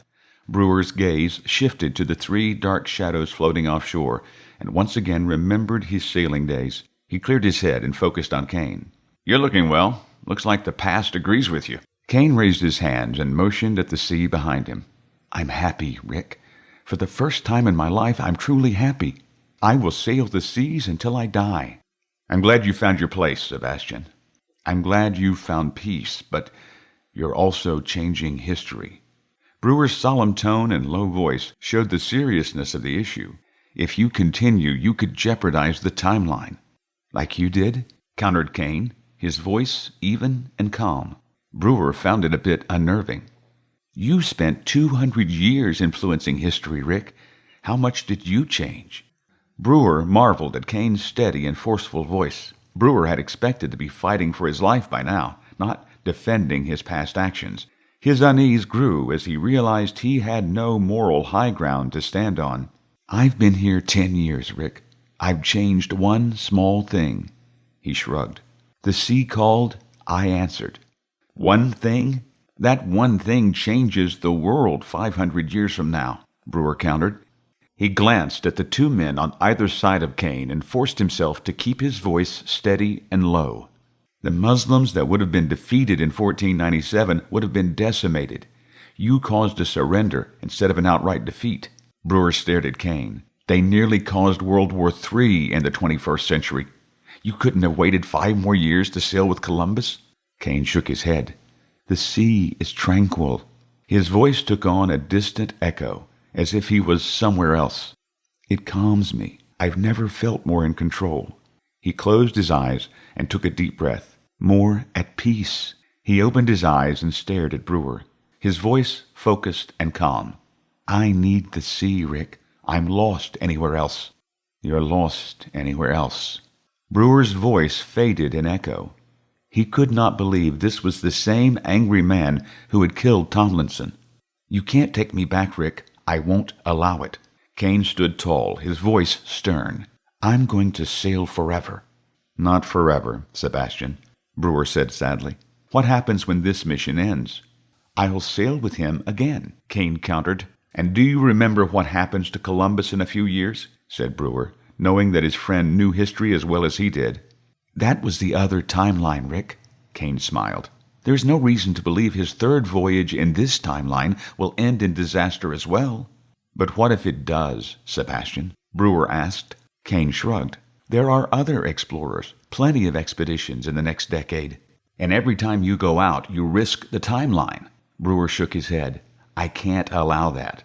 You can't allow? You can't? Caine's voice edged up for the first time. The men on either side of him startled at the sudden change in tone. Who the hell do you think you are? Who are you to tell me you can't allow it? How many lives did you change, Rick? How many timelines did you disrupt? Too many, admitted Brewer, nodding dejectedly. That's why I'm now working with the Guild. Brewer's eyes showed sadness in the flickering light, both for him and for his friend. It's the penance for my sins. I don't want you to make the same mistakes.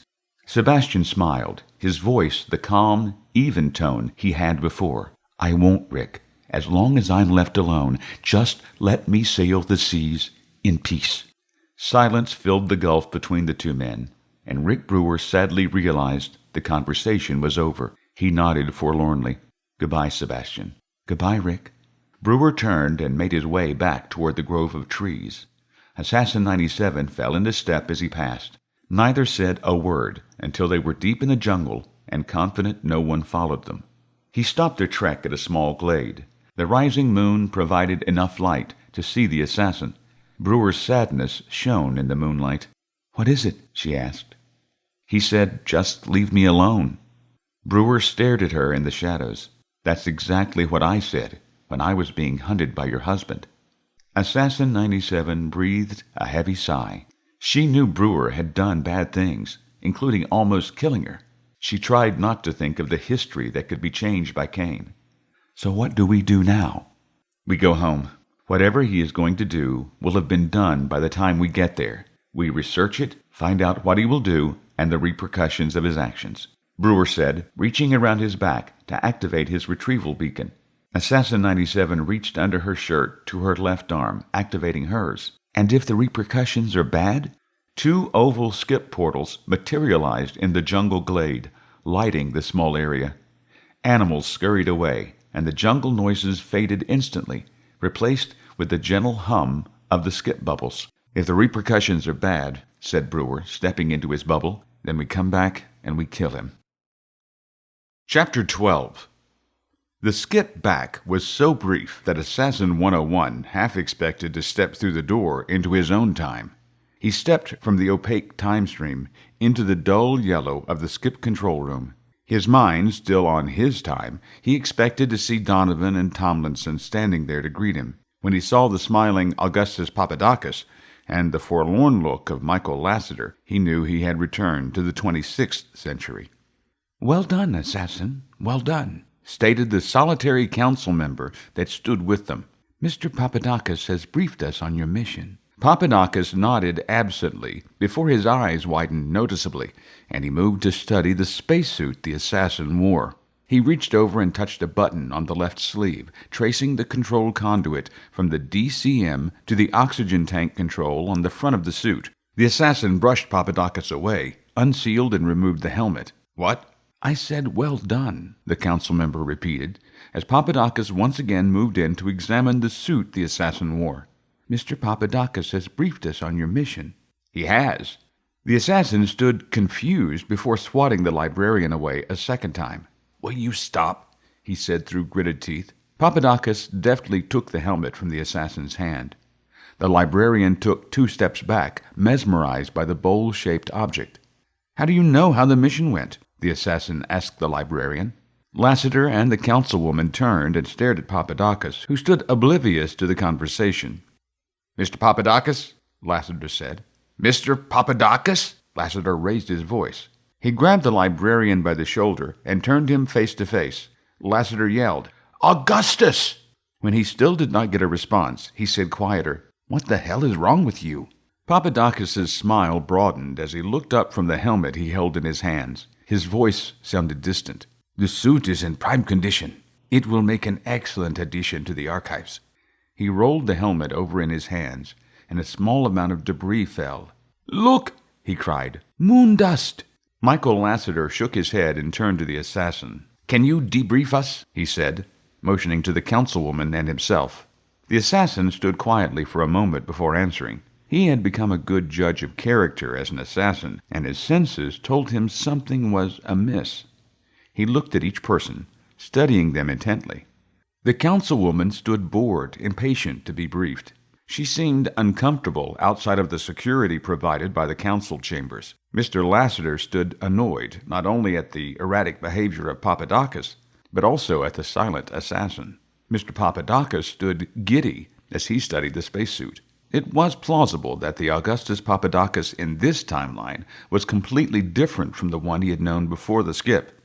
The assassin found this version to be even more annoying than the mousy, nervous librarian he had known. The comment that Papadakis knew of the mission and its outcome stuck in the assassin's mind. He needed a few minutes to think.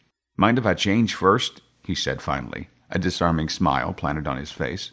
"I need to freshen up, and I think Mr. Papadakis really wants this suit." Alone in his VIP quarters, the assassin stripped out of the mylar suit and stepped into the shower. The hot water relaxed him, and his mind drifted home. His thoughts found their way to where they always did. Rachel. They were married after his first mission and graduation from the guild. Killing Mayweather had corrected several issues, including a broken nose for Assassin 97. The timeline stabilized, and each assassin conducted their first mission. Assassin 101 went to 1938 Britain, while Assassin 97 skipped to the U.S. in 1980 to capture Rick Brewer. Their first missions a success, the two married. The Guild Council neither condoned the union nor did they bless it. The only stipulation the Council placed on the couple stated that should Assassin 97 become pregnant, her days as an assassin were over. They agreed. They honeymooned in Hawaii, December 1941, where they walked along the beach on the 6th, enjoying the warm waves as the tide came in. Hand in hand, they watched the peaceful sunset. They knew that the world was about to change. On the 7th, they watched the Second World War begin as Japanese planes bombed the U.S. Navy at Pearl Harbor. The assassin stood on a mountain ridge a few miles from the harbor and witnessed wave after wave of Japanese fighters and bombers attack. Assassin 97 pointed as the USS Arizona listed on its side and partially sank. The planes finally stopped their strafing runs, and silence returned to the skies, but the crackle of fires and distant explosions punctuated the quiet morn. The two newlyweds left the ridge and headed for a distant part of the island away from the carnage. They had walked along the beach at dusk and confessed their love as smoke from the fires lifted skyward. They kissed under the stars as the tide brought in tall whitecaps. The tide also brought in a Japanese assassination squad sent to kill Admiral Nimitz and any other high-ranking officers they could find. The two assassins, alone on the beach, were as startled as the Japanese. The 6 Japanese drew long daggers and attacked, anticipating a quick, quiet kill. Assassin 101 attacked 3. He ducked a lunge, pivoted, and disarmed a second with a front kick. He snapped the last man's neck before turning back the one who had lunged. The assassin used that man's momentum to skewer the one the assassin had disarmed. The Japanese soldier's eyes went wide with the shock of killing his own teammate. Assassin 101 easily took the dagger away and killed the man with his own weapon. It was over in seconds, and the assassin smiled as he surveyed his handiwork. His smile faded when he turned to see his new wife face the other 3 dagger-wielding Japanese. One was already down, his neck twisted in an unnatural angle. She faced a second, who held his dagger high. The assassin saw a long red streak down her back. The third was on the ground, flat on his back.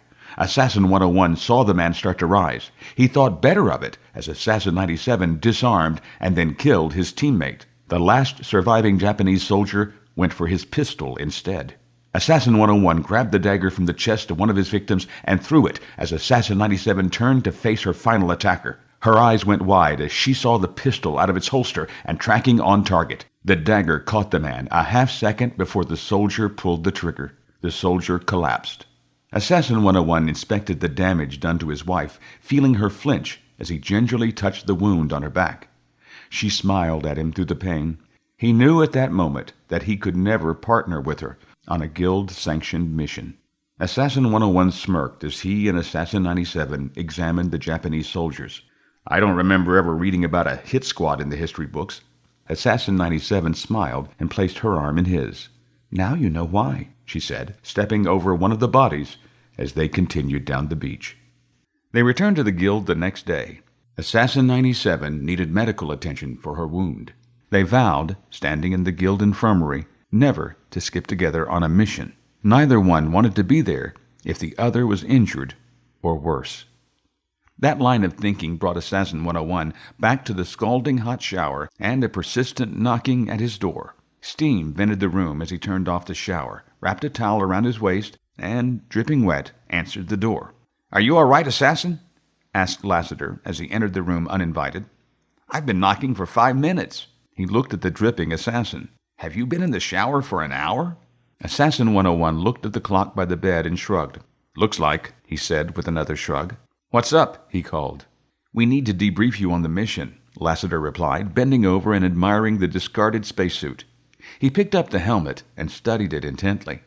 The assassin watched as Mr. Lassiter turned his face to the left and right, studying himself in the reflective visor. Assassin 101 re-entered the bathroom and eased the door almost closed. "What's the rush?" came the muffled question from behind the partially closed door. He heard the gentle thud of the helmet being returned to the floor before Lassiter answered. "The government is pressuring the guild to give up time travel technology," Lassiter replied. His voice held a hint of despair. "We need to know what your mission was to determine if it directly impacts the government or the guild. If it impacts the guild, we may have to send you back to undo whatever you did." The door swung open, and the assassin stepped out partially dressed in the traditional robes of an assassin. His upper torso lay bare and still wet. "Undo it? Not likely," he said. "I've already performed both sides of the mission." He saw the look on Lassiter's face. "Assassin and guardian. Besides, I thought Augustus already told you about the mission." His voice held a hint of suspicion. "No," Lassiter corrected, shaking his head. "He said that you were returning from a successful mission. He never said what the mission was." Well, I was sent back by the council to kill Governor Drake of the lunar colony in 2196. The assassin shook his head. "How did he know it was successful?" "Wait," Lassiter said, focusing on the assassin's statement. "The council sent you back? This council?" The assassin nodded. "Same council, different timeline." He disappeared back into the bathroom. He emerged a minute later, fully dressed. "Why would they want that?" Lassiter continued. "It is well documented that killing the governor results in political instability for decades. The people who emerged from that power struggle virtually control every facet of the government today." Lassiter began to pace. "Why would they send you back?" Silence filled the room as the two men tried to follow the timeline in their heads. Assassin 101 broke the silence. "I think we should go have a little chat with Augustus," the assassin stated with a grim determination on his face. "Maybe he can provide a few answers." Michael Lassiter held a hand out to stop the assassin. "I have a better idea." The assassin has returned. The shadowy figure reported over the hollow. The timeline is as we predicted. Brendan Lamar nodded as he listened. He looked around the room. "Nothing looks different," he thought. He absently felt his body. "I feel normal. How do we know the plan is working? Nothing is different." The shadow figure shifted in its seat, and Lamar could swear the electronic vocoder sounded annoyed. You will not notice any difference, Mr. Lamar, the shadow said. But my sources are impeccable. Your only concern now is to implement the next phase. The shadow voice went from annoyed to content. I want everything in place in 48 hours. Lamar looked at the ancient grandfather clock in the corner. The tall wooden clock marked time with a golden pendulum that maintained constant motion. Lamar watched the pendulum for a moment before responding. 48 hours is not a lot of time. Are you sure we... You have 48 hours, Mr. Lamar, said the voice. Lamar saw Jasmine stir from her spot on the sofa across the room. The ginger-haired woman floated over to the desk as the voice continued. If things are not prepared in that time, the threat sent a shiver down Lamar's spine. Then I will have to find another partner. 48 hours, Mr. Lamar. The comm clicked off. Jasmine smiled as she patted Lamar on the back. Brendan Lamar felt her cold touch and shivered. The holoreader projected a complicated system of timelines and variables, all centered around one particular point in time. Dr. Darlene Lassiter traced one of the timelines, made a note on her computer pad, and then traced another. She pursed her lips, furrowed her brow in thought, typed in another command, and watched as all but two of the timelines, the two she had traced, disappear from the air before her. A knock on the door interrupted her thoughts. She pressed save on her pad before turning away from the holoreader. She did not want to make that mistake again. The last unsaved work had cost her 2 days to recreate. Facing the door, she called, "Come in." She smiled as her husband, Michael Lassiter, and Assassin 101 entered. "I'm glad you remembered to knock this time," she winked. "I learned my lesson after the last time I barged in," he replied, moving to kiss her on the cheek. He stepped back, motioning to the assassin. "Darlene, this is Assassin 101. The woman held out her hand. "The man from the past," she smiled. She offered her hand to the assassin, who took it firmly in his. "Pleasure to meet you." "The pleasure is mine," the assassin replied. "Michael has told me a lot about you." He paused, pointing to the hologram suspended over the reader. "And your work. Impressive." Darlene Lassiter looked at the assassin, then to her husband. "So, this isn't a social call?" Michael Lassiter shook his head. "Unfortunately, no. We need to look at the lunar mission in 2196. Something doesn't add up." Michael went on to tell his wife the entire story of the assassin, Papadakis, and the mission. "Well, let me add to the mystery," Dr. Lassiter said. She brushed her blonde hair back behind her ears. "Those records were sealed about an hour ago. The librarian, what's his name? Mousy little guy?" "Papadakis?" the assassin asked. "Yes, Papadakis," she confirmed. "He called and said he had orders from the council to recatalog all data concerning that mission. A few minutes later, 2 of his assistants came in and removed every note, crystal, and book in my possession. They even removed the records from my computer." Michael Lassiter looked at the assassin and saw a man deep in thought. The assassin rubbed his chin, staring at the floor. He finally looked up from the floor, shaking his head. "He said the council ordered the records pulled?" The temporal archaeologist nodded. "Why would the council want to recatalog the mission?" Mr. Lassiter asked. "The mission is complete. We literally have both sides of the story." He shook his head, confused. "Both sides?" Dr. Lassiter asked, and then snapped her fingers. "That explains it." She turned to the assassin. "He had the original data from your successful intervention on your first mission." "I failed my first trip to the moon," the assassin corrected. "In your timeline, yes." She waved her finger at him. "But when you were pulled forward, you skipped into our timeline. I have—" She turned to the table, remembered the crystal was gone, and turned back to the assassin. I had the data. The data crystals were pulled before I could compare them with the new data from this mission." The assassin pulled his crystal from beneath his shirt. He took the necklace over his head and handed it to the archaeologist. "Here's my data from the first lunar mission. I had the crystal on auto-collect for this last skip. I'm sure it recorded everything automatically, but I haven't had a chance to go through it." Dr. Darlene Lassiter smiled as she grabbed the necklace. She inserted the crystal into the reader, and a new hologram appeared over the table. It appeared very similar to the one the assassin had been briefed on a few days earlier, one timeline breaking off into several others. The doctor traced one timeline with her hand, typed in a command on her pad, and the image shifted, showing a merging of the timelines. "You see this?" she pointed. The 2 men nodded. "The timelines merge back together. Whatever you did, assassin, either postponed a series of events or accelerated them. I won't know which without studying the data further." She turned back to the hologram, examining it with a practiced eye. "But I don't think that is the important part," she muttered after a few moments. She turned to face the 2 men again. "The timelines are actually merging back together now, this year.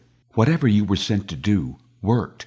The timelines, the events of these timelines, are all focused on—" She paused, looking for the right word. She finally shrugged, giving up, and simply said, "Now." Michael Lassiter looked at the assassin. "Did the council indicate why they would pull you from your time to conduct the mission?" "No," replied the assassin, after a long, thoughtful pause. "But Augustus told me it was his recommendation." Lassiter smiled. "I think it's time to have that little chat with Mr. Papadakis." "Later," the assassin replied. "I've got another mission I have to complete first." Chapter 13. The lock opened with a click, and Assassin 101 entered the darkened room. He paused, listening for sounds as he had done before, and heard nothing. Eyes adjusting to the darkness before moving from the door, he bumped into a dark object and let out a curse. He would have to risk the lights, after all. Finding the switch, he flicked it up, and bright light filled the room. The assassin let his eyes adjust again as he stood in the room that he used to share with his wife. It stood remarkably unchanged in 300 years. The bed, dresser, and nightstand were new, but sat in exactly the same places that he remembered. A large storage trunk sat at the end of the bed. "That's new," he thought, "and accounts for the bruised shin." Other than the trunk, the room seemed eerily familiar, and the assassin began to feel at home. "Where would I hide a note?" he thought aloud. He nodded to himself. Someplace it wouldn't easily be found. He groaned, shaking his head. "Great. I'm talking to myself." He ruled out all of the furniture and anything easily moved. None of that would ever last 300 years. He scanned the walls, looking for anything he did not recognize. The mahogany panels looked as if they had not been replaced in millennia, but he saw nothing out of the ordinary. He did a hasty search through the appliances in the kitchenette and bathroom. Again, nothing. The assassin paused in mid-search as footsteps echoed in the corridor outside.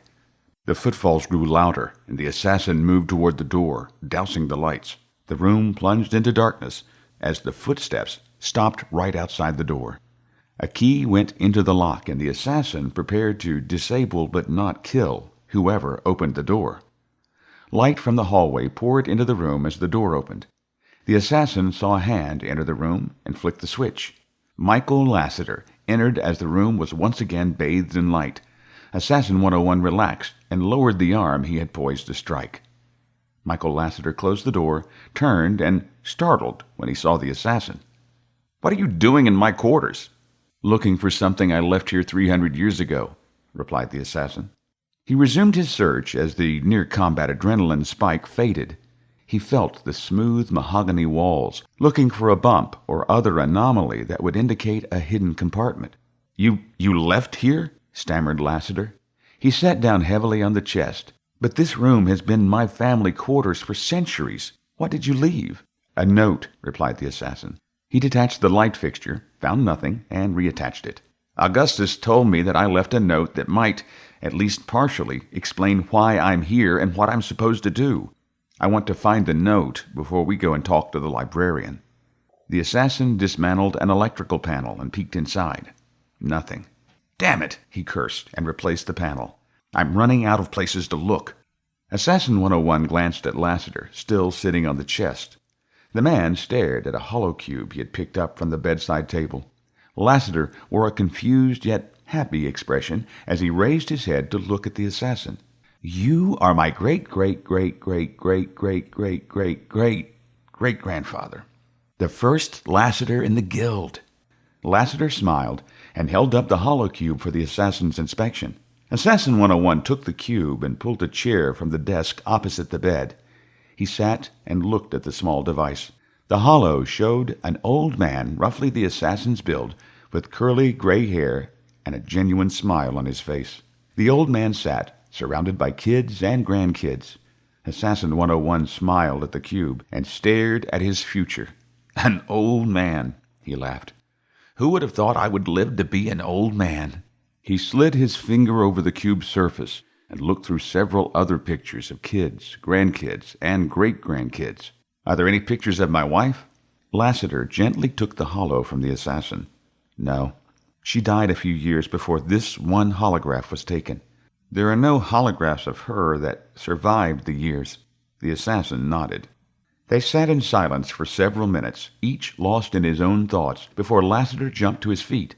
"That's it!" he exclaimed, moving swiftly to a bureau across from the bed. He pulled an ancient book from the second drawer, opened it, and pulled out an old yellowed envelope. He placed the book on the bureau and then flipped the envelope over to show the assassin the front. The envelope simply said, Jason. Lassiter passed the envelope to Assassin 101. That's you, isn't it? The assassin nodded as he recognized his own handwriting on the envelope. It's been in this book passed down for generations. Everyone in the family has read it. Assassin 101 flashed him an accusing look. Lassiter shook his head. No one has been able to decipher it. His smile grew large. But I might have an idea now. Cautiously, Assassin 101 peeled back the ancient paper. The edges were brittle, and the ink had faded and bled, but it was still readable. Watch your back. Things are not as they seem. Listen, but do not proceed. Hurry home. 97 and counting down. All in lowercase letters except for the capital L in listen and capital P in proceed, and the word down in all capitals. The capital letters threw us for years, but now I understand, Lassiter said excitedly. The assassin nodded. Listen to Lassiter, capital L. Do not believe Papadakis, capital P. Easy enough to decipher. His voice held a note of worry concerning the last line. The assassin shook his head. Whatever is going on here, I need to get back. Assassin 101 grunted with determination. 97 needs me. Who is 97? My wife, Assassin 97, Rachel Sullivan. Lassiter shook his head, confused. Assassin, my great... He motioned with his hands to continue the 10 generations. Grandmother was Leanne Lassiter. She was not an assassin. She was a teacher here at the guild. Lassiter went back to the second drawer of the bureau and withdrew another book. He flipped the pages and found the family history. His eyes widened, and he looked up intently at the assassin. Your first wife died in 1509 on a mission for the guild. Assassin 97 and Rick Brewer emerged from the skip portal into the control room. Light blue electrical currents arched from the portal and lashed the assassin's back. Ow! She yelled, turning to stare at the time vortex. She turned to Brewer. That's never happened before. Brewer turned to watch the vortex as the door closed and saw the usual eddies and riptides. He raised a hand toward the vortex, and a blue arch of energy struck his hand just as the door closed. He shook his hand, looked at Assassin 97 for sympathy, but found none. Sunspots are currently playing havoc with the vortex, called a familiar voice from behind them. The assassin and Brewer turned to meet Tomlinson and Donovan. Welcome back, Tomlinson continued. Were you successful? Assassin 97 and Rick Brewer looked at each other and then nodded to Tomlinson. Excellent, Tomlinson said, and started toward his office. I will need a full debriefing after you freshen up, he called over his shoulder. The assassin and Brewer stole another glance at each other. Both knew that Sebastian Caine had changed history again. Dr. Darlene Lassiter felt the stun bolt hit her from behind.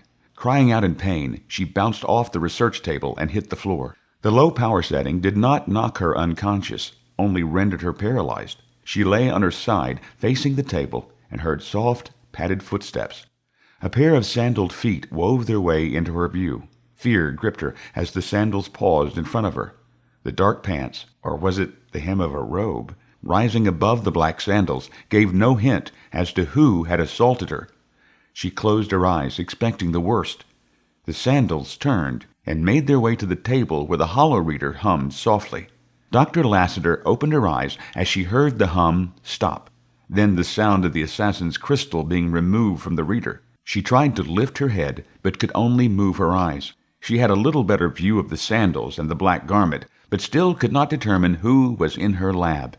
The stun effects were growing, and she felt herself drifting toward a distant darkness. The sandals paused again, their owner watching her eyes close. The sandals disappeared out of the door. What do you mean she died in 1509? Lassiter leaned close, reading from the book. According to the family history, not the archives, our history, your first wife was on a mission to stop a renegade stranded in time. No, wait, the assassin interrupted. She caught Rick Brewer on her first mission, and that wasn't in 1509. He was captured in 1980. I'm sorry, but that is the information in the Lassiter family history. He flipped a few pages. After her death, you married a guild teacher and had 2 children, Rebecca and Thomas. You completed your time as an assassin, served on the council for more than a decade, and then went on to teach history at the guild. You died an old man a few years after your wife, Leanne. Lassiter looked sad as he finished the lineage. That's wrong, the assassin denied. You're making it up. Lassiter shook his head. I didn't even know your identity until tonight. This is the history of our family. I've got to get back, the assassin said, his mind racing. I've got to save Rachel. The assassin stood and paced for several minutes as silence filled the room. He finally glanced at Michael, who sat quietly on the bed. His face wore a mask of sadness. Lassiter looked up when the assassin stopped pacing. What would happen to me, to my bloodline? The assassin paused, thinking. If I've learned anything in the last few years, it's that history has a way of fixing itself. Whether it's an assassin or natural progression, time will heal itself. Look at the hollow your wife is studying right now. The timelines are merging, correcting whatever I did to alter them. So don't worry. The assassin grinned, almost convincing himself. You and your family, my family, will prevail. He shook his head. But right now, I have to get home. No, Lassiter interrupted. You have to help me save the guild, now, in my time. He stood. We have to talk to Augustus Papadakis. Chapter 14. What do you mean he's dead? Administrator Donovan sat with Assassin 97 and Rick Brewer in Tomlinson's office. The assassin looked out of the bay window at the control room and thought the pristine and intact consoles looked much better than the damaged computers and blood-stained floor they had left behind. She turned her attention back to Donovan, who sat on the edge of the desk in his usual manner. The assassin and Brewer lounged in guest chairs opposite Tomlinson's desk, which was covered with a jumble of papers, archive crystals, and 2 different computer pads. The assassin and Brewer had waited for Tomlinson to leave the office before speaking with Donovan. We saw him die when Caine skipped back, Brewer replied with a neutral tone. Caine killed him. Impossible. Donovan shifted slightly on the wooden corner of the desk. Caine is sitting in medical right now, awaiting his execution in... He checked the antique clock on the wall. An hour. An hour? Assassin 97 and Brewer exchanged glances. What's the date? She asked. Gunfire, followed by several screams, interrupted Donovan's reply. Assassin 97 drew her pistol in an instant and moved to the door before Brewer could stand. The assassin felt a calm energy flow through her. Now is my chance. Brewer stepped in front of the assassin and raised a hand as Caine entered the control room below them. The assassin's eyes shot daggers at Brewer, but he held his ground. The assassin reluctantly lowered her pistol. They watched as Sebastian Caine calmly entered the room, killing 2 technicians before turning the rifle toward the office. The assassin and Brewer ducked as the volley of superheated bolts shattered the glass window, vaporizing most of the glass instantly. The remaining shards showered down on the assassin, Brewer, and Donovan. The assassin averted her eyes. Brewer placed his arms around his head, and Donovan hit the floor, curling into a ball.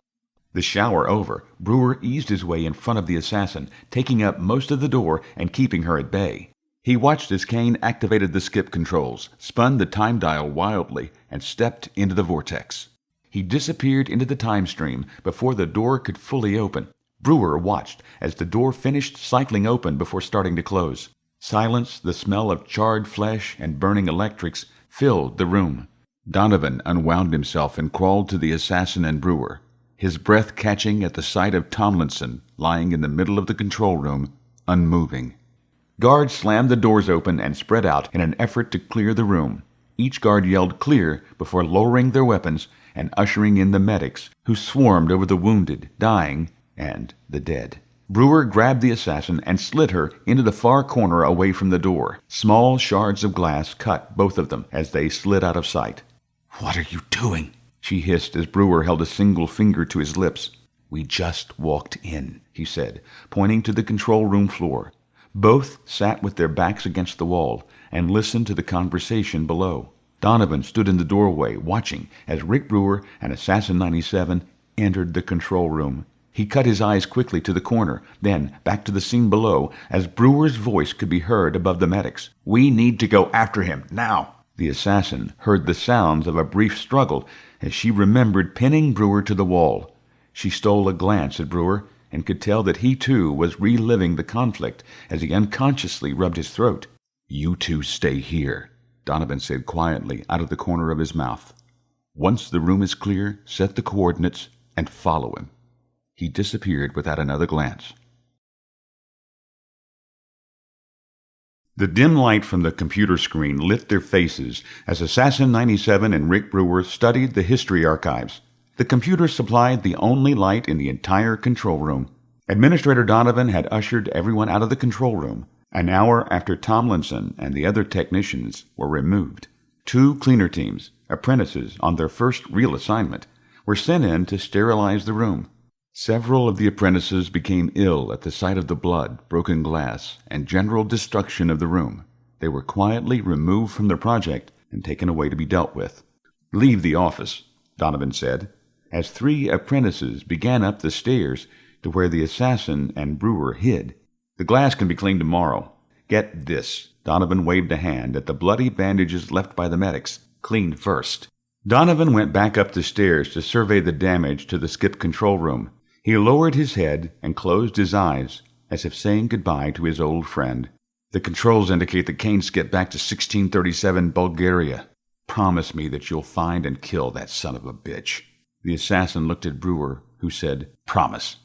Donovan nodded, turned, and made his way down the stairs, the last to leave the skip control room. He stole one final glance up at Tomlinson's office before closing the door. Guards, cleaners, administrators, and 2 councilmen clustered in the corridor outside of the time-skip control room. He heard one of the cleaners comment on the loss of the skip director. Donovan flashed a quick glance, nodded silently, and then locked the door. The assassin and Brewer waited 2 hours in the dark before moving to the computer. "Anything?" she asked. Assassin 97 hunched over Brewer's shoulder as he sat and stared at the computer. Her hair hung down, tickling Brewer every time she moved. The assassin watched as the screen showed all of the major events of the early 16th century. "There are several points in time that don't quite match our history," Brewer responded quietly, his brow furrowed in concentration as he brushed the assassin's hair away. "We know about Columbus in 1492. Looks like another slight shift in 1502. He could have sailed with da Gama around Africa again." He shook his head. "It's just a blip, nothing significant that we could use to hone in on him. There is another incident in 1506 in the Caribbean. Looks like pirates." His voice trailed off. "Nothing really to lock onto." "Keep looking," the assassin said, frustration creeping into her voice. "There must be a point where he really changes history, someplace where we know where and when. We just need to get there first. Why don't we go and get him in 1502 with da Gama?" "Can't," she replied, shaking her head. Her hair whisked back and forth on Brewer's face. He brushed it away again, annoyed. She reached across him and keyed in a command on the computer. Her proximity brought forth raw emotion that he had long hidden and forgotten. She caught his sharp intake of breath, finished her key command, and quickly moved away. "Da Gama is a fixed point," she stammered slightly. She eyed her partner for a moment. "That event is too important in human history. If we go there and inadvertently change something, we could do more damage than he would." Brewer, lost in his thoughts, did not answer immediately. She studied the look on his face, saw the hurt, the longing, the pain. She brushed his face with her hand and felt him shiver. "What's wrong?" she asked. "Memories." He shook his head, brushing off the conversation. He caught her looking at him out of his peripheral vision. He turned and saw the unasked question on her face. "Another time," he said quietly, and turned back to the computer. "What memories?" she persisted. He breathed a heavy sigh and leaned back in the chair, the search for Kane forgotten. He paused for a moment, gathering his thoughts. The assassin took the opportunity to drag a chair around to sit right in front of him, sitting in the flickering light of the computer. "When I escaped the guild," Brewer began in a slow, controlled monotone. He took his time, searching for each specific word. "I landed in France. I spent a few years there before heading to the United States. This was 70 80 years before you found me on the train." Assassin 97 nodded. She watched the former rogue relax a little as his thoughts coalesced. He settled into his story, and the words came more naturally. "It was 1802, he continued. I had just taken a job at the Department of State as a translator. I had resigned myself to live out a quiet life, no problems, no disruptions, no guild." He sighed heavily as the memories flooded. "That's when I met Holly." The assassin's eyes opened wide. She had not expected the conversation to go in this direction. She said nothing and allowed Brewer to continue at his own pace. "Holly worked at the Treasury," he smiled. "We bumped into each other at lunch one day and started talking. She was beautiful, young, intelligent." He paused, emotions flooding him. He glanced at the assassin. "We were married in 1804 after a long, formal courtship." The assassin's eyes widened, but she said nothing. "We settled in Washington, each with our respective jobs. We were not well off, but not doing badly either." He smiled. "We were happy, and that was enough. When Holly told me she was pregnant, I was absolutely ecstatic. I'd never thought of fatherhood," he confessed. "My life up to my exile had been devoted to becoming an assassin. When she told me..." He shook his head, reliving the disbelief. "I was so happy." Brewer hung his head in silence, overcome by the memories and emotion.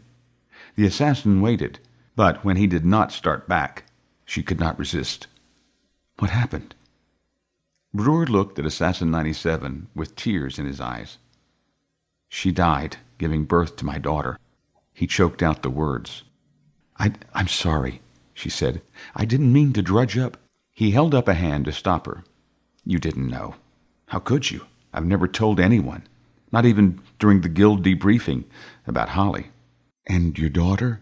the assassin asked. "She died as well." He shook his head. A tear coursed down his cheek. "You know, I checked on her about a year ago," he said suddenly.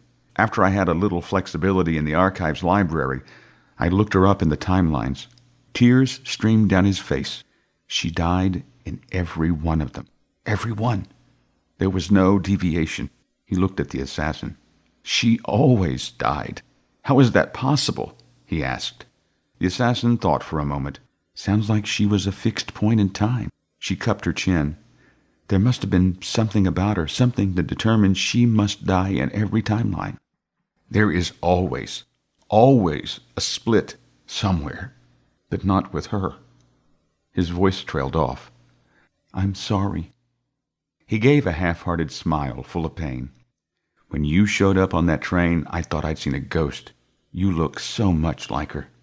His voice weighed heavily. "You still do." He went silent.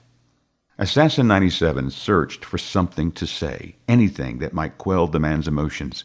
A thought formed. "You say that Holly always died. Did she ever marry anyone else?" Brewer raised his head, looking at the assassin. He searched the archives he had read, shook his head. "No," he said quietly. She smiled.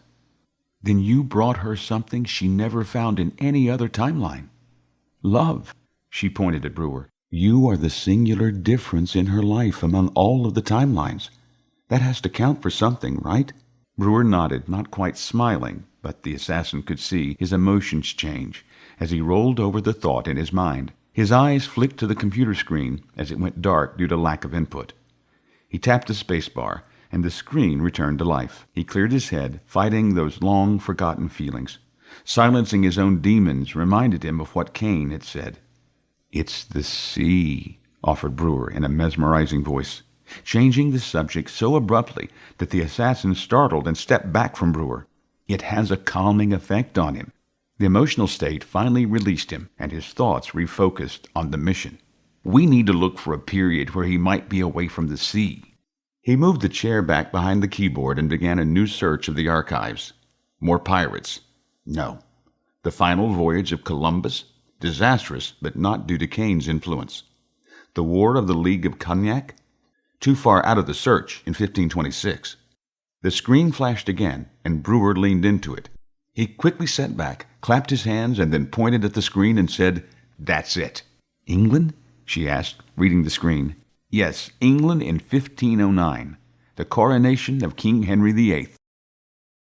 Chapter 15. Augustus Papadakis sat in the guild library, surrounded by stacks of crystals, folders, and books. His finger followed along the reader as he read the information on the screen before he removed the crystal and unceremoniously smashed it with a hammer. Brushing the splinters and dust aside, he grabbed another crystal and inserted it into the reader. His personal comm chimed, and he routed the call to the holoreader. The image of a gray-haired man with a salt and pepper goatee and receding hairline filled the air above the table. The man held a cigar clenched in his teeth. The man was immaculately dressed, and the office behind him ornate and lavish. The man in the hologram removed the cigar from his mouth. "Are you on schedule?" His English accent was unmistakable in the hollow. "Yes, Mr. Lamar," Papadakis replied, lowering his head in a half-bow. "The assassin has returned. Mission complete. I am removing all traces of the alternate timelines, as we discussed. Tomorrow, the final phase will go into effect." Mr. Lamar smiled, his goatee creating a sadistic grin. "You have done well, Augustus. I knew your knowledge of the time stream and your gifts would be crucial to the plan. You are assured a place in the new regime, my friend. A high place." Mr. Lamar's voice faded briefly. "Initiate the final phase. In 48 hours, we will own the world." The hollow vid went dead, and Papadakis' smile grew larger. Without looking at the next 3 crystals on the table, he smashed each one in turn. Dust and crystal splinters littered the table, the floor, his light blue shirt, and black pants. Soon, he thought. Soon. The screen went blank, and Mr. Lamar sat back in his oversized leather chair. It creaked with his shifting weight as he relaxed into the plush cushion. He turned the chair clockwise and propped his feet on the soft leather cushion he had built into the bottom drawer of his desk. Facing an original Da Vinci on the wall, flanked by wooden bookshelves filled with ancient texts bound in leather, he smiled, as he always did, when the painting filled his vision. He shifted his view to the left and found the large portrait of himself on the wall opposite the Da Vinci. Busts of his father and his grandfather flanked that portrait. He leaned back further in the chair, interlacing his fingers behind his head, and turned his attention to Jasmine, who sat on a soft leather sofa on the other side of the room. Her skin-tight black jumpsuit accentuated curves that Mr. Lamar, even against the dire warning of his benefactor, wanted to explore. The warning he had received played in his mind, and he looked away. Even in the short time he had known her, he had discovered that Jasmine possessed the most demented personality he had ever encountered. "Jasmine," he said huskily. He may know better, but he dreamed. He never mixed business with pleasure, especially when the pleasure would kill him without hesitation. "Please complete your plans to wrap up those loose ends that we discussed earlier. Once we get the call that the librarian has finished his tasks," his voice belied a hint of distaste at Papadakis, "you may complete yours." The woman nodded slightly, turned, and left the room without a word. Assassin 101 heard a loud smash while he was still halfway down the corridor from the library. He paused, listening intently as another loud bang echoed from the room. Michael Lassiter leaned closer to the assassin. "What was that?" The assassin gave him a look of quiet before taking 2 more steps toward the archive room. He moved slowly, keeping his footfalls light as he crept toward the library. The comm unit chimed, and the 2 men heard the exchange between Papadakis and Lamar. The 2 men looked at each other at the mention of the word gifts. The hum of the comm unit died, and the 2 men heard 3 rapid succession smashes, followed by a maniacal giggle. The assassin silently crept the last few steps and peeked inside the library. Papadakis had his back to the door with a hammer in his hand, poised to strike another crystal. Lassiter eased around the assassin, saw the hammer, and bolted inside. "No!" Papadakis spun around, shocked at the outburst, and the man rushing toward him from the open doorway. The librarian reflexively swung the hammer in his hand, catching Lassiter in the head. The dull, wet thud of metal on flesh provided a sharp contrast to the ringing sound of smashing crystals. Lassiter's eyes rolled into his head, and his legs buckled. He fell, limply collapsing to the floor. The assassin followed seconds behind Lassiter. He caught Papadakis with a running tackle, knocking the librarian flat across the table. The hammer clanged across the table and onto the floor. Assassin 101 delivered 2 quick jabs to Papadakis' abdomen before Papadakis slid off the table and slumped to the floor, unconscious. The assassin let him fall as he moved to kneel beside Lassiter. Michael Lassiter lay in a small pool of blood from his left ear. A small indentation below his left temple indicated the point of impact from the hammer. His eyes were closed, his breathing ragged. "Michael," the assassin called softly. "Michael." Lassiter partially opened his eyes. They were unfocused and glassy. His lips moved without sound. Lassiter struggled a moment, and the assassin could see the man's eyes focus. I never thought I'd die like this." He forced each word through the pain. Assassin 101 could see the light fading in his eyes. "This is the end of the line." His voice dropped to a whisper, and the assassin leaned closer. Lassiter's eyes closed. "No children. No." Lassiter's eyes snapped open, and he grabbed the assassin's robes. The assassin saw fire in the man's eyes. "Save your wife," he said. "Save her and me." Michael Lassiter collapsed back on the floor, dead. Assassin 101 slowly rose from the floor, his face a mask of outrage and anger. He moved back to Papadakis, jerking the man to his feet. The librarian stood shakily on weak legs and opened his eyes. It took a moment to focus, but when he did, Papadakis could see the fury on the assassin's face. Fear flooded the librarian, and he started to struggle. Assassin 101 tightened his hold with his left hand while placing his right hand behind the man's neck. The assassin squeezed. The motion stopped the struggle and broke Papadakis' will. The assassin pulled the man within inches of his face. "You are going to tell me everything," he hissed. "And I mean everything." "Why should I?" Papadakis asked, a little bravado in his voice. He stood a little straighter, a little taller, and defiant. "You're just going to kill me anyway."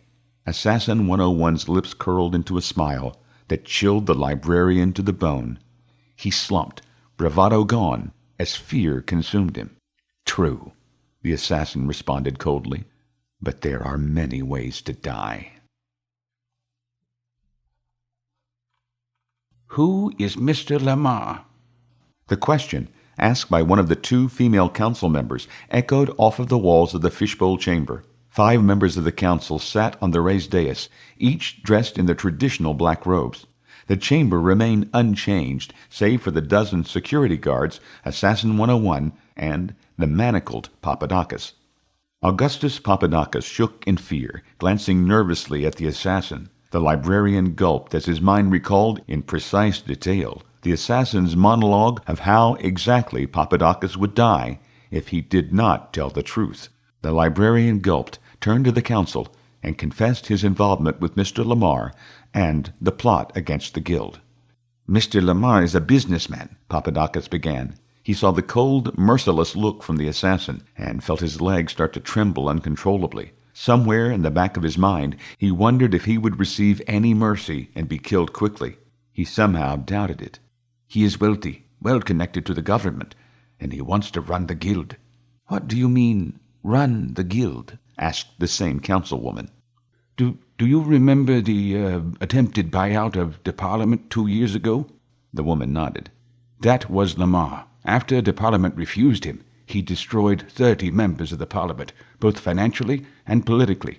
When no one fell in line with his plans, he set his sights on the guild." "By obtaining the guild and its technology," the assassin chimed in, "he thought he could manipulate enough variables in the timelines to take over everything." "He wants the world," Papadakis finished. "How did you get involved, Mr. Papadakis?" The councilwoman smiled disarmingly at the librarian. The elderly woman reminded the assassin of a grandmother, pleasant and soft-spoken. Her resume as an assassin showed 43 confirmed kills. "I was approached by an associate of his, a woman. I never did get her name." His voice trailed off momentarily as he relived the meeting in his mind. Assassin 101 nudged him, and he continued. "She was cold, ruthless. At least that's how I felt after our meeting." Another nudge from the assassin prompted him to continue. "Mr. Lamar had discovered my distaste for the library. It was never what I wanted when I came to the guild." Papadakis lowered his head as he turned inward in self-reflection. I wanted to be part of the action, the adventure. He raised his head and stared at the woman above him on the dais. His eyes showed a glimmer of defiance. Mr. Lamar offered all of that, and more. Lamar couldn't have known about him, the assassin interjected, pointing at the librarian, unless he had someone else on the inside. There is another traitor in the guild. That thought resonated with Papadakis, and he received a boost of confidence. Mr. Lamar will save me. He still needs me for the final phase. He smiled as he thought, I'll be here long after they're gone. What final phase? The chief of the council spoke for the first time.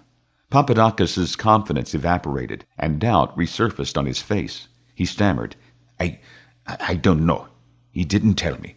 What did any of this have to do with us pulling Assassin 101 from the 23rd century and then sending him to kill the governor? Asked the bald councilman with a long jagged scar down the left side of his head and a missing ear.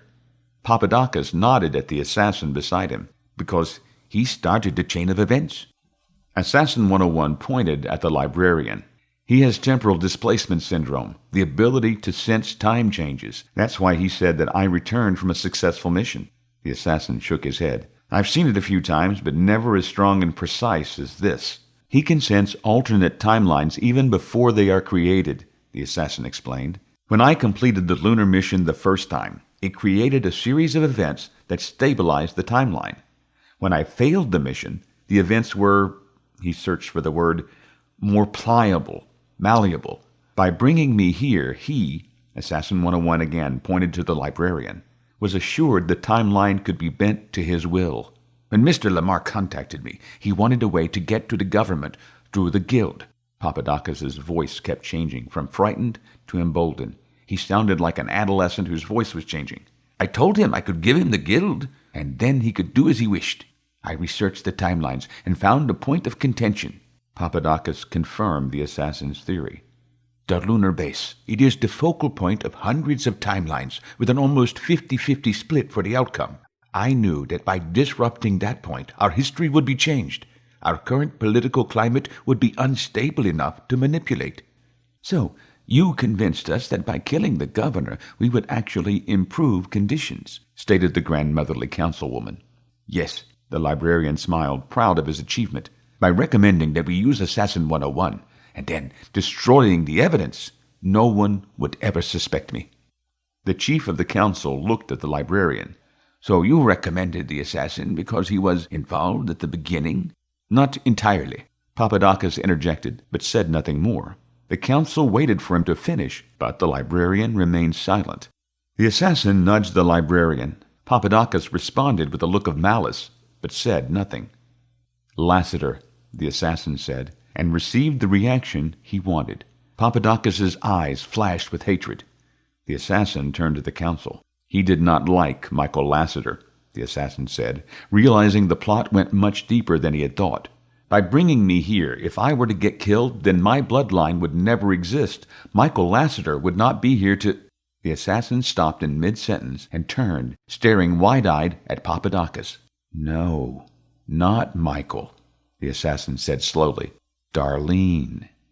He turned back to face the council. Dr. Lassiter's temporal archaeology is the only thing that could counter his temporal ability.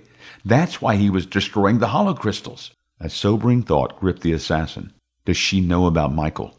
Not yet, the white-haired councilwoman replied. She is still unconscious from the attack. What attack? The assassin asked. She was attacked less than an hour ago in her office, the councilwoman replied. Stunned. She has a nasty bump on her head, but both she and the baby are fine. Baby? Yes, assassin. Dr. Lassiter is pregnant. The woman smiled. None of us knew until the examination after her attack. The assassin smiled. It appears the bloodline will carry on after all. I told you, Michael. Time is a way of correcting itself. Rest in peace. The other female council member, Dorina, spoke for the first time, returning to the original issue. Now what? We can't undo the governor's assassination, the chief of the council stated. He pointed at Assassin 101. There are already 2 of him there. He nodded grimly to the grandmotherly councilwoman. We need to fix the present. The councilwoman nodded her understanding, pressed a small button on the arm of her chair, and turned as an acolyte appeared immediately. "Dispatch 2 assassins to Mr. Lamar's office, and 2 more to his residence. I want him found immediately, preferably alive, but kill him if necessary." The acolyte nodded and disappeared. The woman turned her attention to the floor below. "Mr. Papadakis," she began. Her voice, cold and emotionless, drained the last vestige of hope from the librarian. "You have, by your own admission, committed treason against the Guild and the Parliament. You are sentenced to death. Guards, carry out the sentence." "No, wait, I can—" Papadakis' statement was cut short by a gloved hand over his mouth and a hard shove toward the door. The woman pressed the button again, summoning a second acolyte. "Lock down the Guild. I want every teacher, administrator, apprentice, cleaner, and assassin interrogated. We must find out who else in this Guild has an alternate agenda." A succession of explosions ripped through the Guild. A blast wave of heat flashed through the complex. Debris rained down as the mahogany walls splintered under the force of the explosions. Stone masonry and wooden beams rained down as the entire Guild shook. The wall opposite the dais collapsed, crushing a half-dozen guards under a mountain of stone and wood. Flames from the explosion consumed another 4 guards. The chief of the council, Darina, and the councilman with the missing ear were buried as the ceiling caved in. The remaining councilman lay under the debris, pinned to the dais, but alive. Assassin 101 picked himself from the floor, checking himself for injuries. He felt a slick gash on his cheek. He pulled his hand away, red with blood. He heard the cracking of wooden beams and glanced at the ceiling. He rolled and managed to dodge a section of the roof as it fell. He rose to his feet, took a breath to calm his racing heart, and looked toward the dais.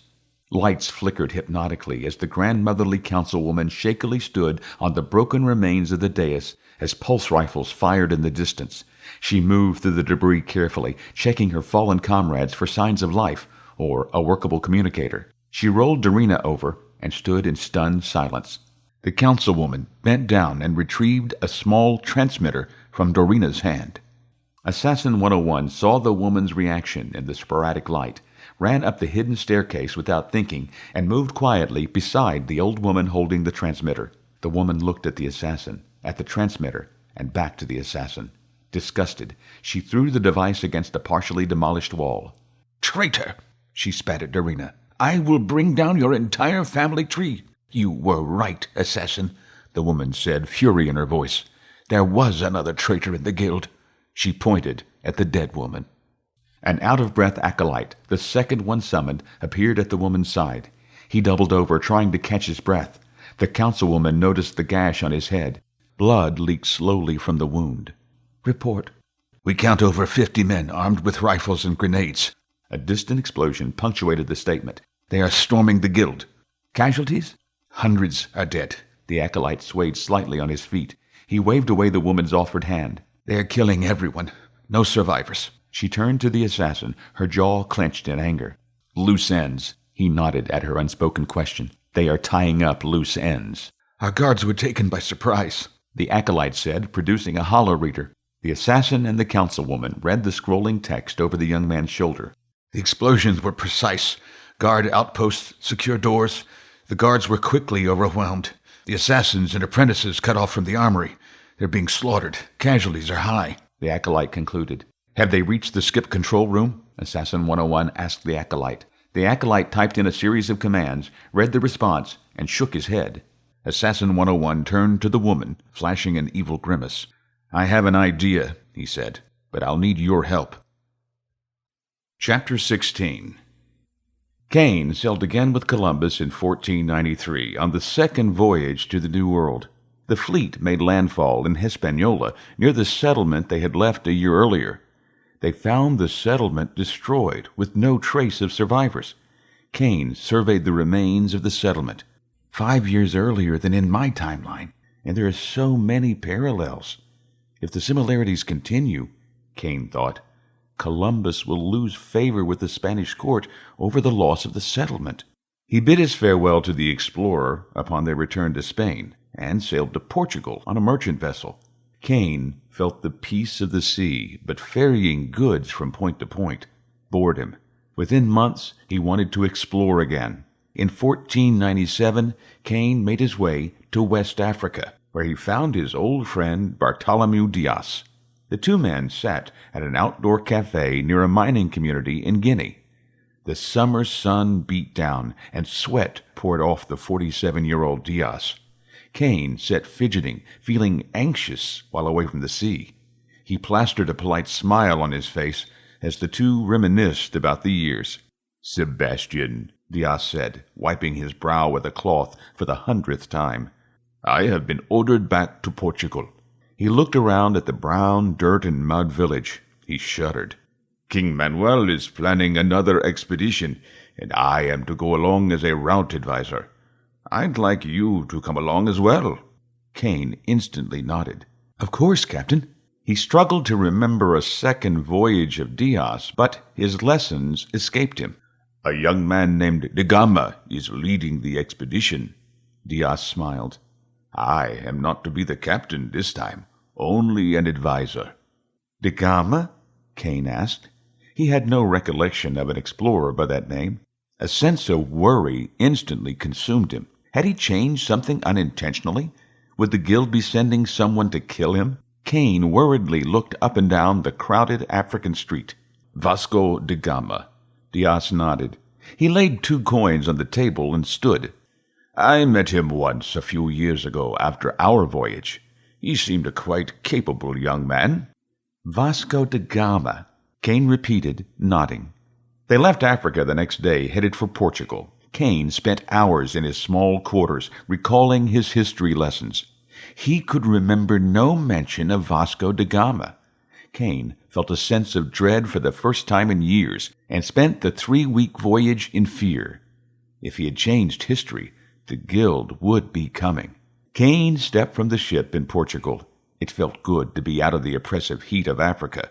A sense of dread consumed him as he stepped from the vessel, and Sebastian Caine looked around nervously.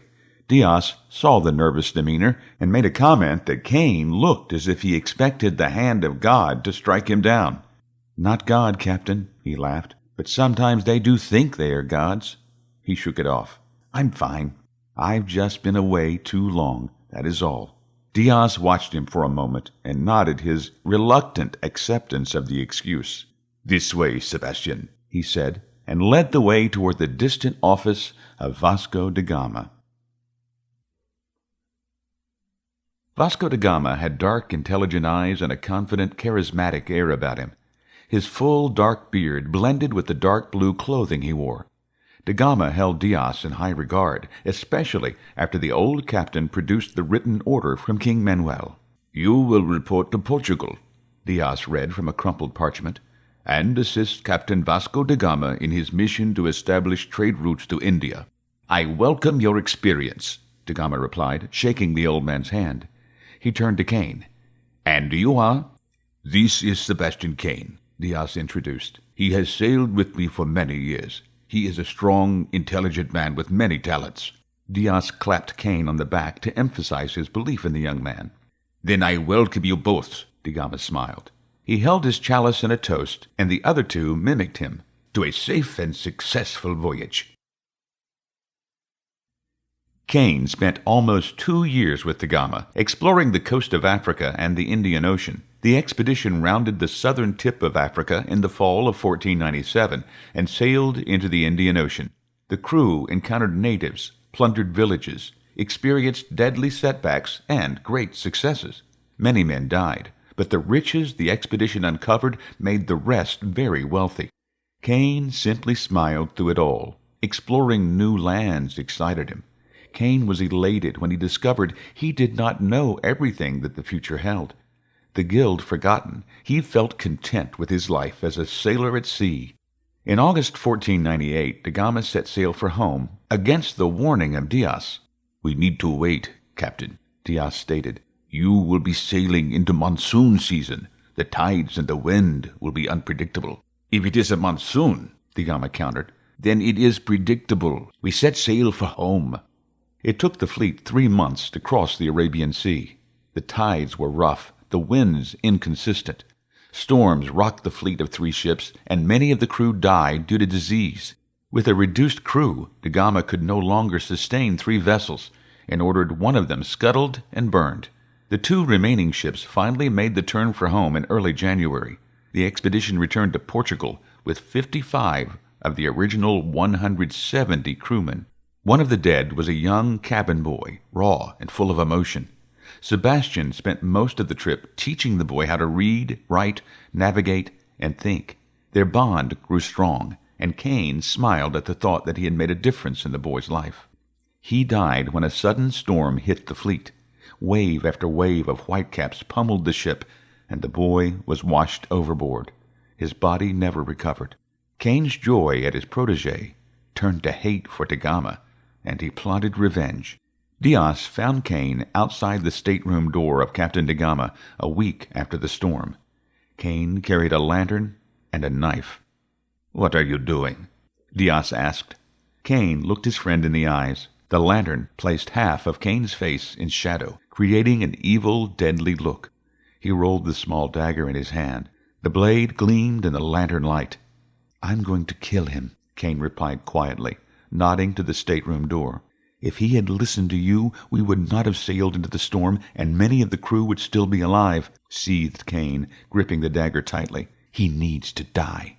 "Your friends are gone," Diaz said sadly. "If you killed the captain, then you will never leave the boat alive. The crew will tear you apart. Is that what you want?" Caine shook his head after a moment. He wanted revenge, and said so. "Let it go, Sebastian." Diaz put his arm around the younger man and led him out to the deck. The cloudless night held a quarter moon on the horizon. "Captain Da Gama will pay for his arrogance one day, but not today. Patience," he smiled. "That is all I ask of you." Caine took a deep breath. He stared up at the stars and felt the calm ocean breeze against his face. He closed his eyes and exhaled slowly. He opened his eyes and nodded to Diaz. The remains of the fleet arrived in Portugal, and Diaz left to command his own mission. Caine bid his friend farewell, opting not to go with Diaz this time. Caine thought about teaching and wanted to move off on his own, telling Diaz they would get back together when he returned from his voyage. Diaz agreed and set sail a few months later. Caine would never see his first captain again. Diaz died when storms struck his fleet off the coast of Africa in 1500. Caine left Portugal and returned to Spain. Taking a job as a teacher, he quickly found that not all of his students had the drive and ability that the cabin boy had. Disheartened about his new career, Caine moved on to become a navigator and shipbuilder. His advanced knowledge of mechanics made him a prize addition to the court of Ferdinand and Isabella. It was there in 1500 that he met Catherine. Catherine of Aragon was a beautiful 15-year-old, the daughter of Ferdinand and Isabella. She grew up a princess, raised to be a queen, and betrothed to Prince Arthur of England from the age of 3. Her destiny was to bring peace to England and Spain. Sebastian Caine saw it differently. Caine fell madly in love with her at first sight, even though he was more than twice her age.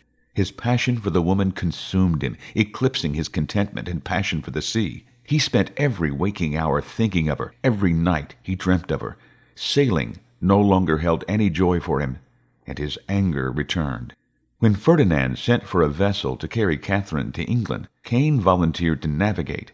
The fleet set sail a week later, bound for England.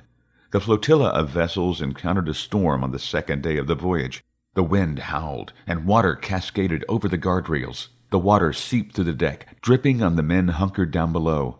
Water found its way to every part of the ship, including the captain's stateroom, which had been given to Catherine of Aragon. Caine stood in the stateroom along with Catherine, her nanny, 2 handmaidens, and 2 guards. The ship rocked, and one of the handmaidens turned green. She ran for a bucket in the corner of the room. She almost made it. Catherine sat in a chair near a dressing table, watching the lanterns that lit the room sway with the vessel. Eyes wide with fear, she motioned for Caine to approach. He did as commanded, and felt a sense of calm embrace him as he neared the young woman. He bowed. "Yes, Your Highness." "My father said you would protect me," she said, her voice calm despite the fear in her eyes. Her eyes were drawn to the door where water seeped into her stateroom. She gripped her chair tightly as she turned her eyes back to Caine. "Always," he muttered, as lightning flashed through the room. "Would you like to see?" he asked, pointing toward the window. She shook her head.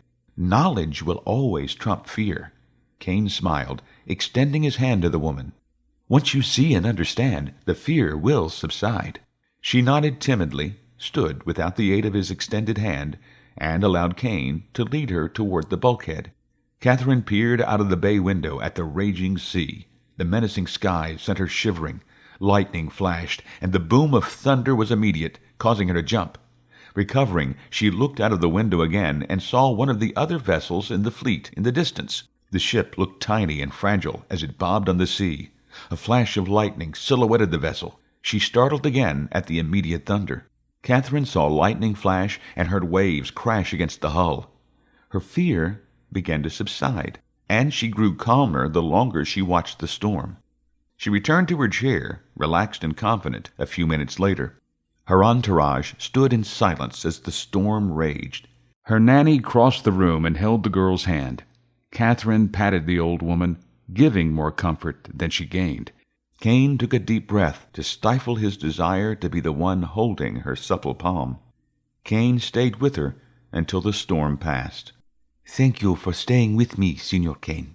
"My pleasure, Your Highness," he replied with a half-bow. "By your leave, I will go and inspect things topside." Caine made his way to the deck. The clouds parted and the bright sun warmed the dreary day. He went to stand behind the helm and felt the wind and the salt sting of the sea spray on his face. Turning his back to the wind, he closed his eyes and turned his face to the setting sun in the west. For over a decade he had sailed the oceans, explored uncharted lands, and had lived a life of relative peace. The sea had been his home, his protector, and his teacher. That had all changed. Caine smirked as the last rays of sun disappeared beyond the horizon. Catherine had become his life. The Armada arrived in England in October of 1501, and the princess asked Caine to stay with her as a guard and adviser. She kept him close, for he had become her rock in a sea of strangers. Her gentleness and compassion filled Caine with calm and joy more than the sea ever did. Catherine married Arthur a month after her arrival in England. The princess appeared resplendent as she made her way, amidst a fanfare of trumpeters, through great pillars hung with rich tapestries. Throngs of onlookers gawked from newly constructed stands. The young woman made her way up the red baize-decorated steps to the stage, where Prince Arthur stood. Caine thought the ceremony long and boring. The only redeeming factor in the whole affair, he thought, was Catherine. He stood in the back, wishing he were on that stage beside her. He imagined himself standing there in the regal robes, watching her approach. In his mind's eye, he saw himself take her hand, recite the vows, and sweep her away to a far-off castle. His smile faded when he heard her give those vows to another man.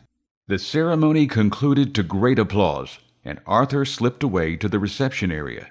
There he would receive the bride, as was English custom. The audience stood and cheered as he exited. His younger brother Henry waited in the wings to escort the princess to the reception. Catherine momentarily stood alone on the stage. She caught Sebastian's eye, and he saw her discomfort and fear. He nodded and gave her a reassuring smile. She smiled in return, mouthing, "Gracias." She turned away as her escort arrived. Caine's smile turned cold and raw. Seething emotion flooded his body as the younger brother of Arthur escorted Catherine away. Caine watched her disappear into the reception hall, and he clenched his fists as a single thought fixed in his mind. Sebastian Caine would kill to have that woman. Catherine left the stage, escorted by the young Henry, and made her way out of St. Paul's Cathedral to the banquet. Caine watched from afar, his emotions a mix of rage and lust. Consequences and the guild be damned. He would have her. Arthur and Catherine left London and moved to Ludlow Castle in Wales. Caine accompanied them as part of Catherine's entourage. Prince Arthur was skeptical of the older man and his influence over his new bride, but when he tried to broach the subject, she instantly cut him off. The prince resigned himself to the fact that Caine would be hovering around forever. Caine sat as Catherine's shadow. He was never more than a few steps away, always at her disposal. Caine spent months mapping out the castle and Arthur's routine. He devised and revised his plans to make Catherine his own. "You are coming to the banquet tomorrow, aren't you?" Catherine asked as she and Caine walked through the castle grounds. 2 guards, at Arthur's behest, followed a few yards behind. "We are celebrating the early spring."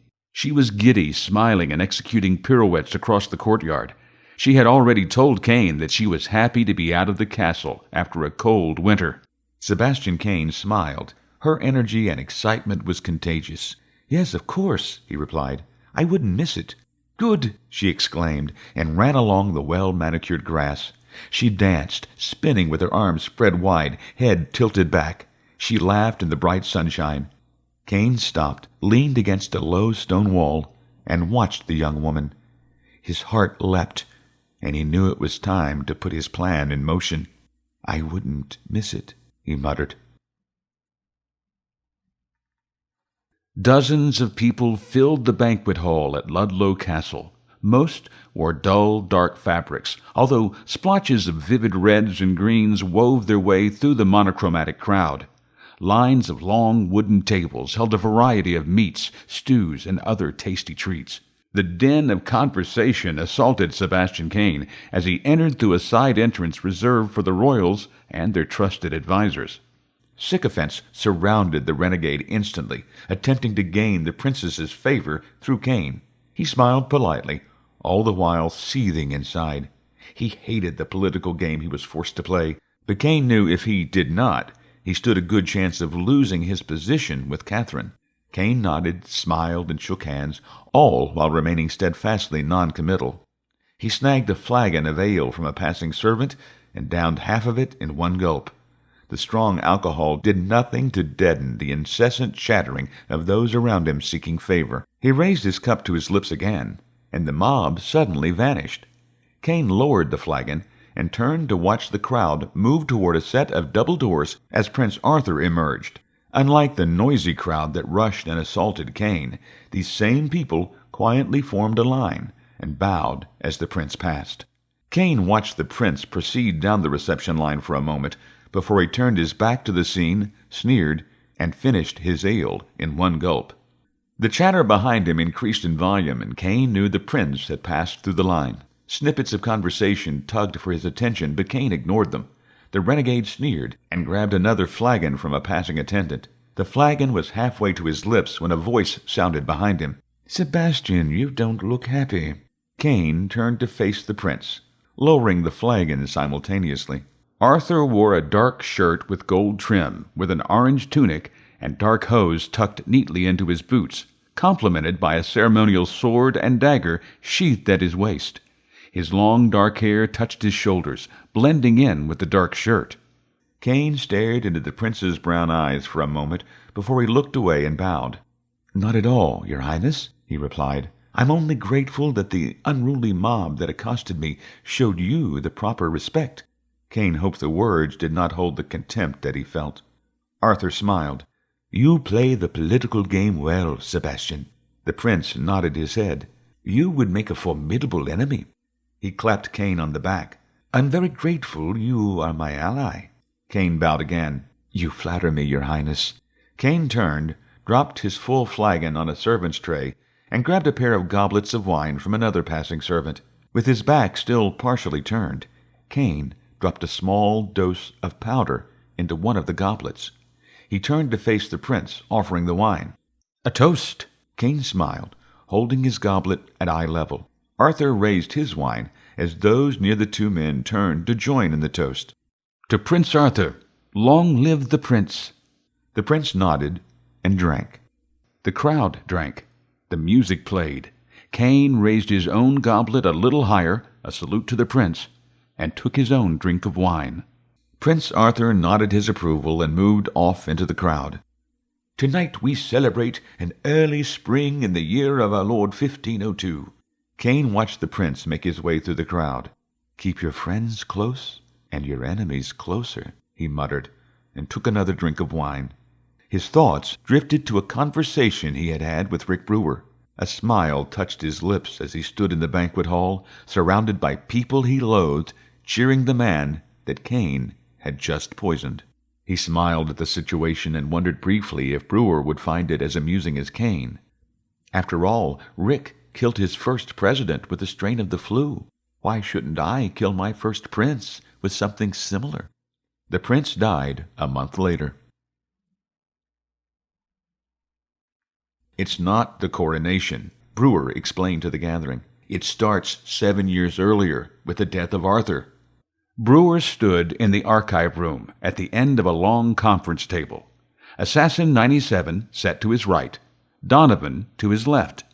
3 councilmen sat at the far end of the table, with 3 guards near the door to complete the ensemble. The conference table was neat and orderly, with only a few data crystals sitting in front of Donovan.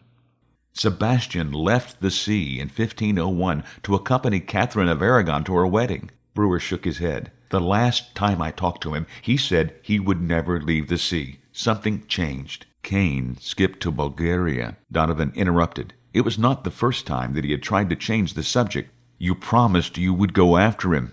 And we are, Professor, the assassin assured him.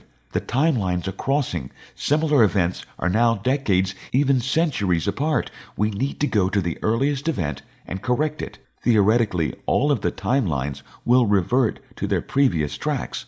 Brewer chimed in, nodding. When I was in 1980, I felt the timelines shift when the Guild had Martin Luther King Jr. killed in 1968. The entire timeline, he paused, thinking of the right word, morphed. One minute I was fighting for my life, and the next I was standing on a hill a year earlier. One of the councilmen gave a snort. For the last time, we did not have Dr. King killed, he said. The councilman wanted the former renegade executed for the crimes during his exile and stared daggers at Brewer. Please continue, Donovan said, waving his hand to emphasize the point. Where was I? Brewer said, taking a moment to collect his thoughts. He looked at the councilman that wanted his head and smiled. Oh, yes, Catherine of Aragon. Sebastian became part of Catherine's entourage. Her diaries, and those of Arthur and Henry VIII, describe a man that matches Caine's description as a trusted confidant of Catherine's. He accompanied her everywhere. Brewer glanced at Assassin 97 and quickly averted his eyes. We think he fell in love with her.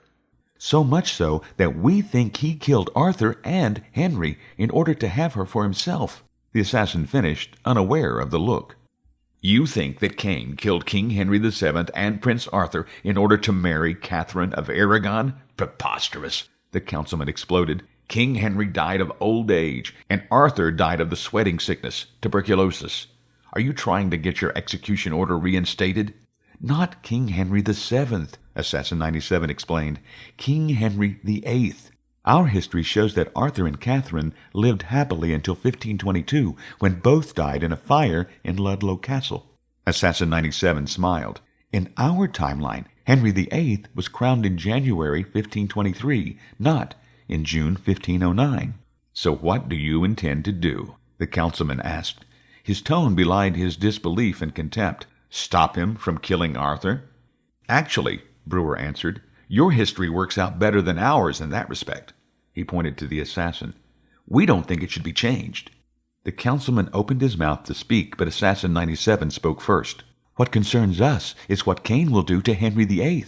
Donovan cut in, also interrupting the councilman's response. How so? If he does love her, then he will surely kill Henry VIII, just as he killed Arthur, said the assassin. If he killed Arthur, retorted the councilman, relieved to finally get a word in. We have to go on that assumption.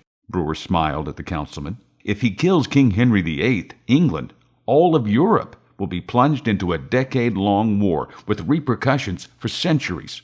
He picked up a crystal necklace from the table. It's all right here. Again, what do you intend to do? Brewer shrugged. He hung the crystal around his neck. We go back to 1509 before the coronation. We catch Sebastian in the act and let the English take care of him for us. Assassin 97 stopped Brewer in the hallway, tapping his chest where the crystal amulet sat. Your crystal has the same information on it that mine has, she whispered. I don't recall a decade-long European war with repercussions for centuries. Brewer smiled, shrugged, but said nothing. You bluffed them? It worked, didn't it? He replied with a shrug. She stood close to him, her face in partial shadow from the recessed lighting in the corridor. She was amazing and beautiful, and he barely resisted the urge to kiss her. His thoughts flitted back to his wife from a different time. Holly. His smile quickly faded. He knew exactly how Sebastian Caine must have felt. "Come on," she said, grabbing his arm. She shook her head in amazement at her partner and let out an evil grin. "Let's go before they change their mind." The skip bubble opened in an unoccupied upstairs room of a brothel in the east side of London. The room was small and adorned with a single bed and a dresser. One window and one door broke up the otherwise barren walls. Assassin 97 stepped into the room and immediately began rubbing her arms. "Damn the cold," she complained. "Too many skips back to back," she thought. "I'm forever cold." A second skip bubble formed. The assassin noticed the location and, wincing with anticipation, prepared for the worst. Rick Brewer stepped from the bubble over the old, beat-up bed. He stepped out, missed the bed, and lost his balance as his foot found no purchase. He fell headlong into the old dresser, smashing it to pieces with a loud bang. He let loose a long series of curses that included the damning of the maker of the now broken dresser. Assassin 97 giggled, the cold forgotten. Brewer cast an accusing look at the assassin. "Sorry," was all she could say. She helped him off the floor, letting slip the occasional snicker. They adjusted their clothing, the assassin in her bodice, and Brewer in his worn doublet and hose, before heading for the door. They exited the room and bumped into a half-drunken man in an obviously playful mood. His clothes were fancy, if in disarray, and he smelled of whiskey. He looked at the assassin and the smile on her face, and then the disheveled Brewer. "Quite a ruckus," he slurred. He turned his full attention to the assassin. He looked her up and down and then nodded. "I'll ask for you next time," he said, staggering away. Brewer, his own misfortune forgotten, laughed heartily. He looked at Assassin 97, her face bright red with embarrassment, and laughed harder. He put his hands on his knees and tried to breathe. He failed. Assassin 97 punched him in the arm, knocking his left arm off his knee. The laughter continued. "Shut up," she commanded. He chuckled for another moment and then wiped the tears from his eyes. "Sorry." The assassin stood, hands on her hips, until he regained full control. "Are you finished?" Brewer smiled, nodded, but said nothing. She could see he was barely holding it together. She turned on her heels and headed downstairs. The pair mingled with the other patrons in the parlor on the ground floor and spent over an hour talking and fending off the advances of the customers. The assassin handed Brewer a small coin purse. He raised his eyebrows, asking where she acquired the money. She simply smiled innocently and batted her eyelashes before disappearing into the crowd. Brewer shook his head in disbelief. It was March, 1509. They had arrived. Chapter 17. Assassin 101, accompanied by the councilwoman and 6 guards, fought their way through the guild. There seemed to be an armored man dressed in black and armed with a pulse rifle at every turn. The group lost 2 of the guards during their trek, but inflicted heavy casualties on the invaders. Bodies littered the grounds. Walls lay crumbled. Fires burned. Pulse beams broke the smoky darkness. Screams echoed in the cool night. The assassin fired sparingly, using one of the advanced special rifles from the Council's elite weapons locker. The weapon was smaller than the traditional pulse rifle, more compact. It housed a longer-lasting battery pack and an intense focusing system, more deadly. He held it to his shoulder, moving the barrel with his eyes as he scanned the corridor ahead. The assassin led the procession through the dark and debris-strewn corridors. An outer wall of the complex lay in ruins, allowing the cool mountain air into the guild. Fires raged. Assassin 101 moved quietly, his scarlet robes in stark contrast to the black armor of the guards, flowing with his movements. The guards surrounded the councilwoman, her white hair playing in the breeze. The assassin stole a quick glance behind him and saw that the woman carried one of the compact pulse rifles as well. He nodded his approval at the way she carried the weapon and had little doubt she knew how to use it. He led on. The occasional shout would pierce the darkness, followed by a volley of fire and then silence. The assassin halted the group at an intersection and quickly poked his head around the corner that led to the control room. He withdrew, shaking his head. The skip control room and the corridor sat relatively untouched, but the rest of the area around the room lay in ruins. It seemed the entire guild, minus the skip control room, had been destroyed. Damn. He turned to the group, speaking softly. There's no damage to the corridor or the room. They want it intact. There are 4 guards outside, he whispered, holding up 4 fingers from his left hand. Probably more inside. He took a deep breath, smelling the ozone and stench of many fires, and tried to clear his head for the next step. Amidst the swirling thoughts of the dead, dying, and betrayed, his mind focused on one simple, ruthless strategy. We hit them hard. Take out the guards, and then straight into the control room. Do not slow down. Do not stop. He looked at each of the guards in turn. Understand? Each guard gave a curt nod, and the assassin turned his attention to the councilwoman. You will stay here, out of danger. She started to protest, and he held up a hand. I need you alive to do this. Besides, he said with a grin, we need someone to cover our asses. She nodded and took his hand. Her grip was strong, but the assassin saw the pain and sadness in her eyes. Make this right. He patted her hand, released himself from her grip, checked his weapon, and moved into position. A quick glance over his shoulder showed the 4 guards stacked up in breach position behind him. A nod from each signaled they were ready. He held up his left hand, 3 fingers raised. He began counting down. On 1, he gripped the rifle with both hands and charged around the corner. Jasmine stepped over the charred corpse of a young man in light blue robes. She noted the look of shock frozen on his face and smiled humorlessly. She made her way from the breach in the training facility toward the center of the guild, passing many more corpses, most with the shocked look of kids caught unaware. She fired her weapon twice, dropping 2 more of the blue-robed apprentices without batting an eye. It took no more than 15 minutes to make her way to the central hub of the guild. Her skin-tight black assault suit shimmered in the light of the flames around her as she moved into the foyer. Her red hair, pulled tightly into a ponytail, trailed to the small of her back. A pulse pistol dangled in her right hand.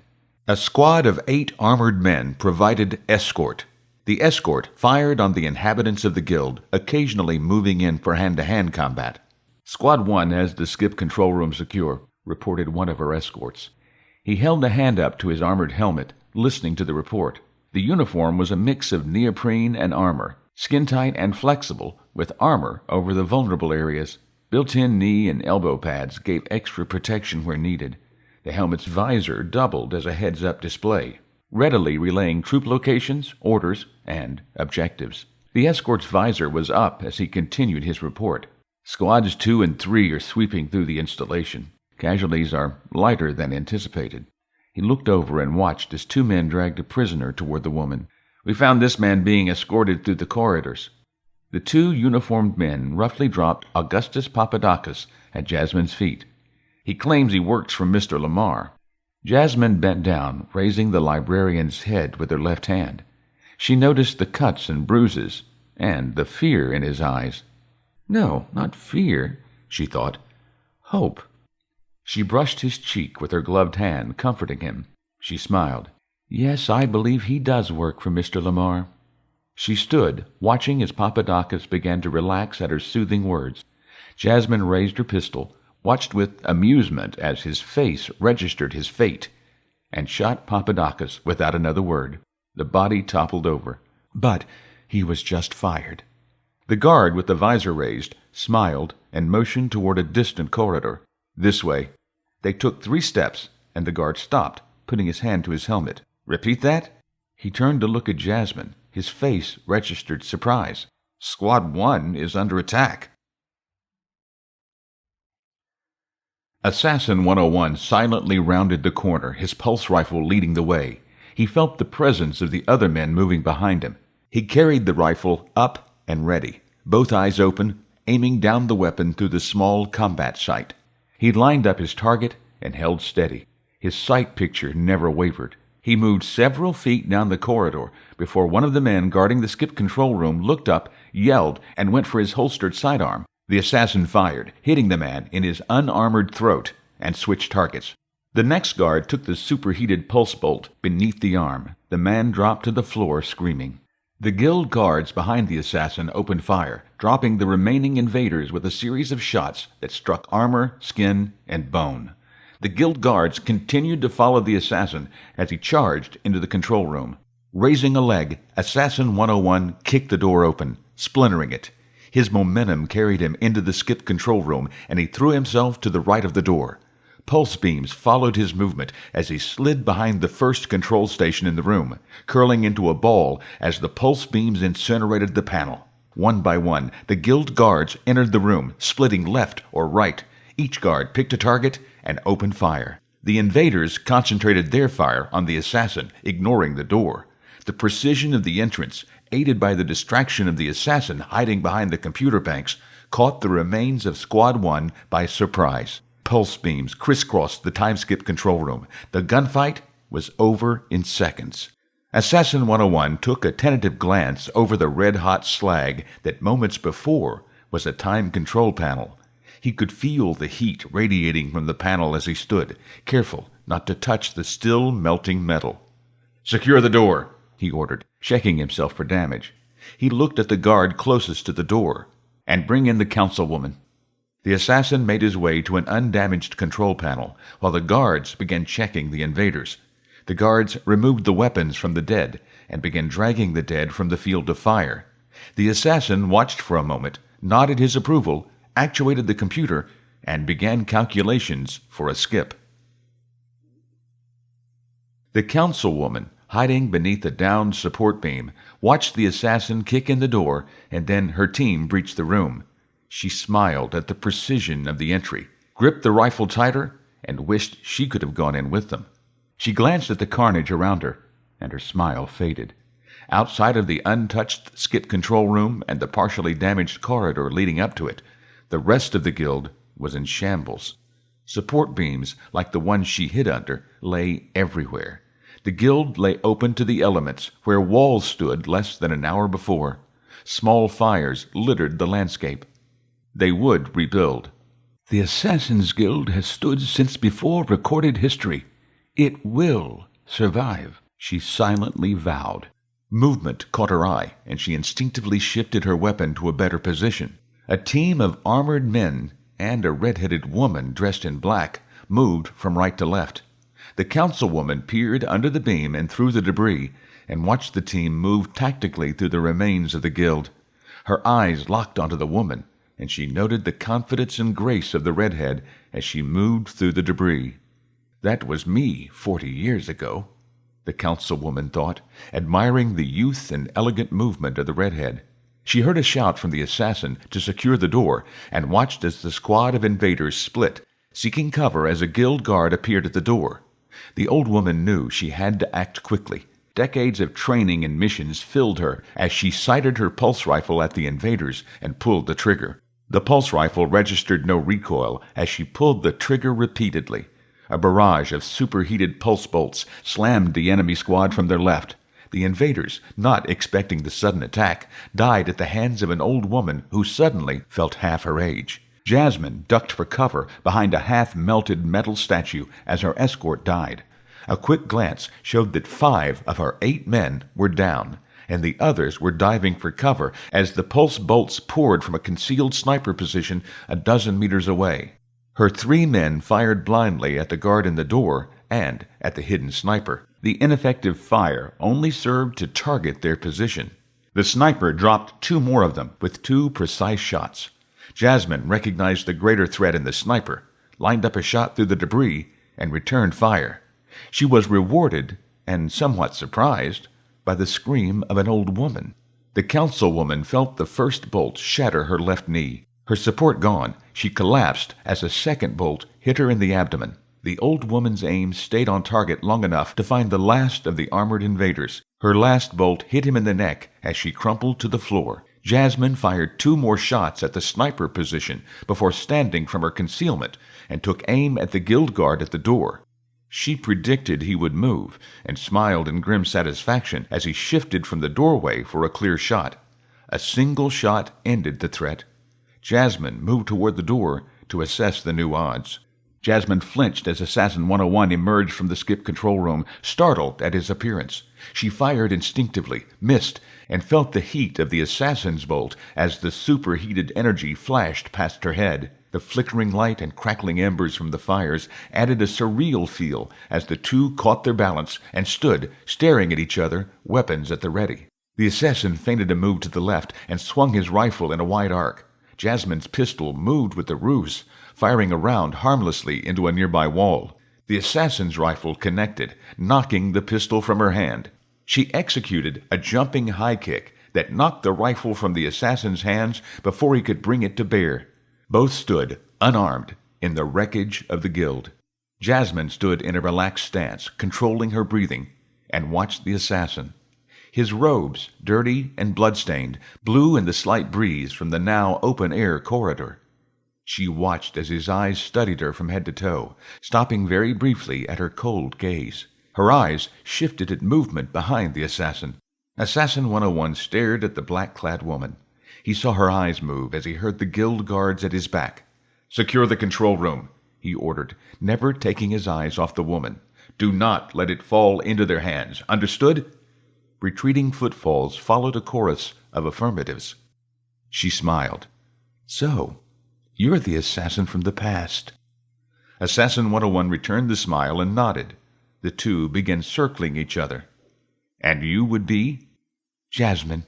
She unleashed a series of kicks in a fury of movement the assassin had not seen since his days at the academy. He blocked each one, backpedaling as he did. The attack ended as quickly as it began. Jasmine stepped back, waving her hand mockingly at the assassin. "Your turn." Assassin 101 launched his attack before her second word. A series of quick punches and kicks chased the woman back across the debris-covered floor. She calmly blocked each one, and the two began to circle once again. Jasmine attacked again, using the same series of punches and kicks the assassin had just used against her. Assassin 101 blocked each as easily as she had, until she altered the series with an unexpected spinning hook kick. It connected, hitting the assassin in the face and tossing him to the ground. He stood, staring at the woman for a moment, before slowly raising his hand to his face. His hand came away bloody. The wound from the explosion reopened. He nodded. Nice.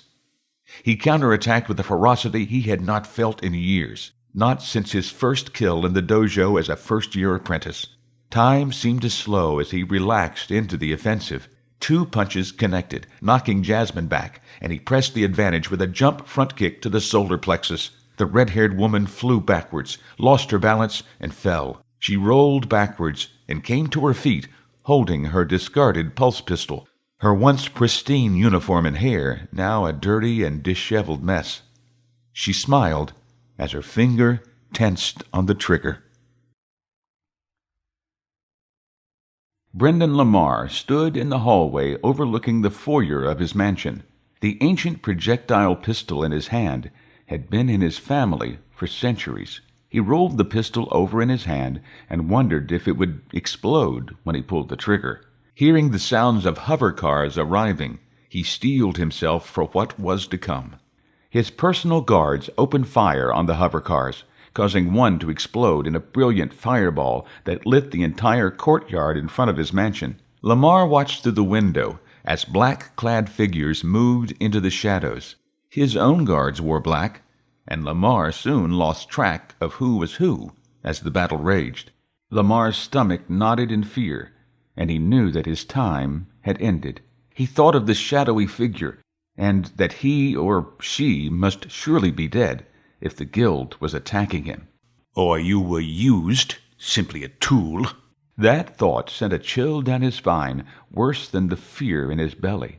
A sudden resolve and determination etched its way into his psyche, and Brendan Lamar found the will to live. The servants' door exploded as the guild assassins breached his home. He remained quiet, waiting in the shadows at the top of the stairs. His hands trembled as he gripped the ancient pistol in both hands, watching as the black-clad assassins moved through his home. He closed one eye, sighting down the barrel as the team of assassins proceeded up the stairs. The ancient Glock 9mm bucked in his hand, the loud boom echoing through the quiet house. Lamar pulled the trigger repeatedly until the magazine ran dry. 15 rounds that fast? He thought. He looked past the barrel at the scene below. 2 men lay on the stairs. 3 others crouched behind the cover of an ancient curio cabinet and antique sideboard resplendent with fine china. As he watched, Lamar saw the remaining assassins peek from cover, raise their weapons, and open fire. Lamar retreated up the last 2 steps and ran for his study on the 2nd floor, clumsily exchanging magazines as he ran. He heard the assassins charge behind him. Fear returned, and he began to doubt that he would ever face the shadowy figure. Lamar locked the door behind him and sat down in the leather chair behind his desk. His eyes fell upon the painting of himself, strong, handsome, young. He heard the assassins as they moved down the carpeted hallway, trying each door as they methodically made their way toward him. He saw the shadows under the door as the assassins made it to his study, and watched the doorknob move. Lamar raised the pistol and opened fire. The soft metal bullets did not penetrate the oak door. The hard wood absorbed the impacts, only splintering on the inside of the door. Lamar fired until the magazine ran dry, and then threw the weapon at the door. "Damn you!" he yelled. "Ancient piece of—" The door burst open as the assassins made the breach. 2 of them faced the businessman, while the 3rd turned to cover the hallway. Lamar took a deep breath.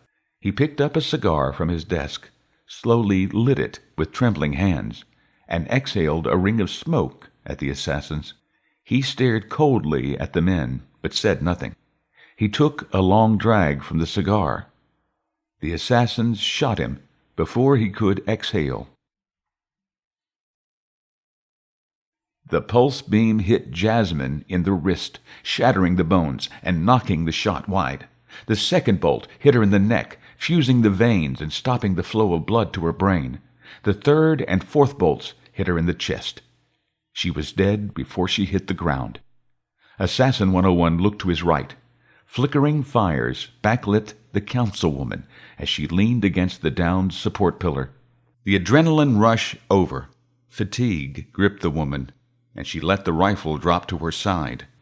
She slumped, catching herself on the beam before she collapsed to the floor. She sucked in a ragged breath as sweat dripped from her face. The assassin moved quickly through the debris, jumping over the downed support beam to catch the woman before she hit the floor. The assassin gingerly helped her to lie down, and she smiled feebly before coughing. Pain ravaged her body, and she dropped the rifle at his feet. He cradled her gently, lifting her in his arms. She winced again. The assassin could see her injuries more clearly. "Not much time," she said weakly. The assassin's arms shook with the adrenaline overload and fatigue as he carried her to the time-skip control room. His arms and shoulders went numb halfway to the door. He stumbled once and corrected his fall before he dropped the old woman. A fresh rush of adrenaline flowed as fear of hurting her more consumed him. The blast of energy gave him the strength to carry her the last few meters. He tapped the door with his foot, and the guild guards exited the control room. They stripped the woman from his arms, placing her on the floor near an intact console before escorting the exhausted man inside. The assassin leaned against the console and caught his breath before nodding his thanks to the guard commander. He took a deep breath as the guards returned to their defensive positions at the door. "Sir, we have received a report. The assassins at the Lamar residence found him. He is no longer a threat to the guild." "Thank you, Commander," Assassin 101 replied, and sat down beside the councilwoman. Her body rocked in pain. He looked into her old eyes and saw the spark of a woman with a purpose. She took his hand, squeezed it tightly, and smiled. "Best time I've had in years," she said. He could not help but return her smile. He finally looked away, taking in the destruction and devastation outside the control room. He waved his hand around at the world. "Do I fix this?" he asked, turning his attention back to the woman. "Or do I—" The councilwoman shook her head, interrupting his question. "You have done enough. There has been too much tinkering with time as it is." She coughed, a long, ragged series that sent waves of pain through her. Go home. A cold, sinister smile played on her lips. The guild is dead, she nodded. We will let it rest. She caught his eye. At least, publicly. It is time for the Assassins' Guild to return to the shadows from whence it came. She no longer felt the pain, and her words flowed freely. Commander, she called, and the masked guard returned. She nodded. Do as he asks, she ordered, pointing to the assassin. Prepare a double skip, he said, standing on shaky legs. A 1-minute stop 43 days ago in the library. He paused, touching the fresh cut on his face. After that, my guild in my time.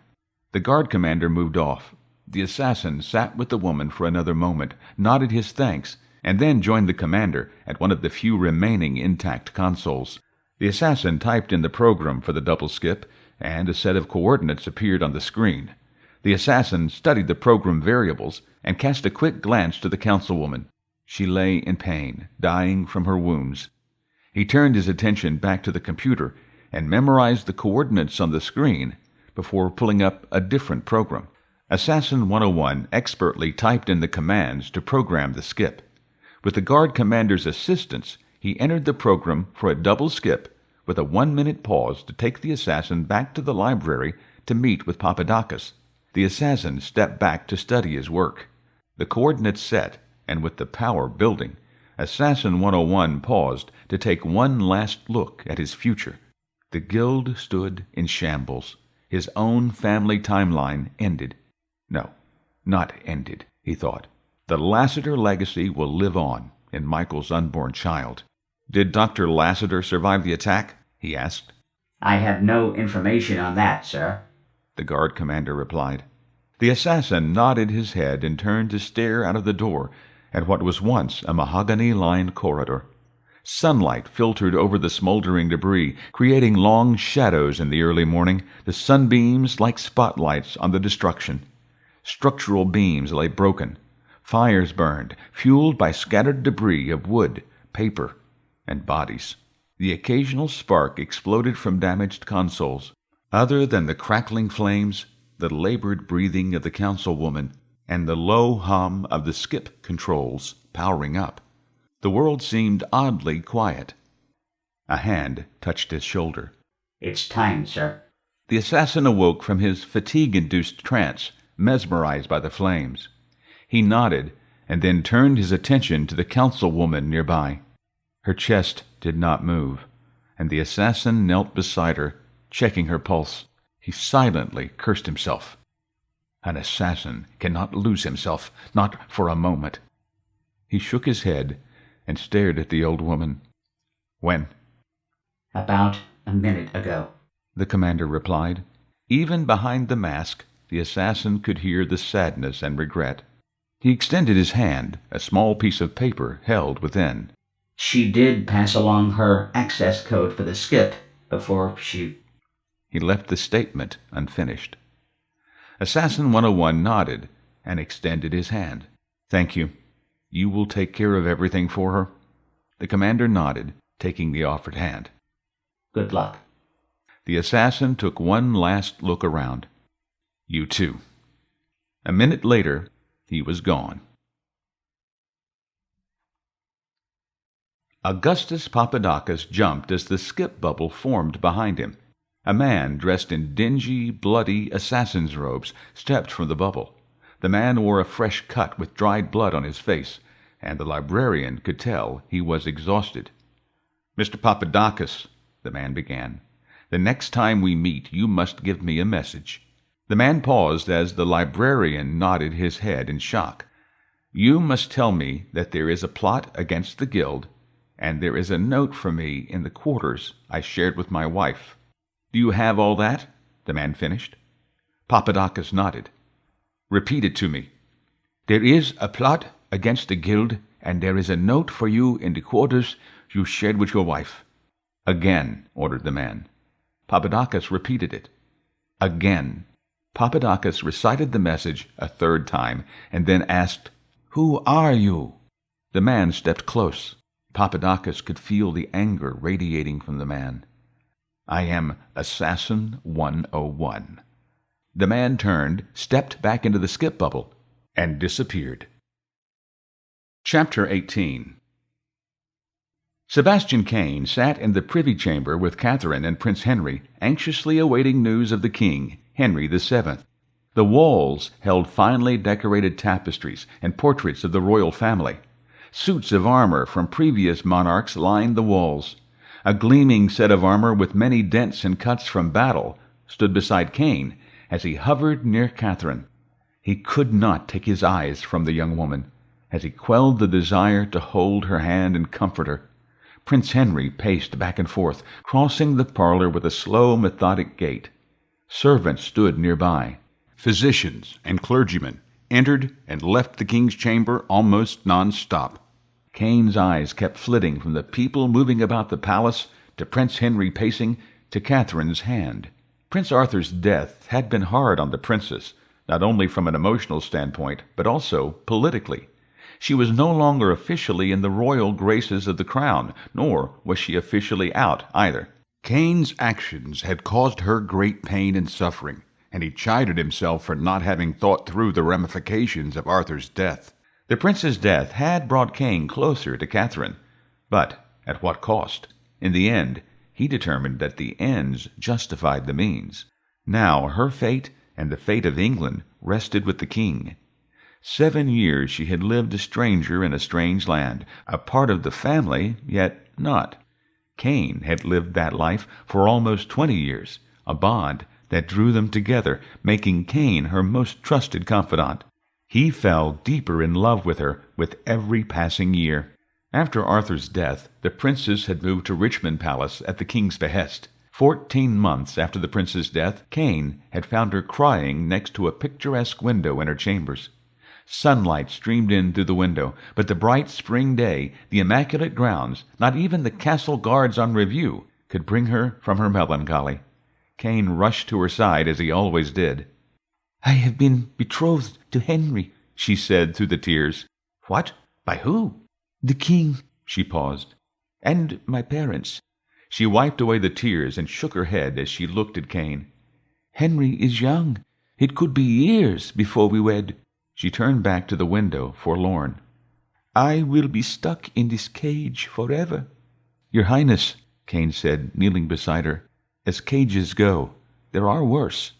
His voice hinted at experience, but he offered no further explanation. "Give it time." The conversation repeated on the 2nd anniversary of Arthur's death, and on the 3rd. But the mood changed in 1505. Prince Henry, now of age, determined that an alliance with Spain was no longer necessary. He repudiated the betrothal. The marriage was off. Caine was elated at the news, and saw this as his chance to influence Catherine. Catherine was not as optimistic. She fell from the court's favor once more, her status in the palace uncertain. She wept again. Catherine of Aragon lived in uncertainty for 4 years. Now, in the 7th year, her thoughts were not on her future, but on King Henry VII and his failing health. Everyone assumed that young Henry would ascend to the throne, but would he take Catherine with him? Caine watched Catherine's hand and thought, would Henry VIII finally give Catherine the status she deserved? A door creaked in the distance, and Richard Fox, the Bishop of Winchester, exited the king's chambers. The bishop moved slow, deliberate, his head down, his face distraught. The room became still. A palpable fear gripped the heart of all present. The sudden silence drew Prince Henry from his inward reflection, and he moved toward the bishop. Caine took the opportunity to grab Catherine's hand and squeeze gently. She returned the squeeze as she listened to the conversation between the bishop and Henry. Henry finally turned away from the clergyman, tears streaming down his face. "The king is dead." "God save the king!" chorused the servants, clergy, physicians, and family members in the chamber. They repeated the chant twice more. Catherine lowered her head and cried, as did most of the women present. The men continued to chant, and Caine joined in for a third round of the chorus. The sounds in the room quieted, and all eyes turned to the prince. Prince Henry looked at Catherine, and then to the gathered crowd. He paused a moment, as if he had a statement to make. His eyes toured the gathered faces before he turned and followed the bishop back into the privy chamber. The door silently shut behind them. Caine felt the fury swell and clenched his fist in rage. How dare he ignore Catherine like that? She is a princess. She deserves to go in and pay her respects to the king. He watched her rise from her seat and leave, handmaidens trailing behind. He knew what he had to do. Henry VIII had to die. News spread quickly of the king's death and Henry VIII's ascension. Assassin 97 and Rick Brewer stared out of the window of their rented flat and watched the people below. Bells tolled in the distance, and the city of London seemed to fall into deep despair. The assassin shifted in her wooden, uncushioned chair and felt a twinge of sympathy for the people. Although she had successfully completed half-dozen missions, she had never experienced death on this scale and magnitude. Brewer, sitting in a similarly styled chair, watched the assassin as she stared out the window. He saw her demeanor shift toward depression as the bells rang in the distance. He paid no attention to the people on the street. He had seen the melancholy associated with the death of a public figure many times, and had even been the cause of it on several occasions. "What now?" he asked, breaking the silence in the room. She hesitated before answering. The assassin stood for a better view, enthralled by the collective pain in the street below. She saw a woman openly weep on the street. A man, a beggar with nothing but the ragged clothes on his back, took off his hat at the sound of the bells. Others paused for a moment, lifting up silent prayers for their departed king. "We have 2 months," she finally said, turning away from the window. 2 months before the coronation of Henry VIII and the wedding. Brewer heard the heavy sorrow in her voice and watched as she consciously moved her emotions away. He could actually see the change in her face, her movements, and her rhythm. "Our history shows that shortly after the coronation and wedding, Henry is killed by French assassins." She closed her eyes, searching for the lesson. "Catherine mourned for a year before marrying a commoner." She opened her eyes. "Apparently he was a confidant, but his name is not mentioned anywhere. Someone went to great lengths to remove his name from history." "Sebastian?" pondered Brewer. The assassin shrugged, turning back to the window. Brewer stood to stand beside her, staring out of the window. A slow grin crept across his face, and he clapped his hands, rubbing them together. The assassin wore a tired look as she turned to face him. "So, we have 2 months," smiled Brewer optimistically. "Plenty of time to find Sebastian and save the king." The funeral procession made its way through the throngs of onlookers that lined the roadway. Horse-drawn carriages, adorned with a dizzying array of flags and banners flapping in the breeze, led a contingent of foot soldiers dressed in their finest uniforms. The crowd stood in somber silence as King Henry VII made his final journey to St. George's Chapel in Windsor Castle. Assassin 97 and Rick Brewer stood in the crowd, both wearing the same somber expression as those around them. The mood of the country, the mourning of thousands around them, had dragged both of them down. Even Brewer felt the sorrow as if they were natives to England. Their grief did not dull their senses, however. Both were keenly aware of their surroundings and had already stopped 2 pickpockets. Not everyone was there to pay their respects. A line of horsemen preceded the horse-drawn carriage that carried the king. The yeomen of the guard followed, dressed all in red: tunics, crossbelt, knee breeches, red stockings, flat hat, and black shoes. Prince Henry followed the royal guard, sitting high on a white Lippenzahner stallion. His 18-year-old, 6-foot athletic frame exuded royal presence. Catherine's carriage, a garish shade of red, with King Henry VII's coat of arms painted on both sides, followed Prince Henry. The coat of arms was a myriad of images, arrayed in a complex field that included the Tudor rose, a dragon, a lion, and a dog. A shield of blue and red sat in the center of the coat of arms. A blue belt, wrapped in a circle, tied and folded onto itself, surrounded the shield. A knight's helmet, adorned with a jeweled crown, sat atop the shield. A white rampant dog pawed on the right side of the belt. while a rampant red dragon reared on the left. A golden lion sat atop the knight's helmet. The assassin found herself focusing on the coat of arms, trying to decipher all of the complex images. Her mind drifted, and she wondered what the Lassiter coat of arms might look like. The thought of the name Lassiter brought her to another thought. Where was her husband? A nudge from Brewer brought her back to the procession. He glared at the carriage. She followed his gaze and peered not at the carriage, but inside it. Catherine and her entourage rode in the open-window coach. She faced forward, with Caine on her right. Two maidens sat opposite the princess with their backs to the driver, who sat atop the carriage. The crowd seemed to stir at the sight of Catherine, who had been out of the public eye for several years. "Look, the princess," someone said. "I haven't seen her since Prince Arthur died." "She's beautiful," another onlooker commented. More and more comments were made, and the somber feel of the morning began to lift as the princess passed. The citizens of London saw their future riding past, and it helped to boost their spirits. "Rachel," Brewer said above the now chanting crowd. He pointed in the direction of the carriage. "Sebastian."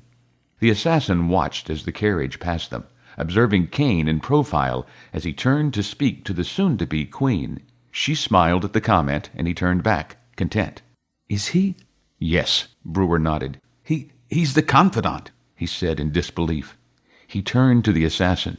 "We have to stop him. Come on." "Stop him? Now? How?" Brewer was not listening. "Come on."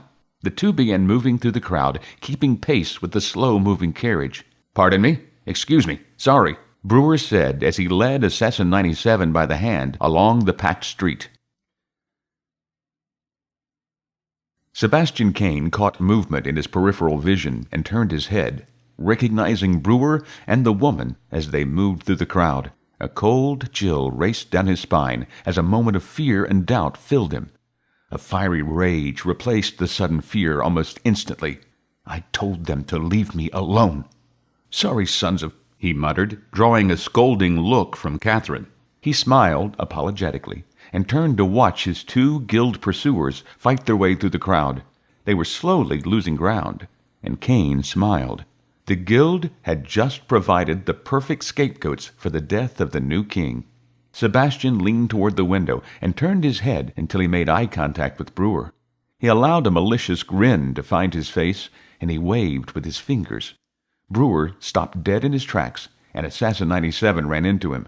Brewer stood quietly as the procession moved on without them. "What is it? Why did you stop?" Rick Brewer's face was a mask of anxiety, foreboding, and fear. "He saw us, saw me. He waved." "He what?" "He waved," Brewer repeated angrily. Caine knew they were here, and the element of surprise was gone. He turned and moved out of the crowd in the general direction of their flat. "He smiled and he waved," he said again as he walked briskly away from the funeral. They were now out of the crowd and moving down a deserted side street. "That look, I've seen it before," he said, distressed. "In him?" she asked, grabbing his arm to stop his speed walk. "No," he replied as he spun to face her. She saw the fear in his eyes, the pain. "In me." He took a deep breath. "Before I changed history." "There is a plot against the king." Catherine sat in an audience antechamber outside of her bedroom suite in Richmond Palace. The princess looked away from the letter she was writing, and the quill dropped a spot of ink on the parchment. "Sebastian, what did you say?" "There is a plot against the king, against Henry," he repeated. "After the coronation, there will be an attempt on his life." Catherine stood from her ornate desk that sat against a far wall and crossed her spacious receiving room. Although not yet queen, Catherine lived very well, thanks in large part to the late King Henry, who had kept her very well furnished. The princess motioned for Caine to enter as she moved across the room to a set of 4 large windows with a spectacular view of the gardens. The view reminded her of the view she had at Ludlow, and she spent many hours staring out the window. A window seat sat in front of the windows. Caine stood inside the main door to the audience chamber, waiting for permission to enter the rest of the way. She sat, and Caine moved quickly across the room and joined her. He paid little attention to the rain that pelted the glass of the windows. "How do you know there will be an attempt on Henry's life?" she asked. "My contacts in Spain and Portugal," Caine replied, keeping his answer intentionally vague. He watched the woman, mesmerized by how she always relaxed when sitting in front of the windows. She stared out onto the gardens whenever she was worried, like now. Caine had grown accustomed to sitting with her to be a comfort to her. It had become his favorite place in the world to be. "And what do your contacts tell you?" she asked. She smiled, playing down her own fears by dismissing his. "A man and a woman have arrived from afar," he said truthfully. "They are here to kill one that is closest to you." "They are already here?" she asked, a twinge of fear in her voice. "Yes," he nodded. "I have seen them." "What?" she cried, standing. She looked around nervously, expecting them to burst in at any moment. Caine reached up and reclaimed her hands, calming her. He gently set her back on the window seat. "During the king's funeral, they were in the crowd. I'm afraid they may have noticed that I recognized them," he added. She started to rise again, but he still held her hands. The touch of her skin to his was exhilarating, and his confidence and his story grew. "I fear I am now on their list as well." Catherine's mood instantly changed. Sympathy and comforting replaced fear and uncertainty. She smiled reassuringly, now patting his hand. "Nothing will happen to you, Sebastian," she said defiantly, melting him with her soft, caring eyes. "I won't allow it. You have been with me for a long time, since I left home. I do not think I would have survived these last few years if you had not been at my side. Your counsel and guidance have kept me sane." He squeezed her hand as she returned the pressure. His heart beat faster, and he longed to take her in his arms. He could barely keep the downtrodden look on his face, he was so happy. "I will talk to Henry," she said, releasing his hand and standing once again. The mention of Henry's name dissolved his happiness. The bitter taste of jealousy filled him as the princess continued. "He will find these two. They will not come anywhere near you or Henry." She moved purposefully out of her audience chamber in search of the future king, leaving Caine alone with his thoughts. Caine stood and clasped his hands behind his back. He stared at the rain-swept grounds. "No, Henry is mine." Brewer woke with a start. He scanned the dark room and listened for whatever sound had roused him. He saw a shadow move near the door and prepared to launch himself at the attacker. A shout outside distracted him from his preparations. "Search it!" a voice ordered. "Every room!" The shadow moved again, sliding from the door toward the bed. The ghostly form morphed into Assassin 97 as she stepped into the dim light from the window. "Get dressed," she hissed. "Company." "Who?" he asked, climbing out of bed and grabbing his clothes from a nearby chair. "I'm not sure," she whispered as he slid into his boots. She peered out of the window. The street below was filled with soldiers. Men of the city watch moved in every direction, entering every brothel, hotel, and flat on the street. She saw the last of a squad entering their hotel entrance. Still more men, armed with swords, and a few with long wheel-lock rifles, moved toward the rear of the building. 2 squads of men remained on the street, ready to move in whatever direction they were needed. "We need to move," she said. "Now." "Where?" She thought for a moment, her eyes moving to the ceiling. "Up." Screams echoed through the building as doors were kicked in and patrons dragged from beds. A single gunshot drowned out the screams. The assassin heard footfalls and glanced at the door before turning and sliding silently out of the room's solitary window and up to the roof. Brewer followed a second later. A few clouds obscured the half-moon, hiding their movement from the men below. Assassin 97 crouched at the edge of the roof and peeked down. The scene below was unchanged. The black and white view of the street set a surreal stage for their escape. Gray thatch rooftops cast dark shadows over the city. A few lanterns, carried by the men searching the city, created flickering images that played tricks on the mind. The beauty of the scene was lost on Assassin 97 as she listened to the men searching the rooms beneath her. Brewer tapped her on the shoulder and motioned toward the rear alley of the hostel. The two lay prone and crawled to the opposite end of the roof. The assassin looked down and watched as a squad of men moved quietly in the dark, deserted alley 2 stories below. She felt a lump in her throat, and her palms grew sweaty. She crawled away from the edge, took a deep breath, and turned her head toward Brewer. "I don't like heights." "You're kidding, right?" he whispered. She shook her head as the sounds of the soldiers drifted from down below. Brewer chanced another quick glance and saw a man poke his head out of the window below them, looked around, and withdrew. The man never glanced up. "If you have a better idea, I'm open to suggestions," he whispered. The assassin bit her lip. "We slip into that window," she said, pointing to where the man disappeared. "That's a few feet closer to the ground." He chanced another quick glance, withdrew, and looked at the assassin. He smiled and gave her a wink. "I hope he's not in there, or this is going to be awkward." Another look at the alley. It was empty. "Okay," he said, and propped himself up on his elbows and knees. "Let's go." Brewer slid off the roof, down the small 4-foot incline, and into the window without a sound. The assassin heard flesh striking flesh, and then silence. She inched forward, peered into the dark alley below, and felt a wave of vertigo. Brewer's head popped from the open window, and he gave her thumbs up. Assassin 97 took a deep breath and slid down the incline. Brewer caught her one-handed, stopping her slide before grabbing her with both hands. Brewer, leaning halfway out of the window, heard footsteps beyond the door at his back. He turned his head, straining against the assassin's weight as she hung out of the window, and saw shadows under the door. He gritted his teeth, turned his attention back to the assassin, and began easing her down the wall of the building as far as he could. "What are you doing?" she hissed. "Someone's coming," he replied. He looked past her to the dark alley below. He nodded. "Drop, tuck, and roll." She shook her head and hissed through clenched teeth. "Do not drop me."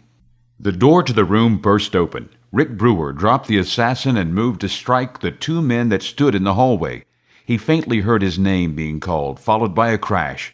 He ignored the sound as he ducked a slash at his head from one of the swordsmen. Brewer was inside their attack, his back to the chest of the bigger of the 2 men. Brewer elbowed the man twice, almost gagging at the stench of the man's exhaled breath. A headbutt to the man's nose dropped him unconscious to the floor. Brewer turned his attention to the other man in time to dodge his sword thrust. Brewer moved right, spun, and kicked the man hard in the solar plexus. The swordsman folded and collapsed in the room. Brewer heard more footfalls coming from both directions, crossed the room, and went out the window without hesitation. Brewer tried to catch the windowsill, missed, and fell 15 feet to the alley below. He landed hard, rolled with the fall, and finally stopped when he hit the wall of the building across the alley. He caught his breath before moving to Assassin 97. The assassin stared daggers at Brewer as he joined her in shadow. "I can't believe you dropped me." Brewer shrugged. "I had no choice. Are you okay?" "It's my ankle," she replied through clenched teeth. Brewer reached down and gingerly touched her right foot. She winced. Brewer helped her to her feet. "Can you walk?" He checked their surroundings as the assassin applied weight to her ankle. It buckled slightly, but she compensated and stayed upright. "I think so," she said painfully. "But the guild marathon is out of the question." "Too bad," he smiled as he took her right arm over his shoulder. "You were my only competition. I probably won't even run now. Why bother?" "Funny," she replied. She grabbed Brewer's left arm, using him as a crutch. "I've seen you run, remember?" She shook her head, grimacing. "Ugly." He smirked. "You'll be fine." He listened for a moment. "Which way?" The assassin jerked her head to the left, and the 2 headed out of the alley. They moved slowly, the assassin constantly gritting her teeth against the pain. The sounds of the search grew dim as they made their way from alley to alley. The first signs of day appeared on the horizon, and the assassin told Brewer she had to stop. Brewer sat her down and checked her ankle. It was swollen and already turning purple. She grimaced as he touched it. Footfalls sounded, and Brewer lifted his head, spying 2 men staggering into the alley. The 2 men stopped at the sight of Brewer and the assassin. One man pointed and snickered, and Brewer heard something about love in an alley. The 2 men continued their drunken journey. Brewer let out a long breath. "We need to get you out of the city," he said, standing. "Time for you to skip home." "I'm not going anywhere," she said. She used the alley wall to help her stand. I need a couple of days. There they are. Brewer and Assassin 97 both turned and saw 3 men standing at the mouth of the alley, pointing. One man carried a lantern. The other 2 held drawn swords. All 3 advanced into the alley confidently, with the 2 swordsmen taking the lead and Lantern Man walking behind. Their backlit silhouettes made great targets, and Brewer attacked when they were 10 feet away. Brewer feigned a move at the man to his left and then attacked the one on his right. A 1-2 punch to the man's face sent him staggering into the alley wall. Brewer turned, sidestepping a thrust from the second swordsman, and punched the man in the face with a backhand. Brewer followed that with a left hook and a front kick that put the man on the ground. Brewer glanced at the Lantern Man, who turned and retreated up the alley, the bouncing lantern creating a strobe of shadows as he ran. Brewer nodded and turned his attention to the first swordsman, who produced a long dagger and, wielding both weapons, attacked. The double-blade attack kept Brewer on his heels, backpedaling in the alley. Brewer slipped on some unknown piece of refuse discarded in the alley and fell backward. He landed hard on his back, and the swordsman was on him in an instant. Brewer watched the man draw the long blade back to penetrate his heart. Brewer saw a dark blur move toward the sword wielder. Assassin 97 jumped on the swordsman's back, knocking him off balance, and they fell together in a pile. Brewer heard a cry of pain from the assassin as he got to his feet and kicked the swordsman in the stomach. The man grunted and tried to get up again. Brewer kicked him in the head and raised his leg to kick him again. "Don't kill him," Assassin 97 said, propping herself up from the dank, murky alley. The pain in her voice stopped Brewer's motion, and he turned to see the dagger protruding from the left side of her chest. "No," he pleaded as he knelt beside the woman. "No, no, no." She waved him off and tried to sit up. "I'm fine." She felt searing pain through her chest and in her ankle. She collapsed back onto the alley's cobbles. "Are you okay?" she asked, not raising her head. "I'm great," he said, worry in his voice. Brewer helped the assassin to a sitting position, propping her against the alley wall. "How bad is it?" he asked, nodding to her chest. "I'll live," she replied. "It's high enough to have missed everything vital." She closed her eyes, reached up, and grabbed the dagger.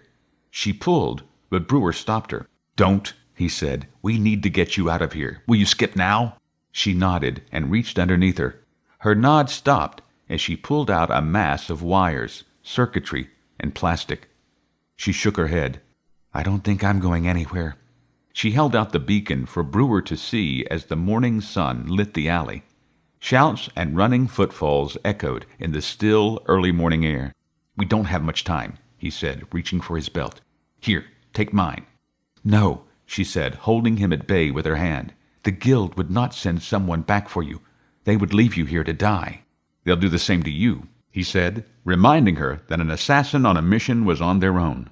"Maybe," she nodded, "but Jason will come for me." She pushed him away. "Go find Assassin 101. Tell him what happened. He will come for me. Go," she ordered. "Now." Brewer grabbed her head, and he kissed her, hard and passionate. He poured 4 years of pent-up lust and frustration into the kiss, then gently laid her back on the ground. "See you soon." He disappeared down the alley, leaving her leaned up against the alley wall, with her assailant's unconscious bodies beside her. The assassin closed her eyes against the morning sun, and listened as Brewer's retreating footfalls were replaced by steps getting closer. Long shadows filled the alley as a squad of men blocked the sun. She opened her eyes as the sun disappeared and focused her gaze on the leader, his sword drawn. He stood over the assassin, surveying the injured woman with disgust and arrogance. "Where's the other one?" he asked, sheathing the sword. "What other one?" she asked, not looking up at the man.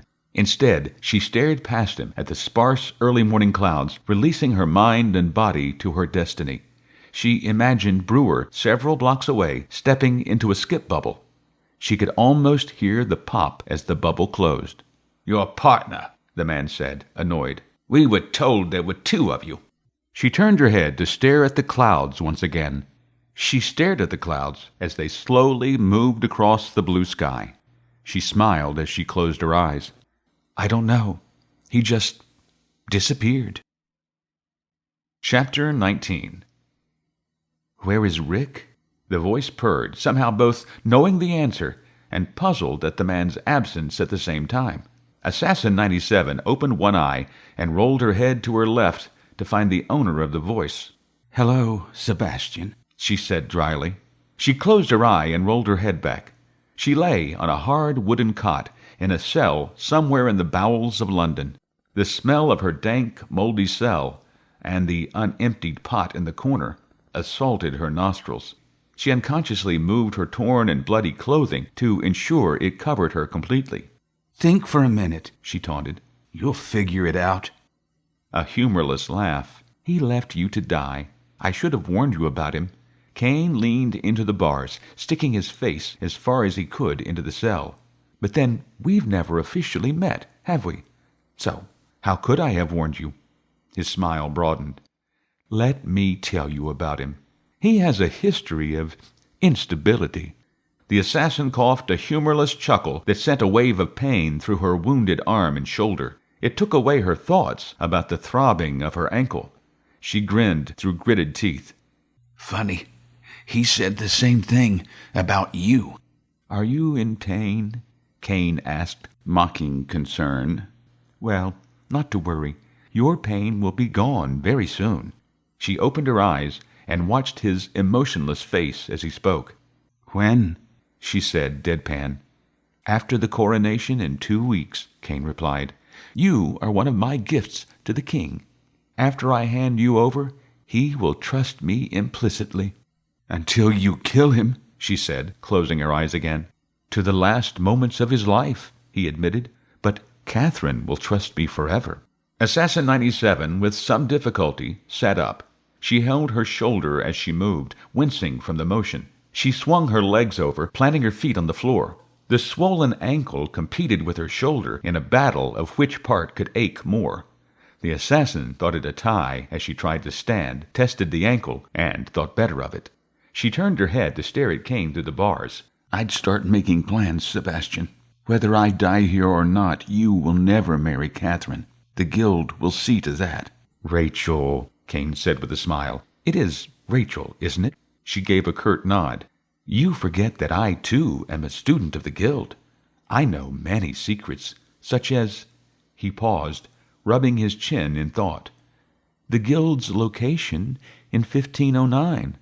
Assassin 97 rushed the bars. She made it 3 steps before her ankle gave out from under her, and she fell face first into the muck of the cell. Agony flooded her body from her ankle and her shoulder. She groaned as Sebastian Caine laughed. "My wedding gift to King Henry and his lovely wife Catherine." He pointed his open hand, palm up, at the woman lying, filthy and bleeding, in the dark dungeon. "The assassin and the guild that sent her." Rick Brewer emerged from the portal door and once again wondered if he should not have stayed with the assassin. The thought had plagued his mind the entire skip home. He saw Assassin 101 waiting, arms crossed, beside Donovan, and wished he had stayed and faced the soldiers in 1509. The odds might have been better. The portal door closed behind Brewer, and Donovan shot a look over to the control technician nearby. The man touched a button and returned the look with a shake of his head. "There are no more signals." "Where is she?" demanded Assassin 101. Brewer looked at the assassin and took a deep breath. He could see the anger and concern. Still in 1509. He held up a hand to hold off the tirade of Assassin 101. "Let me finish before you attack." The assassin took a deep breath of his own, rocked on his heels, and nodded. Brewer relayed the entire story, leaving nothing out, except his parting kiss. "She sent me back here to specifically get you," Brewer said, pointing at the assassin. "She said that you would come for her." "Damn right," the assassin muttered. His voice held no malice, only grim determination. "Prepare for a skip." Donovan held up a hand and shook his head. "The council has to approve every skip, assassin. They must be apprised of the situation. And you know that we've bypassed the council before," the assassin countered. He looked at his robes and then to the 16th century clothing of Brewer. "Strip." "What?" asked a stunned Brewer. "Strip," Assassin 101 ordered. "I can't go back dressed like this." Donovan held up his hand again, this time to stop Brewer from unlacing his shirt. He turned to the assassin. "You've been back less than a day. We haven't even had a proper debriefing from you yet. Donovan spoke slowly, making every word count. We have time. Assassin 101, already stripped to the waist, gave Brewer a hurry-up look. No, we don't. Brewer rolled his eyes and started to unlace his shirt again. But we need to know where you were for the last month, Donovan implored. Did you complete the Ecuador mission? Assassin 101 pulled the 16th century shirt on. I went to the future, the 26th century. His voice took on a bored tone as he finished with the ancient clothing. I uncovered a plot to take over the world. I stopped it. I met my great-great-great blah-blah grandson. He died in my arms. I also saw a few things I wasn't supposed to. He turned and stared Donovan in the face. Like my future, and hers. He reached into his shirt and pulled out his crystal. He tossed it to Donovan. So fire up this damn machine and send me back before time catches up to us. He took a breath, moving closer to Donovan. And none of this, you, me, any of it, he waved his arms around, exists. Assassin 101 stepped from the skip bubble into the alley where his wife had been captured the morning before. He squinted against the sun, lowering his head to avoid the glare. His eyes locked on the blood by the wall, and he followed the blood trail toward the mouth of the alley. Two of the city watch stood at the end of the alley.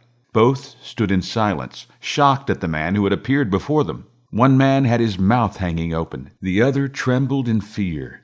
Putting on his best smile, the assassin waved politely. Good afternoon, he called cheerfully. I was wondering if you could help me. I'm looking for the young lady that was taken this morning from this very spot. Could you tell me where she is? Both guards remained frozen in place. The assassin asked again.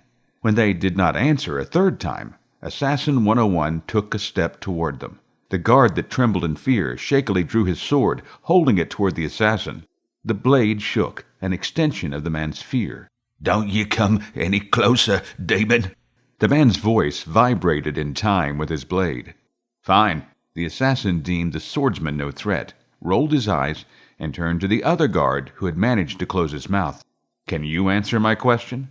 The tower, the white tower, the man muttered, lowering his eyes and refusing to look directly at the assassin. She's to be killed after the coronation. And when is that? The guard looked up in disbelief. Everyone knew when the coronation was. A fortnight, he said. Thank you, gentlemen, Assassin 101 said with a slight bow. You've been most helpful. The assassin kept his eye on the two as he made his way past them. He exited the alley, made his way into the afternoon crowd, and a few minutes later he disappeared into the city. Assassin 101 made his way along the dark walls surrounding the Tower of London. A full moon lit the way as he moved quietly from shadow to shadow. A distant dog's bark started a chorus as others echoed the late-night sentiment. The assassin paid it no mind and continued to move. Dogs did not concern him. Patrols of the city watch, however, concerned him a great deal. Caine, via Henry, had offered a substantial reward for the last of the assassins. The assassin passed no less than a dozen patrols as he crossed the city on his way to the tower. Now inside, the assassin had to deal with the yeomen of the guard. The coronation was still over a week away, but the assassin had grown impatient. He wanted to find his wife, and decided to put his plan into action. If it doesn't work, I've still got time for plan B, he thought, and shook his head. The guild instructors would kill me for thoughts like that. Assassin 101 had taken 10 minutes to look over detailed plans of the entire complex prior to his skip. There were several locations where his wife could be detained, and the assassin studied them all, albeit briefly. His eyes had immediately found the secret passages that allowed someone to move around the tower without being noticed. The assassin slid deep into the shadows as a patrol passed. The two men looked bored and tired in the late hour. They walked past the assassin without a second glance. Assassin 101 counted to 10 before leaving his hiding place and continuing his trek along the wall. Within minutes, he found the site he was looking for, a small outcropping in the wall covered by shrubs. He paused, making one final search of the area. Confident he was alone, he slipped into the dark cave. The cave was cool and damp. Stringy moss and spider webs adorned the walls. The assassin brushed a large web out of his way and knew that no one had traveled these tunnels in a long time. His steps quiet, he turned on a low-power light from the guild and traversed the long cavern. He switched off the beam when faint light appeared ahead in the tunnel. The tunnel ended behind a large strip of woven fabric. He stored the small light in his pocket and gently brushed aside the cloth a couple of inches. The tapestry decorated one of the main corridors of the tower. Assassin 101 checked both sides of the corridor, found them empty, and exited the tunnel. He surveyed his surroundings while removing the spiderweb residue from his clothing and hair. Torches flickered in their wooden sconces every 15 feet down the corridor. The well-lit hallway sported a suit of armor holding a large battle axe, with a door on either side of the armor.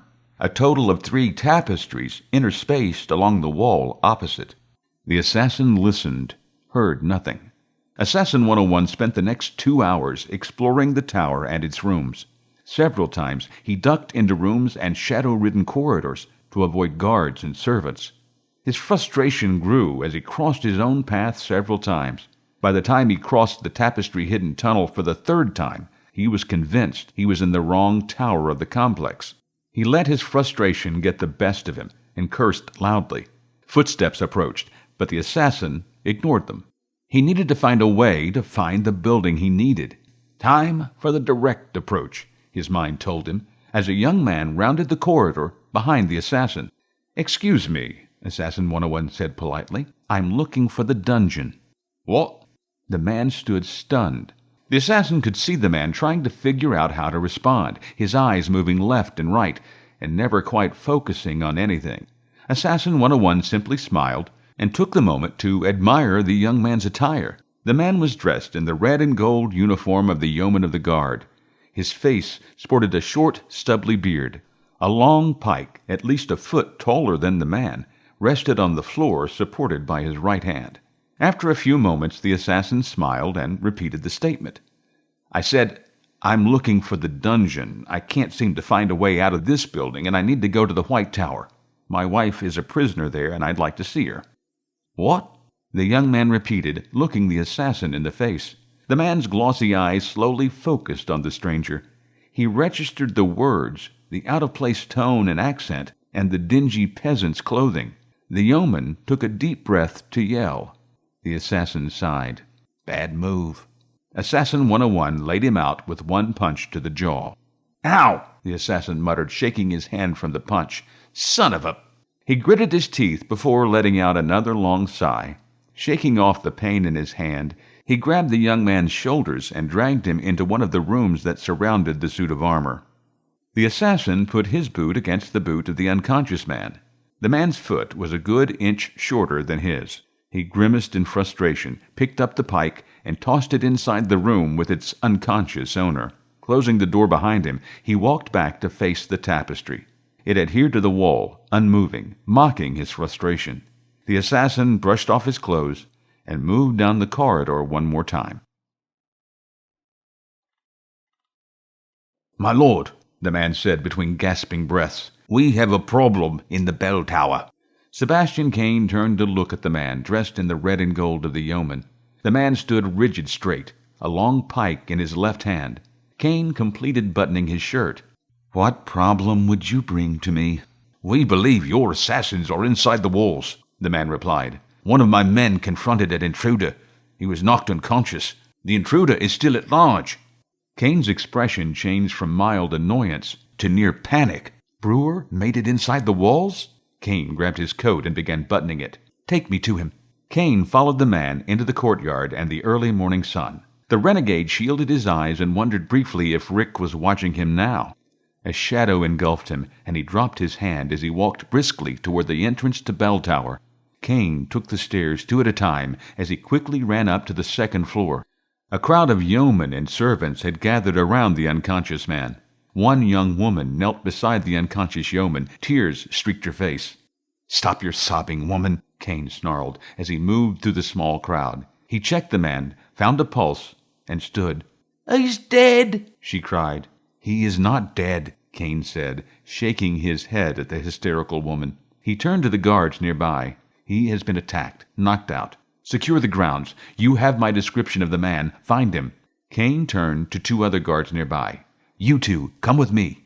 Caine, with the 2 guards in tow, left the bell tower. The 3 men moved with purpose, down the stairs and out onto the commons. Caine again shielded his eyes as they moved into the bright sun. Servants and yeomen greeted him as he crossed the field. Caine ignored them all as he made his way into the White Tower. They descended 1 floor down to the dungeon. Running footsteps echoed behind them as Caine motioned for the guard stationed at the dungeon to open the door. The guard opened the door part way as a teenage boy ran down to the group. He was out of breath and sweating in the cool early morning. "My lord," the boy rasped, "Sergeant Bannister is awake." He took a couple of deep breaths. "Who is Sergeant Bannister?" Caine asked, confused. "He is the yeoman who was attacked in the bell tower, my lord," one of Caine's escorts supplied. Caine nodded and motioned for the young man to continue. The boy had his breathing under control for the most part, and the words came quicker. "The man asked him where the dungeon was located.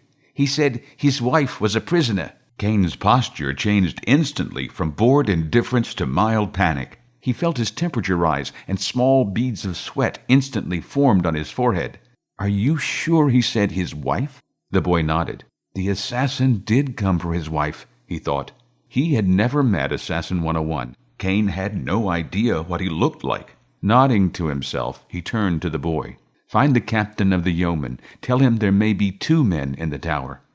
Caine turned to one of his escorts. "Go with him. Post men in every corridor. Anyone not instantly recognized is to be searched." The guard nodded. "My lord?" The yeoman grabbed the boy, and the 2 moved back up the stairs, their footfalls echoing away. Caine heard a faint grunt behind him, and turned his head in time to see the dungeon guard collapse noisily to the floor. He continued his turn, bringing his body around to face the remaining guard, who stood in front of the open dungeon door. Caine stared at the man for a moment, and then nodded. "You must be Rachel's husband," he stated matter-of-factly. He took a step away from the assassin, who remained by the cracked door.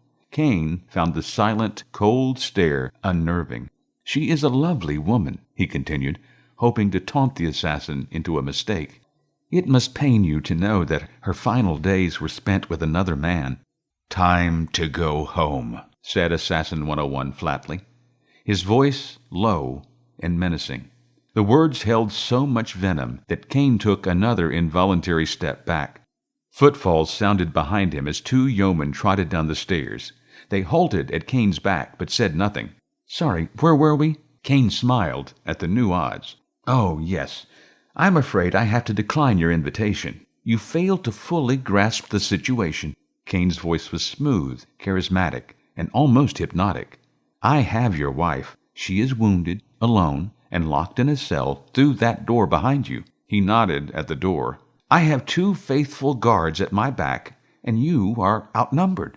An evil smile crossed his lips as he pulled 2 daggers, 1 in each hand, from under his tunic. He held them low, not threatening. He never took his eyes off the assassin. "I also have a direct line to the king," Caine continued.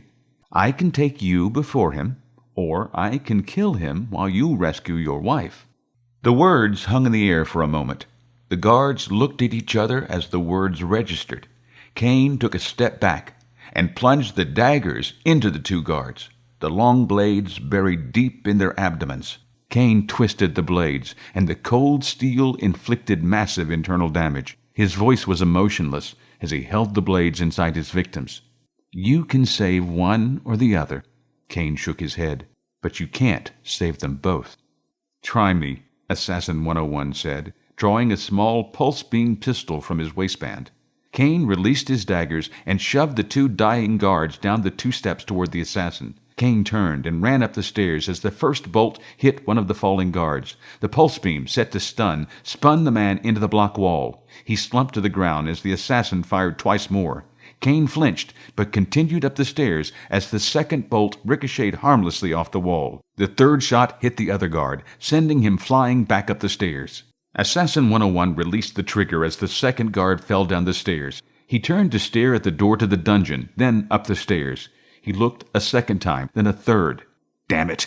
he muttered as his guild training took over. "Continue the mission," his mind screamed, and the assassin found himself moving up the stairs 2 and 3 steps at a time. Caine had less than a 10-second head start. Assassin 101 had ground to gain. Sebastian Caine was still fit for a 42-year-old man, but he was no match for the younger assassin. They bounded up the stairs and down a long, barren stone corridor. The hallway was long enough that the assassin was able to take a quick shot at Caine. He missed. The shot ricocheted off the stone wall, forcing Caine to duck and turn left, back into the bowels of the structure instead of right into the tower green. "Guards! Guards!" Caine yelled as he ran. Assassin 101 had cut his lead down to just a few seconds. The assassin pushed himself to run faster. He had to get to Caine before he brought the whole yeoman guard down on him. He pumped his legs faster. Absently, he felt the selector of the pistol and confirmed it was set to stun. He wanted to avoid collateral damage. Too many innocents were already dead. The twisting, turning corridors opened into a banquet room filled with tables. Caine entered the room winded, but still running and calling for support. He weaved in and out of the checkerboard-placed tables, his forward momentum slowed by his zigzag through the room. He made it to the final table on the far side of the room as the assassin entered the hall. Assassin 101 leapt to the nearest table and aimed a shot at the fleeing Caine. The dark blue pulse beam hit Caine in the arm, spinning the man around and hurling him into the last table before the door. Caine let out a shriek and slumped to the floor unconscious. Breathing heavily, the assassin lowered his weapon as he watched Caine hit the floor and twitch. The crack of weapons fire echoed loudly in the chamber, and the assassin heard 2 rounds whisper past his head. Assassin 101 dropped to the floor and crouched behind the table he'd been standing on. He peeked over the table, weapon ready, and silently cursed. A dozen men piled into the banquet hall, armed with harquebusiers, swords, and crossbows. The assassin ducked as 2 crossbow bolts stuck into the table right below his face. He thumbed the selector on his pistol, confirming the stun setting.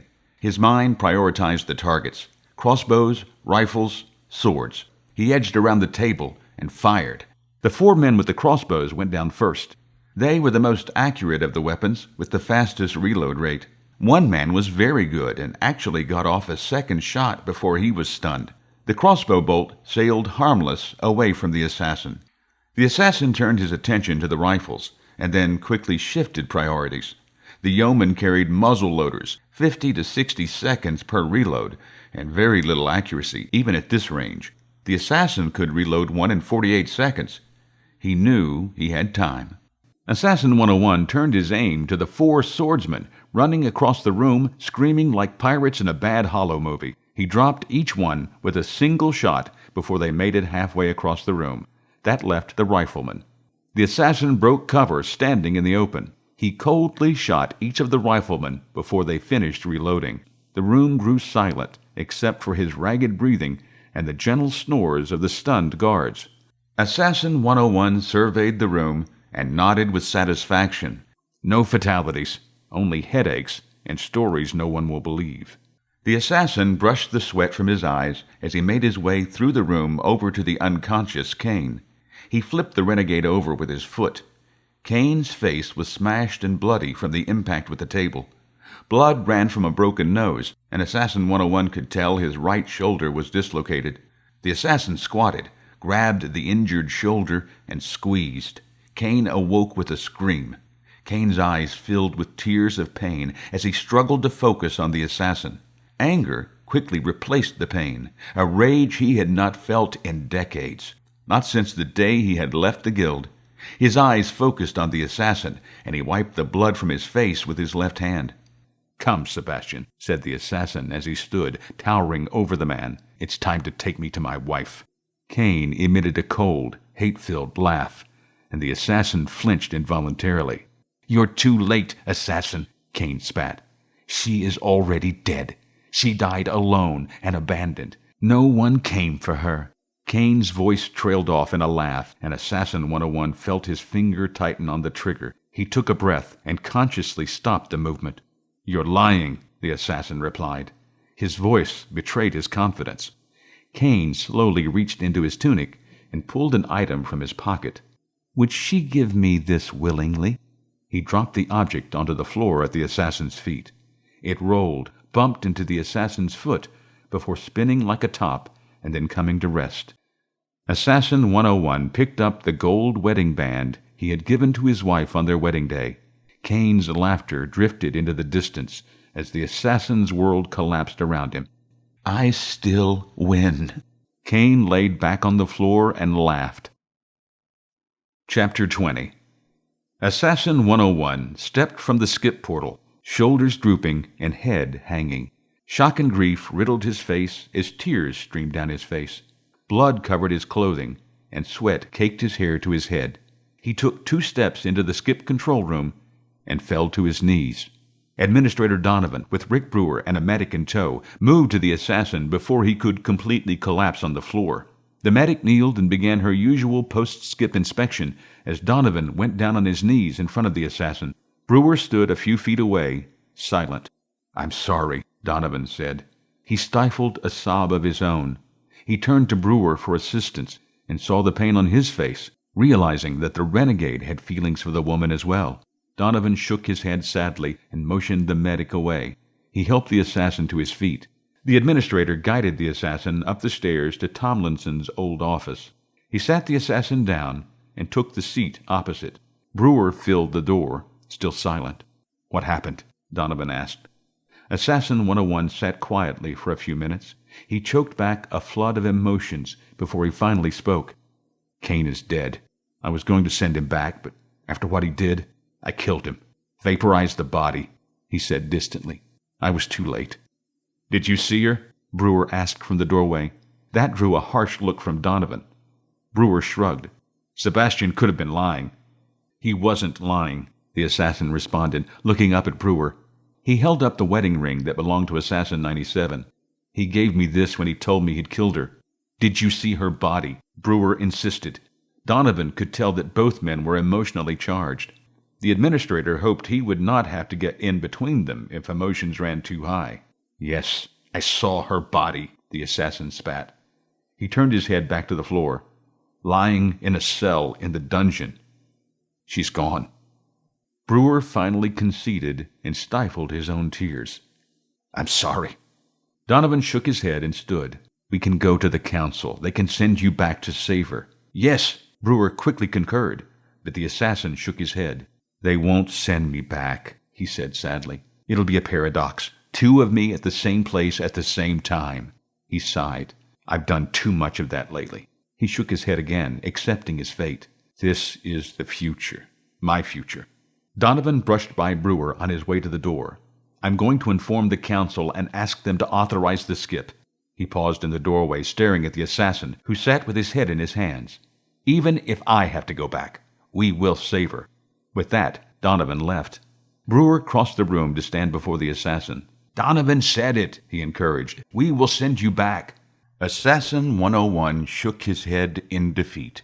"Fine," Brewer said, standing. "Then I'll go back. If you don't love her enough to try, then I do." The assassin raised his head, looking daggers into Brewer's eyes. His words were hostile, full of emotion, and rhythmic in tone. "Don't you ever say anything like that again. I love her with all my heart." "Then try!" Brewer yelled. "You don't understand," the assassin replied quietly, the hostility gone from his voice. "When I was in the future, I saw my family history. I saw that my wife died in 1509. "But you can change it." Brewer sat in the chair vacated by Donovan. He pulled it closer to the assassin. "We've both been changing history for years. We can do this." Silence gripped the room as both men sat and thought of the ramifications of another skip. Assassin 101 finally raised his head, watching Brewer for a few moments before speaking. "Thank you," the assassin said. "Thank you for watching out for her while I was gone." "Jason," Brewer whispered, "she is the only true friend I have. She is strong and courageous and beautiful and—" He paused briefly. "And you are a lucky man." Assassin 101 nodded his understanding. "You love her too." Brewer averted his eyes, but said nothing. The assassin nodded as he stood. "Well, I guess one of us is going to have to go back and save her." "No," came Donovan's voice from the doorway. "You won't." He stepped into the room, a forlorn look on his face. He pursed his lips and shook his head. Assassin 97 is to be treated like any other assassin on a mission. She is to be officially listed as killed in action. They didn't even deliberate. They simply said no. Brewer looked at Assassin 101 and saw fire in his eyes. He smiled. 15 minutes earlier, the assassin was beaten, without hope. Now, defiance and determination raged in him. "I'm going back," the assassin said. "Rick is right. We change history all the time. We can do it one more time." Donovan shook his head. "The council was concerned that you'd think that way. They locked out my skip authorization codes. Only a master code from the council will activate the time machine." "Master codes?" Brewer asked. Donovan nodded. "Master codes are passed down from council to council. Folklore says that the last step in ascension to the council is memorizing a 10-character code." Brewer cursed. Assassin 101 smiled. "I guess it's a good thing I have a master code then, isn't it?" Brewer stood beside the assassin, fingers flying over the keyboard. The two stood at one of the time skip control panels, inputting the exact coordinates for the skip into the dungeon. The assassin pointed to a red light on the console, and Brewer hit the corresponding button in stride. The skip had to be perfect. Standing operating procedure for a skip called for 2 technicians, one to input and one to verify. The coordinates were usually in an open alley or field where there was little opportunity to skip into a wall or other structure. This skip was a little more complicated. This time they were aiming to skip directly into the lowest levels of the Tower of London. 2.03, correct? Correct, the assassin confirmed. He looked over his shoulder to Donovan. "We still clear?" "Yes, all clear," Donovan replied from the doorway. The assassin thought it eerie that 2 days ago he had stood in the same room with a guard at the door. Very different circumstances, he thought. Assassin 101 shook off the thought and concentrated on his work. "The only thing that concerns me is if we are off and I run into me." He let his voice trail off. "Yeah, I've been thinking about that too," Brewer responded. "I may have a salute—" "What the hell?" "What?" asked the assassin, peering over at Brewer's side of the console. "There's a set of permanent coordinates input for the 1500s. A small island." Brewer leaned closer. "No name, no mission number, just coordinates." Assassin 101 moved to get a better view. "I didn't think they'd started that yet." "Started what?" Donovan asked from the door. "Something I accidentally saw in the future," the assassin replied, returning to his station. Something for another time. We need to work on this first." Brewer studied the coordinates, committing them to memory before inputting the final instructions in the computer. The machine clicked to ready. A low electrical hum filled the room, and the skip door opened. "The final authorization?" The assassin took a deep breath and recited the future councilwoman's code that he'd been given only 2 days and 300 years in the future ago. The code was accepted, and the board lit green. Donovan left the door and met up with Brewer and the assassin near the skip door. The opaque white of the door gradually gave way to the blue electrical currents of the time stream. "Good luck," Donovan said, shaking the assassin's hand. "Bring her back safe." The assassin nodded and turned to Brewer, who stood holding an envelope in his hand. "What's this?" the assassin asked. "A note for your wife." Brewer smiled. "Give it to her, please. It will explain everything." The assassin smiled. "You'll see her in a few minutes. Give it to her then." Brewer smiled in return. "It'll be better this way. If I give it to her, she won't leave me there." "What?" asked the assassin, confused. Brewer sucker-punched Assassin 101 in the jaw and grabbed a spare retrieval beacon from the console. The assassin staggered sideways as Brewer turned and ran to the time door. He disappeared into the time vortex before the assassin could recover. Assassin 101 stared at the door for a moment. Finally, he shook his head and smiled. "You son of a bitch." Assassin 97 heard the shouts of the guards outside the door, the sound of a pulse beam being fired, and then running footfalls fading into the distance. She lay back on her cot and felt for the ring she wore on her necklace next to the archive crystals. "Oh yeah, he took it," she muttered. Sebastian Caine had paid her another visit the day before. The renegade entered her cell and grabbed her from the cot. Without preamble, he slapped her once, twice, and then noticed her necklace that held her crystal and wedding ring. He grabbed the chain, breaking it around her neck. He held up the crystal, examining it in the dim light before smashing it against the wall. Caine held up the ring, examining it by rolling it around in his fingers. He noticed the look in her eyes as he held it, a smirk creeping up on his lips.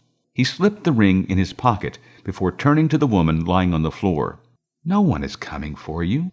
Rick abandoned you, and the guild would not send a rescue party," Caine taunted. "You will die here alone and suffering." He patted the pocket where the ring rested. "And your husband will never know." Without another word, he left. No one had visited her since. No food, no water, nothing but silence and the groans of the other patrons of the king's dungeon. The electric hum of a skip bubble brought her from the cot as the dark dungeon began to glow.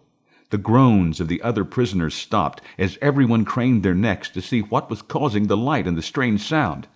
Rick Brewer stepped from the bubble, and it collapsed in on itself, dissolving with a barely audible pop. Prisoners scattered to the far corners of their cells, cowering in the deepest corners they could find.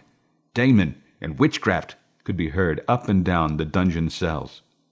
"Rick," Assassin 97 called. Brewer crossed to her cell, grabbing and holding her hands through the bars. "What are you doing here?" "Trying to save you and avoid a paradox," he replied. He released her hands and pulled a small lockpick set from beneath his clothes.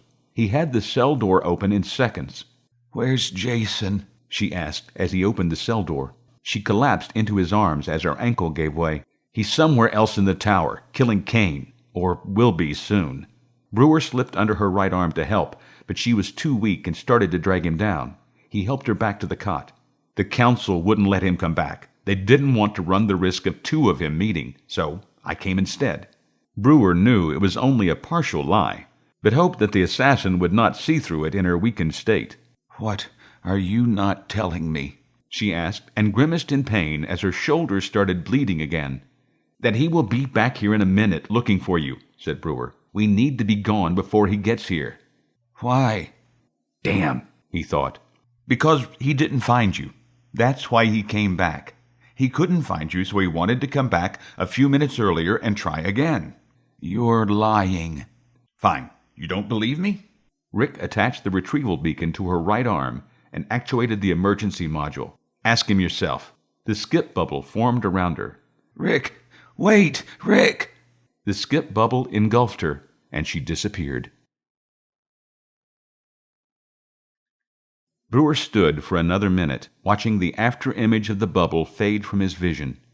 He moved from the cell, closing the door carefully behind him, and walked the dark dungeon until he found another woman with long brown hair. "Miss?" He rattled the cage. "Miss?" No response. Brewer picked the lock and entered the cell. He grabbed her arm and then moved to her neck to check her pulse. The woman was dead. Brewer rolled her over, arranging her on the bed in a way that he hoped would fool the assassin. He relocked the door and disappeared down the cell block. Brewer settled into a dark crevice and waited for the assassin.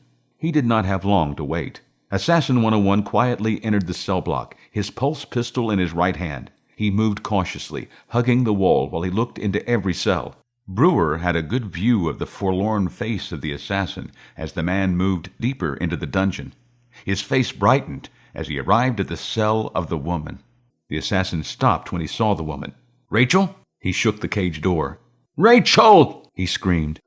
Brewer watched hope die as the assassin rattled the door again. Assassin 101 took a step back and raised the pulse pistol to the lock. Shouts and swords being unsheathed interrupted the shot. Footfalls could be heard outside. "Rachel," he whispered, accepting her fate.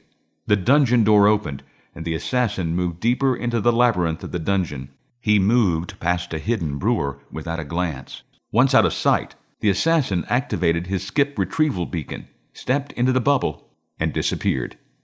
Brewer found an empty cell, carefully shut the door so that it would not lock, and wedged himself into a corner by the single cot in the room. The guards never gave him a second glance. He was alone, stranded in time. He smiled and said to himself, "I've got 270 years before I run into myself." His smile grew larger. "Let's make some history." Assassin 97 fell from the skip door into a broken, bloody heap on the floor. She lay unmoving as waves of pain and nausea racked her body. "Call for medics!" Assassin 101 yelled and moved to his wife's side. "Rachel! Rachel! Are you okay?" Assassin 97 opened one eye and looked at him. Her face cycled through pain, rage, relief, and disbelief. "Do I look okay?" she croaked. "You look beautiful," he said as the medics and the entire council entered the skip control room. "Humph," she said as the medics moved him aside and began to work on her injuries. "What is going on here?" the female council member asked as everyone surrounded Assassin 101. She looked around. "Where is Mr. Brewer?" "Gone," Assassin 97 said before anyone else could respond. Her voice cracked, and she went into a coughing fit that sent more pain through her body. "He stayed behind to save me." The councilwoman turned her gaze to Assassin 101. "Who authorized the skip to go back and rescue this woman? You reported her dead." Assassin 101 stole a glance at his wife and saw her look at him. Realization struck, and her eyes told Assassin 101 he would pay dearly. He gave her a slight nod, happy that she was alive to give him the beating.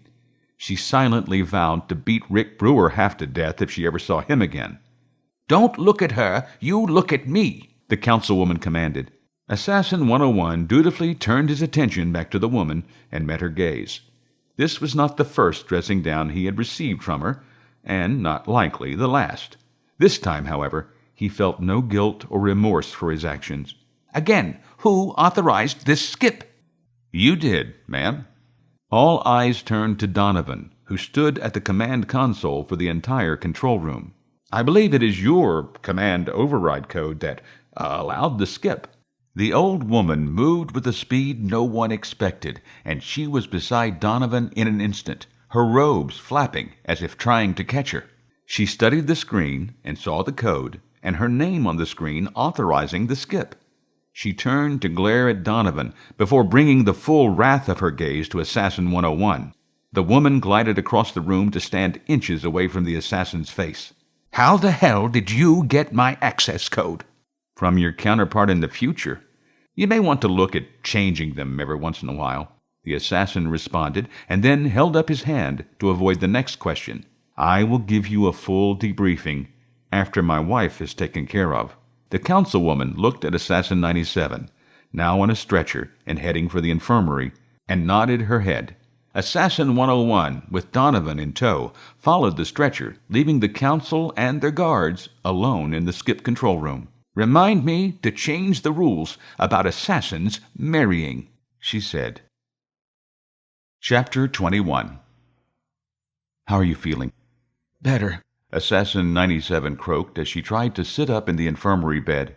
Her left arm gave way, and she fell heavily back into the mountain of pillows. Assassin 101 helped her rearrange the pillows until she sat upright. She smiled. "At least better than I did a few days ago." "How did your debriefing go?" she asked. "About as I expected. 3 days of endless questions," he replied, sitting on the edge of the bed. He brushed the hair from her face, exposing the black eye and multiple bruises and lacerations on her face. He turned to look at the bandaged ankle and then to her chest. He gripped her hand tightly. "They were surprised that I went to the 26th century, glad I was able to stop the future takeover, and highly distraught that I usurped their authority and saved you." "Has Rick made it back yet?" The assassin grimaced at that. Assassin 101 did not want to tell her about his duplicity and was reluctant to do so. He knew, however, that she was as stubborn as she was deadly, and he would, in the end, succumb to her wishes. He always did. "Brewer didn't come back. He skipped, saved you, and disappeared." The assassin stammered slightly, not quite telling her the whole truth. She nodded, but knew there was more. "Do you think he will change anything this time?" Her voice held genuine concern. Assassin 101 shook his head. "No. I do think he has his own agenda. When has he not?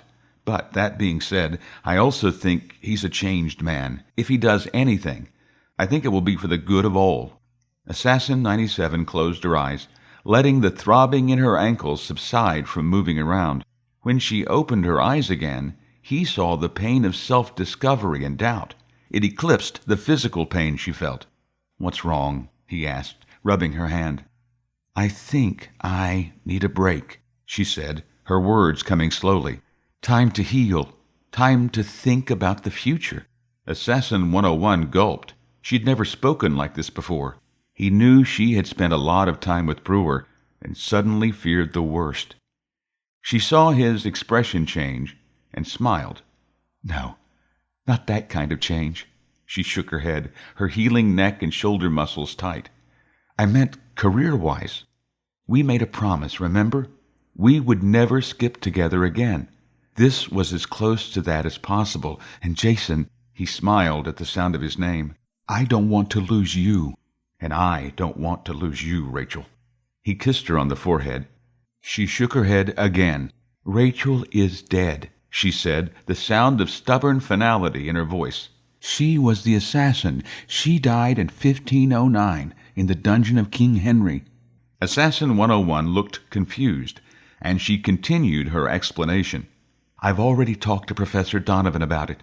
He found me a job in the history department. I'm going to teach for a while." "You're what?" he asked, his mind swirling as he remembered the family tree in Lassiter's apartment. "I'm going to teach," she repeated. She saw the look on his face, and the self-doubt came flooding back. "Is that not what you want?" He smiled. The worry and confusion instantly swept away. "I want you to be happy, Rachel. If you want to teach, teach." She smiled. "Rachel is dead, and with her all of her troubled past." She thought briefly of her tormented childhood, the heartache and misery that led her to the guild in the first place. Those memories have been replaced with happier thoughts of her husband and their life together. "If I'm going to change, I have to change everything. I'm going to use my middle name, Leanne." "Leanne Lassiter," he said aloud. "It has a nice ring to it." His thoughts went briefly to the young man who had died in his arms, and to those words he had told Michael. History has a way of fixing itself. He reached into his pocket. Speaking of rings, he took out the wedding band he had taken from Caine and gently slipped it on her finger. Leanne Lassiter smiled and squeezed his hand again. He had always, since the day they had met, been able to boost her confidence and make her think anything was possible. She had done the same for him. He imagined she always would. She saw his expression change only for an instant as he reached inside his robes a second time and pulled out an envelope. "What's this?" she asked. "It's a letter from Rick," Assassin 101 replied. "He gave it to me before he skipped." He handed the envelope to her. "It's addressed to Rachel." Assassin 97 took the envelope, removed the letter, and with some trepidation read, "Rachel, I wanted to say thank you. Thank you for giving me a chance after I returned to the guild. You believed in me when no one else did. You pushed me in the right direction and brought me back from the brink. You saved me in more ways than one. The last few weeks traveling with you have been wonderful, the most fun I've had in years. But when I had to leave you in that alley, it was the hardest thing I've had to do in 200 years. Since Holly died, it made me realize just how much you mean to me, and just what I would do for you. I've made up my mind to come back for you, and I guess if you're reading this, that I succeeded. I may have to beat your husband half to death to do it, but I have to be the one to come back for you. I love you, Rachel. Tell Jason and the council I will not tamper with history in any way. I just want to live my life peacefully, and I don't think I can do that at the guild. Not around you and Jason, anyway.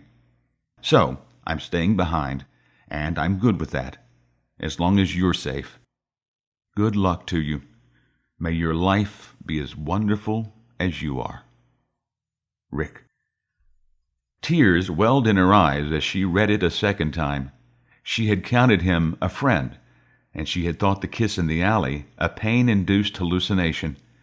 Now she knew that the man who she had almost killed 4 years earlier had risked everything to save her. She read it a third time before she neatly refolded it and put it back in the envelope. She wiped the tears, looked into her husband's eyes, and smiled. "What did he say?" Assassin 101 asked. "He wants us to be happy," she said, squeezing his hand again, "and not to worry he won't be tampering in history this time." "Is that all?" She smiled, a little mischievous as a sudden thought entered her mind.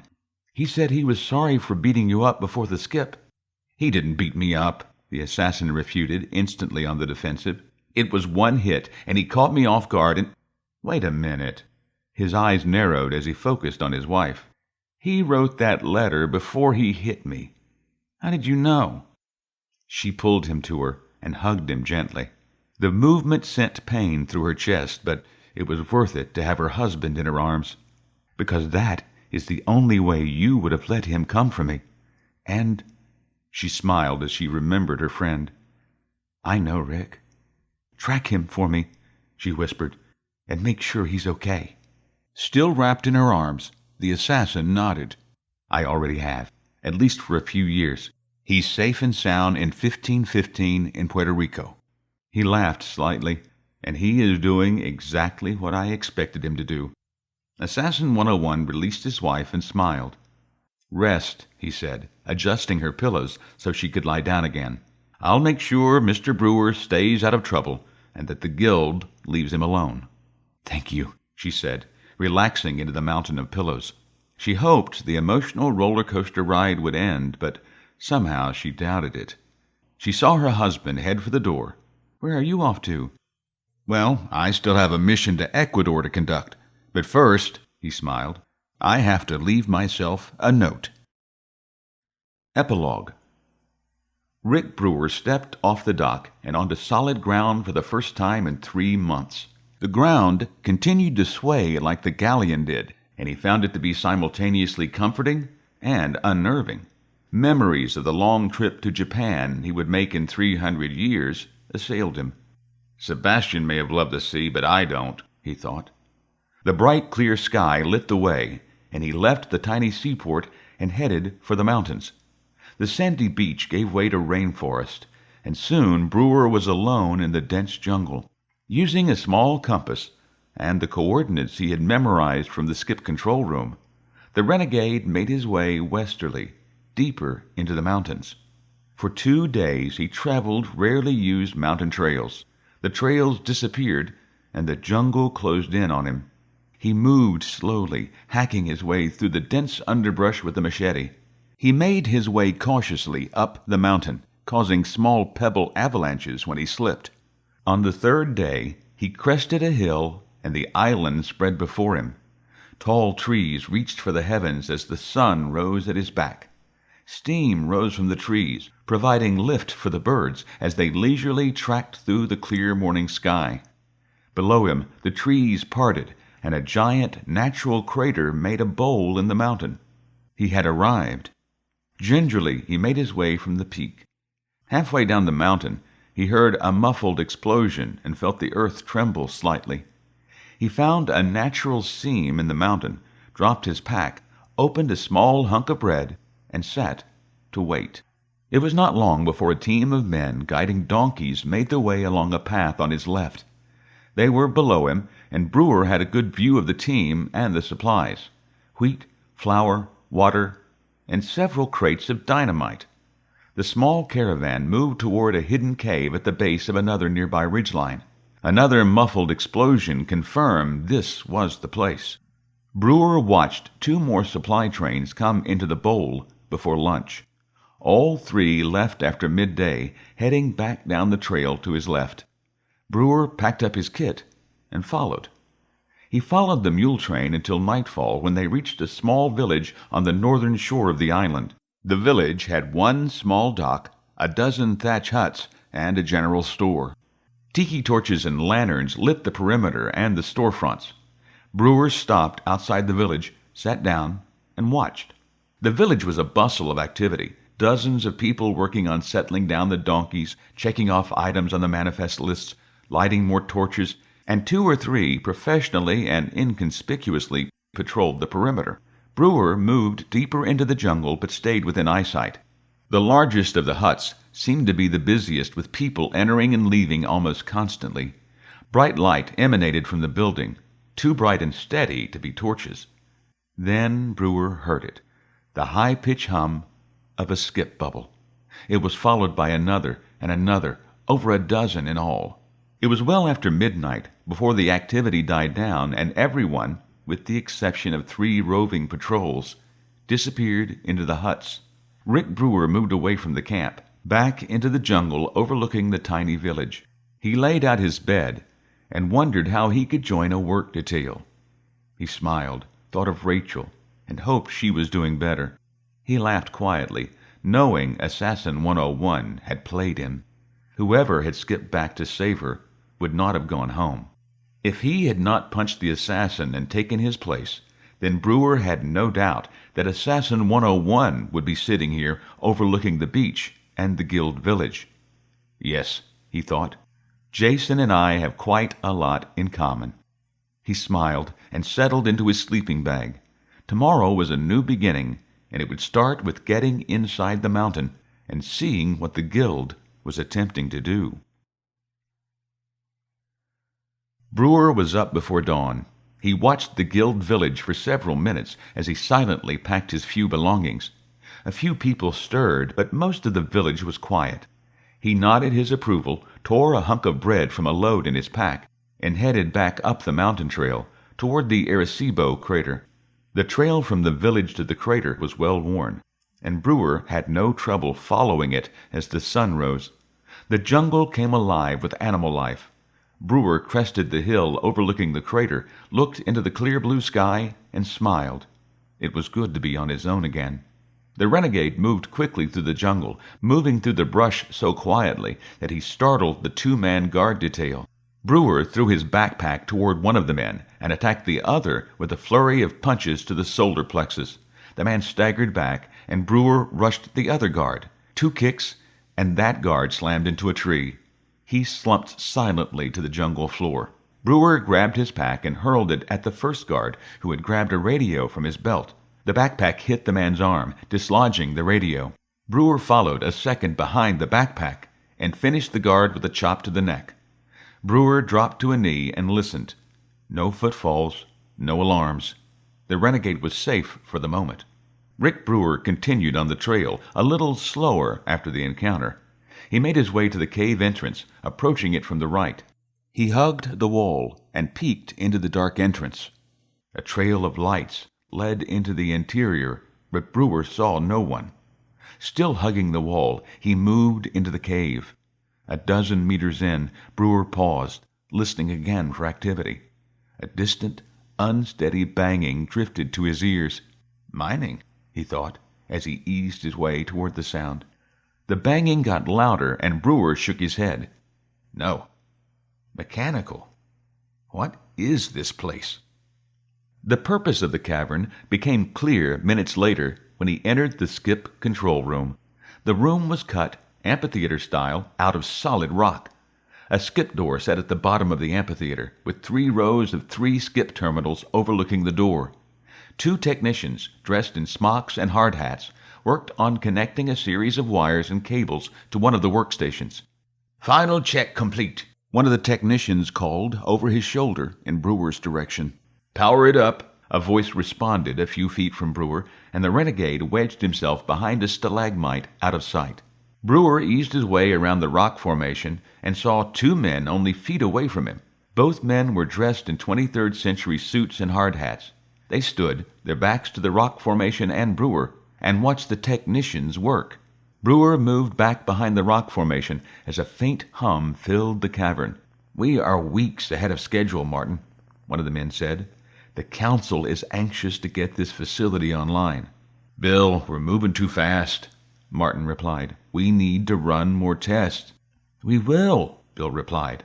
"Assassin 84 is due tomorrow for a first-hand inspection of the facility." The man's voice was smug and self-assured. "I've already been told from a reliable source that the assassin is authorized to skip back if he is satisfied with our progress. Can you imagine the possibilities? The Guild can now double their skip range with this repeater facility. Yes, I know, Martin cut in, his voice full of weary caution. And if we put these facilities every 500 years, we can skip back to the dawn of time.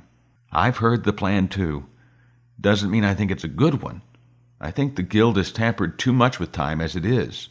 Martin finished as the volume of the hum increased, reverberating off the walls.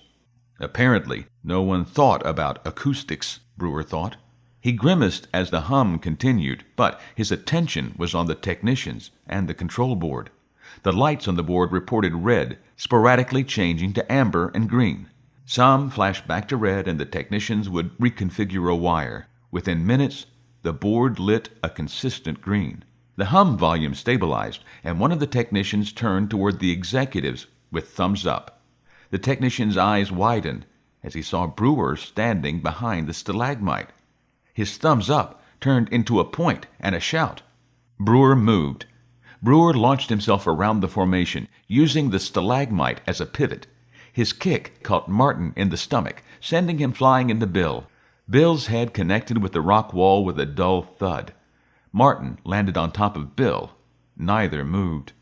Brewer turned and ran toward the technicians. The technician who had spotted Brewer tried to escape up the amphitheater, but Brewer caught him by the scruff of the collar, arresting the man's flight from the room. The other technician exited the room at a dead run. Brewer looked at the man he held by the collar. "Is this facility operational?" The technician gulped and quickly nodded. His face and mannerism screamed panic. Brewer released him. "Run!" The technician fled. Brewer turned to the console. The board read green, minus a destination, and the actual activation code. Brewer thought for a moment, typed in a destination, and then the councilwoman's override code that Assassin 101 had brought from 1,000 years in the future. Alarms sounded over the hum in the amphitheater as the skip door opened. The solid rock wall turned into the opaque door and the blue electrical currents of the time stream. Brewer strapped on his pack and took the steps toward the door 3 at a time. He made it to the flat stage of the amphitheater as a squad of guards entered the control room. The guards fanned out and immediately opened fire with stunners. A continuous hail of unaimed blue bolts lashed from the top of the amphitheater toward the stage. Brewer felt the impact of a stun bolt. He felt the electricity flow through him. His body stiffened. His legs buckled. Momentum carried him 3 more feet, and he fell to the floor inches from the door. Brewer screamed in shock, pain, and frustration as a second bolt hit him. Brewer watched as the stun bolt's electrical current arched through him and flowed into the time stream. By force of will, he grabbed the edge of the door and pulled himself toward the vortex. "Stop him!" one of the technicians yelled. Brewer felt weak as the energy drained from him, but the footfalls coming down the stairs released a surge of adrenaline. He shook off the effects of the stunner long enough to drag his upper body into the vortex. He felt a third stun bolt hit him in the back as the time currents grabbed him and tugged at his body. He sighed with relief as he felt his body slip through the door. This has been Assassin's Gambit, Time Assassins, Volume 2, written by R. Kyle Hanna, narrated by Rick McVey. Copyright 2012 by R. Kyle Hanna. Production copyright 2018 by R. Kyle Hanna.